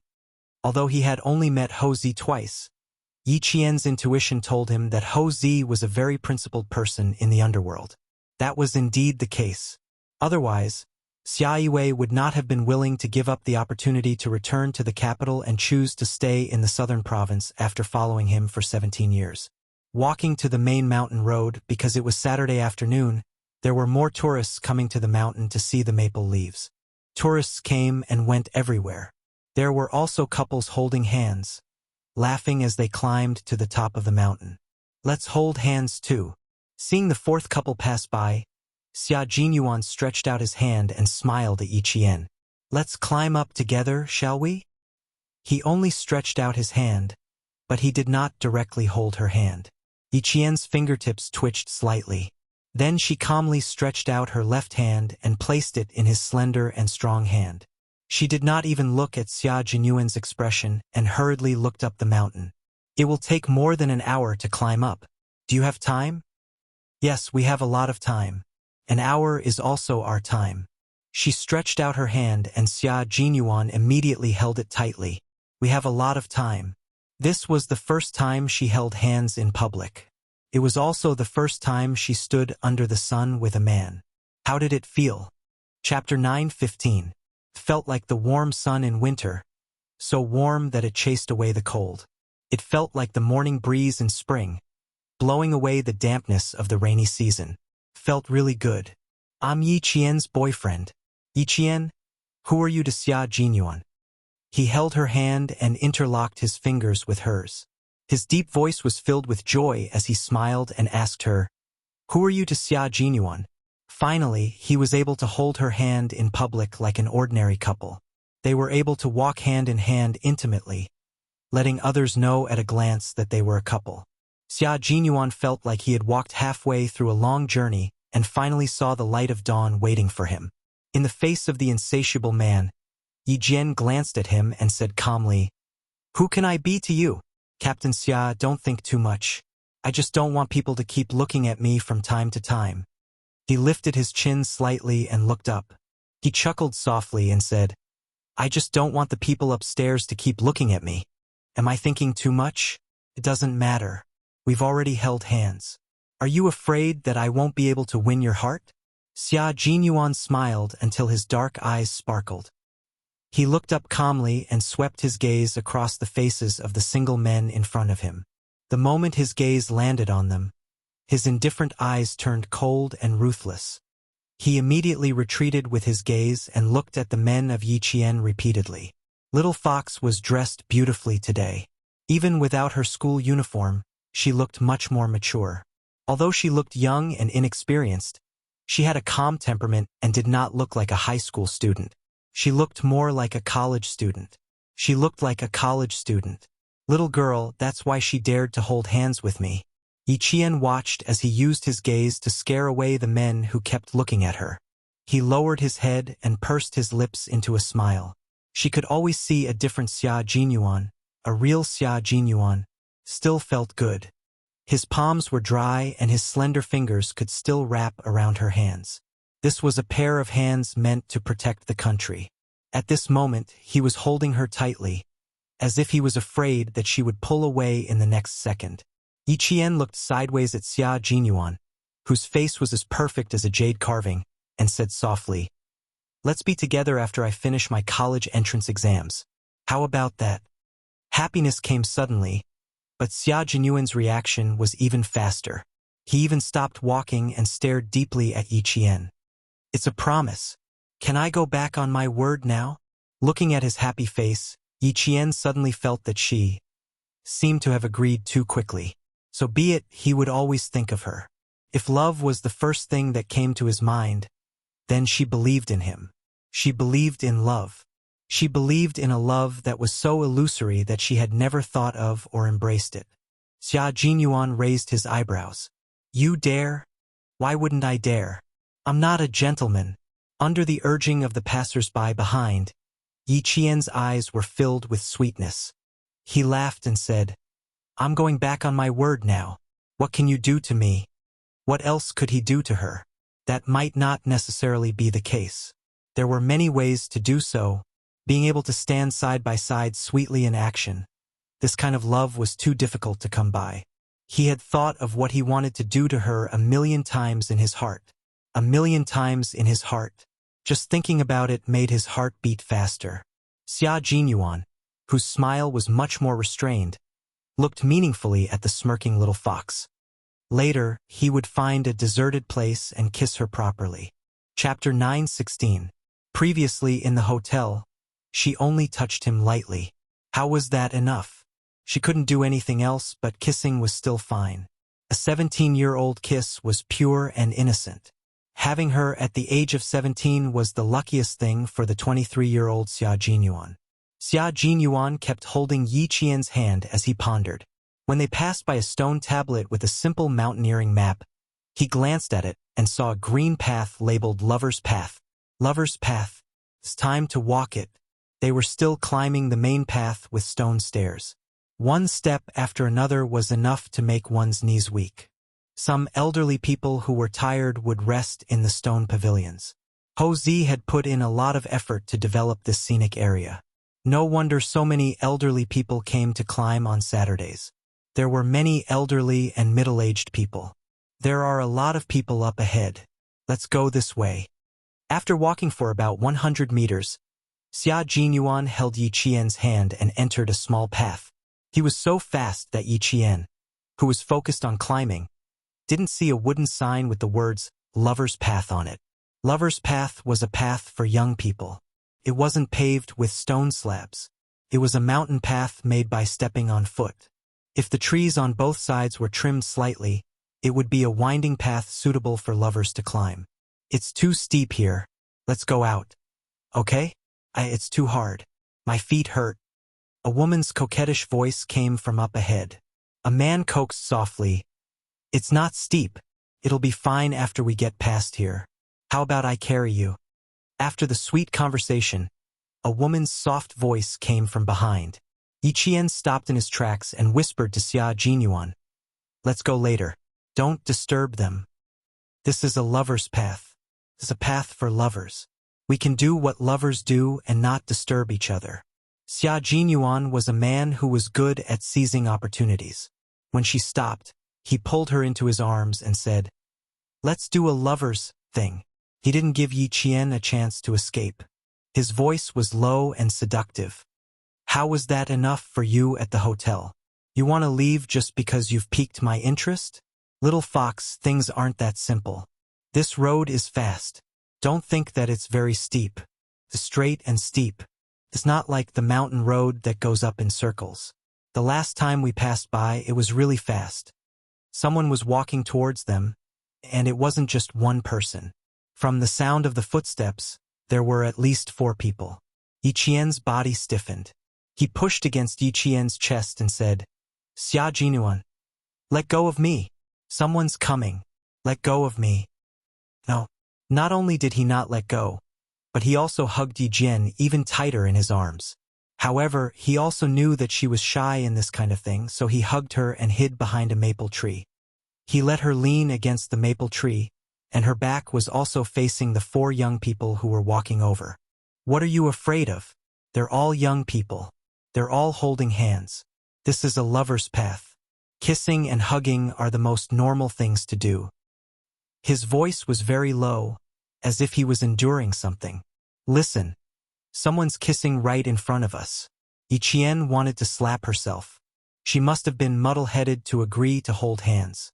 Then, she made a mistake and promised to be together after the college entrance exam. One wrong step after another, and she ended up in Xia Jinyuan's hands. Chapter 9:17. Other people are other people. What does it have to do with us? Don't push your luck, you. Xia Jinyuan blocked all her words. Looking at her gently moving red lips, his heart itched like a cat was scratching it. She even said to wait until after he kissed her. Be it a beast or a minor, a 17-year-old Yiqian was an apple in the Garden of Eden. He wanted to eat her. No, he wanted to kiss her. He couldn't eat her now. If he really did, he would be a beast. After being teased by her a few times in the hotel, he couldn't hold back anymore. He held the back of her head with one hand and kissed her fiercely. Yiqian was stunned by his fierceness. She made muffled sounds of resistance and felt a sense of danger. Yiqian wouldn't let herself stay put. Her body began to struggle subconsciously, but the result of her struggling was that his arm around her slender waist tightened and the kiss deepened. Xia Jinyuan. His throat made a short, muffled sound. Yiqian only felt that the tip of her tongue had been kissed by him until it was congested and numb. He was so strong and domineering, which made her panic all of a sudden. They kissed again. Xia Jinyuan, who was quick-witted and eager to learn, began to have a certain level of skill. He gently sucked on the tip of her tongue and slowly teased her lips with an irresistible gentleness. Yiqian couldn't resist such a skillful kiss. She accidentally let out a mmm. After the sound came out, she felt all the blood rush to her face. Her face was so red that it was burning. Xia Jinyuan chuckled. It seemed that he had improved again. Practice makes perfect. If he was given more opportunities, he would definitely improve his professional skills. Look, who would notice us, silly? No one would come to watch us. Just like how when we find people kissing, we would be kind and try not to disturb them. Let's walk over quickly. His voice became more mellow and hoarse. The ambiguity in his tone became more obvious. How is it? Did I improve? Yiqian closed her eyes. That voice just now made her shy to speak. That voice was very unfamiliar to her. It didn't sound like her voice at all. It was delicate and soft, as if water could drip from it. Yet it was his own voice. She kept her eyes closed. She was so shy that even her eyelashes were trembling slightly. Xia Jinyuan couldn't help but lower his head and place a gentle kiss on the lips. How can you be so shy? We are lovers, we will have intimate contact. What we do is a normal process for a man and a woman. Little fox, are you shy? Or are you resisting? Why don't we give it another try? He lowered his head as he spoke, and his hot breath blew on her face. Yiqian was so shocked that she quickly opened her eyes. However, she didn't look at him first. Instead, she looked around guiltily. Then, she gritted her teeth and said, Xia Jinyuan, do you want to see how old the girls kissing are? I'm still young. How dare you kiss in public? Aren't you afraid of being discovered? Also, your identity. Oh, so she wasn't resisting. She just couldn't kiss in public. Xia Jinyuan had an epiphany. He smiled and said, well, let's find a place where there is no one around next time. A place where no one will see or discover us. For example, in a room. What do you think? Chapter 9:18. You're not even qualified to be a Special Forces soldier. How on earth did you pass the test of lust? Yiqian, who had gone from blushing to gritting his teeth, glared at him with a harmless gaze. It's obvious that you can't pass the test of lust. They had all undergone special training in this area. The male Special Forces soldiers had undergone a series of brutal physical and psychological training to ensure that lust had no effect on them when they were held captive. With the crisis averted, Yiqian regained his sharpness. Look at you, you're always thinking about such nonsense.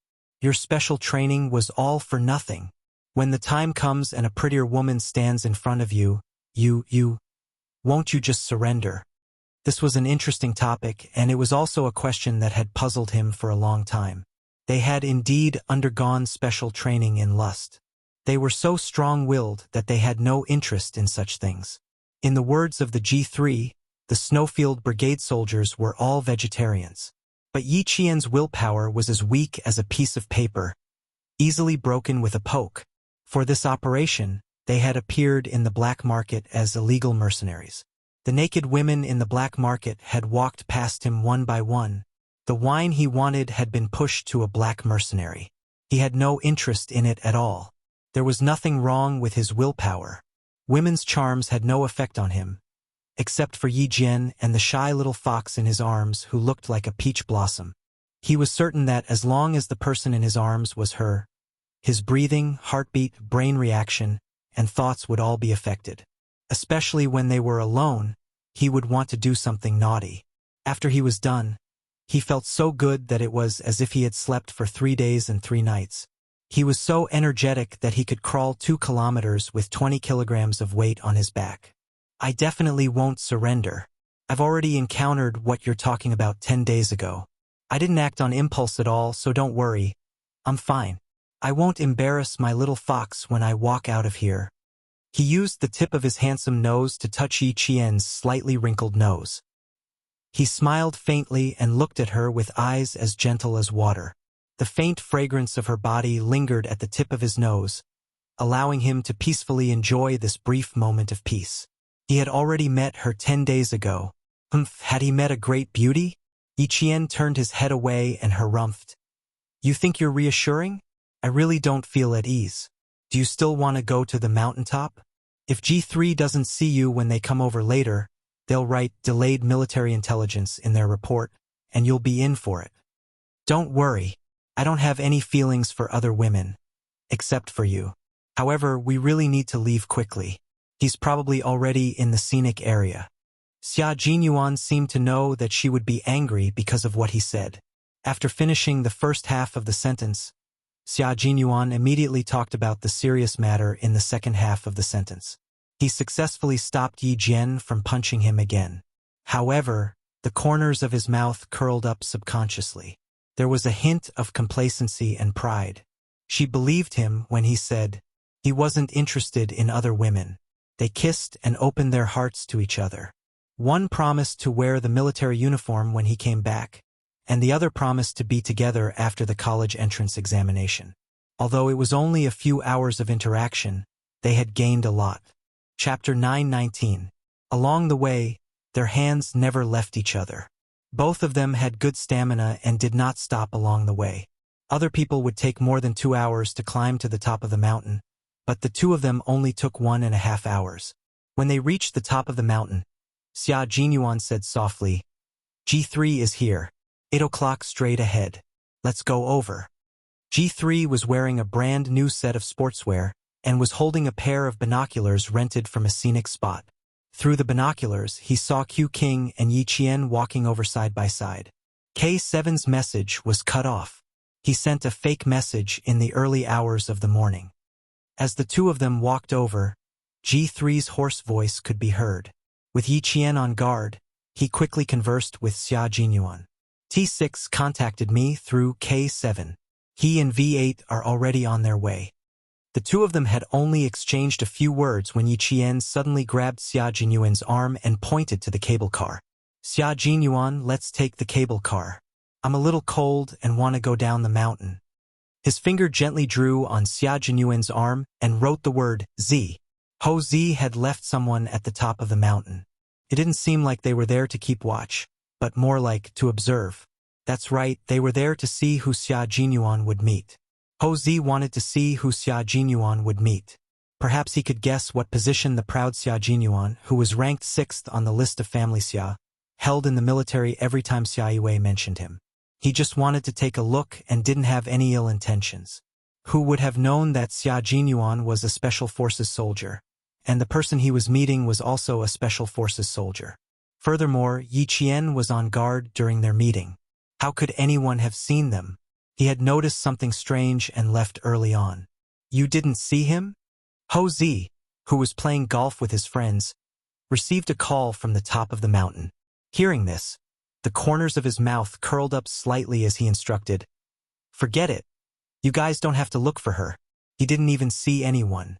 The people he sent out were no match for Family Xia's sixth brother. Not to mention Family Xia's sixth brother, even the little girl beside him was very powerful. He had asked his men to walk around the mountain on a whim. Since they didn't find anything, there was no need to look for it. It did not take long for the cable car to travel from the top of the mountain to the bottom of the mountain. G3 was the first to get off and blended into the crowd of tourists. In the blink of an eye, he walked out of Yi Qian's sight. She could not help but ask Xia Jinyuan, "Did he leave?" "No, wait for us in front. You go and drive." Xia Jinyuan squeezed her hand. Like an ordinary couple, he openly held his girlfriend's hand and walked down the mountain. "Before we get rid of the snake following us, G3 will always be with us. He's in the dark while we're in the light." Yi Qian nodded gently. In the sparse crowd, she tried her best to get closer to Xia Jinyuan so that her words would not be overheard by others. "The three of us should work together to solve the problem in Nan province as soon as possible so that you guys can leave as soon as possible." "Okay, no later than tomorrow night. So, Little Fox, from now until tomorrow morning, you'll have to stay by my side for about 48 hours. Let me see if you've regressed within 48 hours. You haven't trained for more than 10 days since you came back from Bafong." It was easy for her to become rusty if she did not train for more than 10 days after her hand was grazed by a bullet. She did not train with the soldiers, but she had been training under Principal Chen's arrangement all this time. She raised her eyebrows and her beautiful chin slightly. "It's just that I didn't increase the amount of training. My daily basic training is 365 days, and it won't be interrupted no matter what." Chapter 920. Not even on special days? Looking at her smiling face that was like a flower and her eyebrows that were filled with sunshine, Major Xia inadvertently started to become energetic again. This energy was like the tip of a bamboo shoot that emerged from the spring soil. Could not be broken even if one pinched it, and it grew day by day. Yi Qian unceremoniously elbowed him in the chest, causing Major Xia to clutch his chest and twist slightly. "I was wrong. I was wrong. I was wrong." Despite the pain, he quickly grabbed her hand and did not let go. He softly begged for mercy. "I was really wrong. I deserve to be hit. But I didn't mean anything else. I was just concerned. Don't all girls have special days? You're still growing, you can be harsh on yourself, but on special days you really don't have to." "Xia Jinyuan, I want to tape your mouth shut." Yi Qian forcefully shook off his hand. Her pink face flushed red, as if she was angry. But in her anger, her frown and smile made passers-by think that she was an angry girlfriend acting coquettishly with her boyfriend. Xia Jinyuan's voice became softer and warmer. "It's not too late for you to seal it when we're back in the room. Now is not the time. G3 is in front. He'll laugh at me if he sees it." "Laugh at you for what?" Yi Qian snorted and glared at him coquettishly. "Does he dare to laugh at you?" It was a good sign that she was already protecting him before they were even together. Xia Jinyuan's smile deepened. He did not realize that in his deep eyes, there was an almost unconditional affection for her. "Yes, he doesn't dare to laugh. If he dares to laugh, your fists won't let him off." "That's not what I meant. I meant that he doesn't dare to laugh at you because of your status." Yi Qian was angered by his twisted logic. Just you wait, there will be a good day for him. Don't talk about things that make me embarrassed. If you do, I'll remember it. Sooner or later, I'll settle the score with you." This threat was big enough. Xia Jinyuan, who understood the situation, immediately shut up and naturally changed the topic. "Silly, no matter what our status is, he won't laugh. He'll only give us his blessings." Although her chest was still aching, it could not beat the sweetness in her heart. It was so sweet that her heart felt as if it had brewed honey from 100 flowers, fragrant and sweet. Holding her hand tightly, he strode forward and said in a low and deep voice, as if he was making an oath, We'll make them give us their blessings and never let go of each other's hands. You are my lover and my comrade. Yes, you are my lover and my comrade. I have to thank you for holding my hand throughout the journey, teaching me step by step. Xia Jinyuan, I'm really grateful to you. Holding his slender and broad hand, Yi Jian walked out with her head held high. She was as cold as the young major beside her. She hoped that they would continue to walk together like this, through all the hardships, and never leave each other. At this moment, she was indeed hoping for that. Unknowingly, they caught up with G3 again. The three of them walked at a moderate pace and even communicated secretly when no one was paying attention. When they reached the foot of the mountain, Yi Qian said to Xia Jinyuan, I'll get the car. Wait for me. G3 also knew that she could drive. After Yi Qian left, G3, who was standing under a tree, said to Xia Jinyuan, who was standing in front of him with his hands in his pockets. Yi Qian seems to know something. Did you tell her? Chapter 921. She doesn't know who we killed, but she knows everything. Xia Jinyuan looked at the end of the decapitation operation and quickly separated from his comrades. He raised his fist and smiled. Congratulations. G3 extended his fist.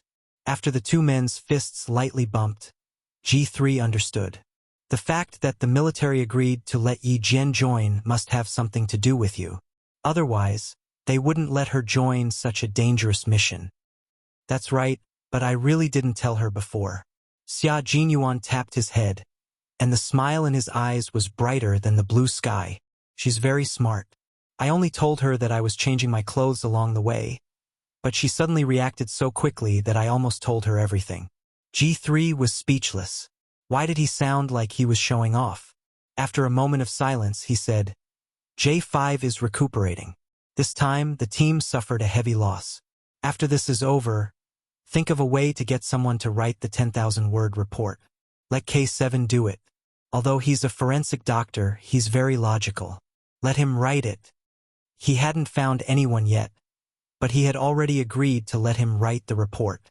Of course, he also hoped that his comrade could return safely. There were some words that couldn't be said while crying like a girl. Saying it in a different way would make him feel much better. We're all waiting for him to come back and write it. The car is here. There's good stuff in it. Get in the car and check it out. Yi Qian picked them up for us. She finished picking them out in 5 minutes. The sound of a car engine came from afar. A white imported Mercedes-Benz was driven over by Yi Qian.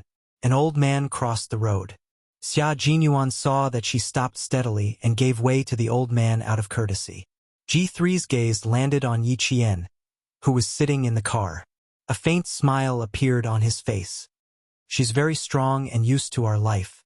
Q King, it was the right choice to take action against a girl like her. Other girls can't accept our life, but Yi Qian can. Moreover, she will work hard to integrate herself into our lives. If I meet such a girl, even if she has a boyfriend, I will snatch her away. Xia Jinyuan chuckled softly and said, After the matter in southern province is settled, we have to prepare some masks for our trip to the desert. Last time, I inhaled a little too much dust and sand. I can still cough out sand after 2 days back. After settling the domestic affairs, Xia Jinyuan needed to go to a country near the desert where there was little rain. The city's plumbing was well designed, but it was a little too short, which made them feel a little uncomfortable. If you don't find it tiring to carry me, that's totally fine. After G3 finished speaking, he saw the car drive over again. After seeing the brand of the car clearly, he couldn't help but raise his eyebrows. What kind of friend did you make? How generous. If nothing goes wrong, we'll start racing tonight. We need a good car. Xia Jinyuan didn't even let Yi Qian get out of the driver's seat. He opened the back door and bent over to get in. G3 followed behind him. Ho Zi's people only appeared at the top of the mountain.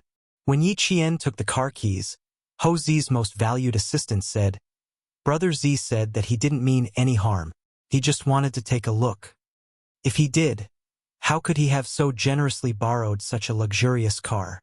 Please tell Brother Z that Lao Lu and I believe in him. Yi Qian's reply was so straightforward that Ho Zi, who was playing shooting with his friends, burst out laughing when he heard his assistant's message. Chapter 922. Interesting, this young lady is indeed interesting. Her heart is extraordinarily big, and she has the boldness to achieve great things without bothering about trifles. This young lady does not have a family background, but in terms of character, she is definitely worthy of Xia Jinyuan. After getting into the car, Yi Qian relayed the message from Ho Zi to Xia Jinyuan. It seems like Brother Z is starting to make preparations. I wonder if there are any movements in the city. Do you want to contact him? No, he will confirm if there are any movements. He will contact me after he confirms. After getting into the car, Xia Jinyuan was no longer Xia Jinyuan's boyfriend, but a soldier who fought for the country. His gaze was piercingly cold and carried a murderous intent. There are some goods in the travel bag in the back. G3, take a look. The travel bag containing the guns was placed in the back seat. G3 unzipped it, and his eyes lit up. Good heavens! There are a total of 9 pistols, 2 Desert Eagles, 2 M9s, 3 Colt M2000 pistols, and 2 HKP7 M8s. They were all top-notch pistols. They are all good stuff. Q King, your friend has good taste, but there is also a big problem. Illegal possession of firearms and ammunition is a violation of firearms regulations. A prison term of 3 to 7 years is inevitable. G3's voice sounded like gravel grinding on gravel from the back seat, and there was a hint of coldness in his voice. Xia Jinyuan turned around and looked at G3, who obviously had very satisfied written on his face and was secretly warning him. He smiled and said, "It is indeed a big problem for him to risk his life to get the guns for the 3 of us. Even the military knows about it. I don't care if the military knows about it or not. I only care about you." G3 fiddled with each gun before putting them back into the travel bag. He stared coldly at Xia Jinyuan. "I only care about you. I don't care about anyone else. I only care about you because you are my comrade. Knowing but not reporting is also a crime." Yi Qian tightened her grip on the steering wheel. What was G3 worried about? She had been worried about it before. Knowing and not reporting it was also a crime. Xia Jinyuan knew that Ho Zi had a gun, but he concealed it. This was a crime. The few tails that I left in Hongkou City yesterday should have already entered the southern province. Check their tracks first. You can have a good rest now. I will take care of things that have nothing to do with our mission. Xia Jinyuan knew what his comrade was worried about. He did not need to deal with these things. Ho Zi would naturally take care of it. Yi Jian's straightened back gradually relaxed. She knew that Ho Zi would deal with it, but she was afraid that G3 would mention in the report that they were carrying out a mission in the southern province and the source of the guns and ammunition. Xia Jinyuan would definitely be brought in for questioning. Now that even the military knew about it, there was no such thing as Xia Jinyuan. G3, who was no longer worried about the source of the guns, got into the car and closed his eyes. The tracks are easy to check. Check the provincial records.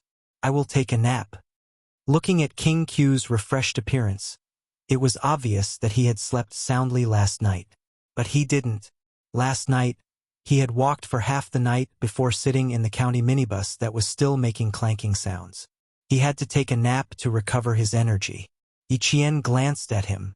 G3's skin was a healthy wheat color.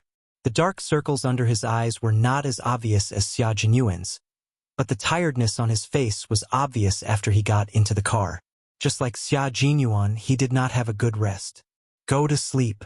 Yi Qian and I will watch over you. K7 was missing and J5 was recovering. Although the mission was successful, they had paid a high price.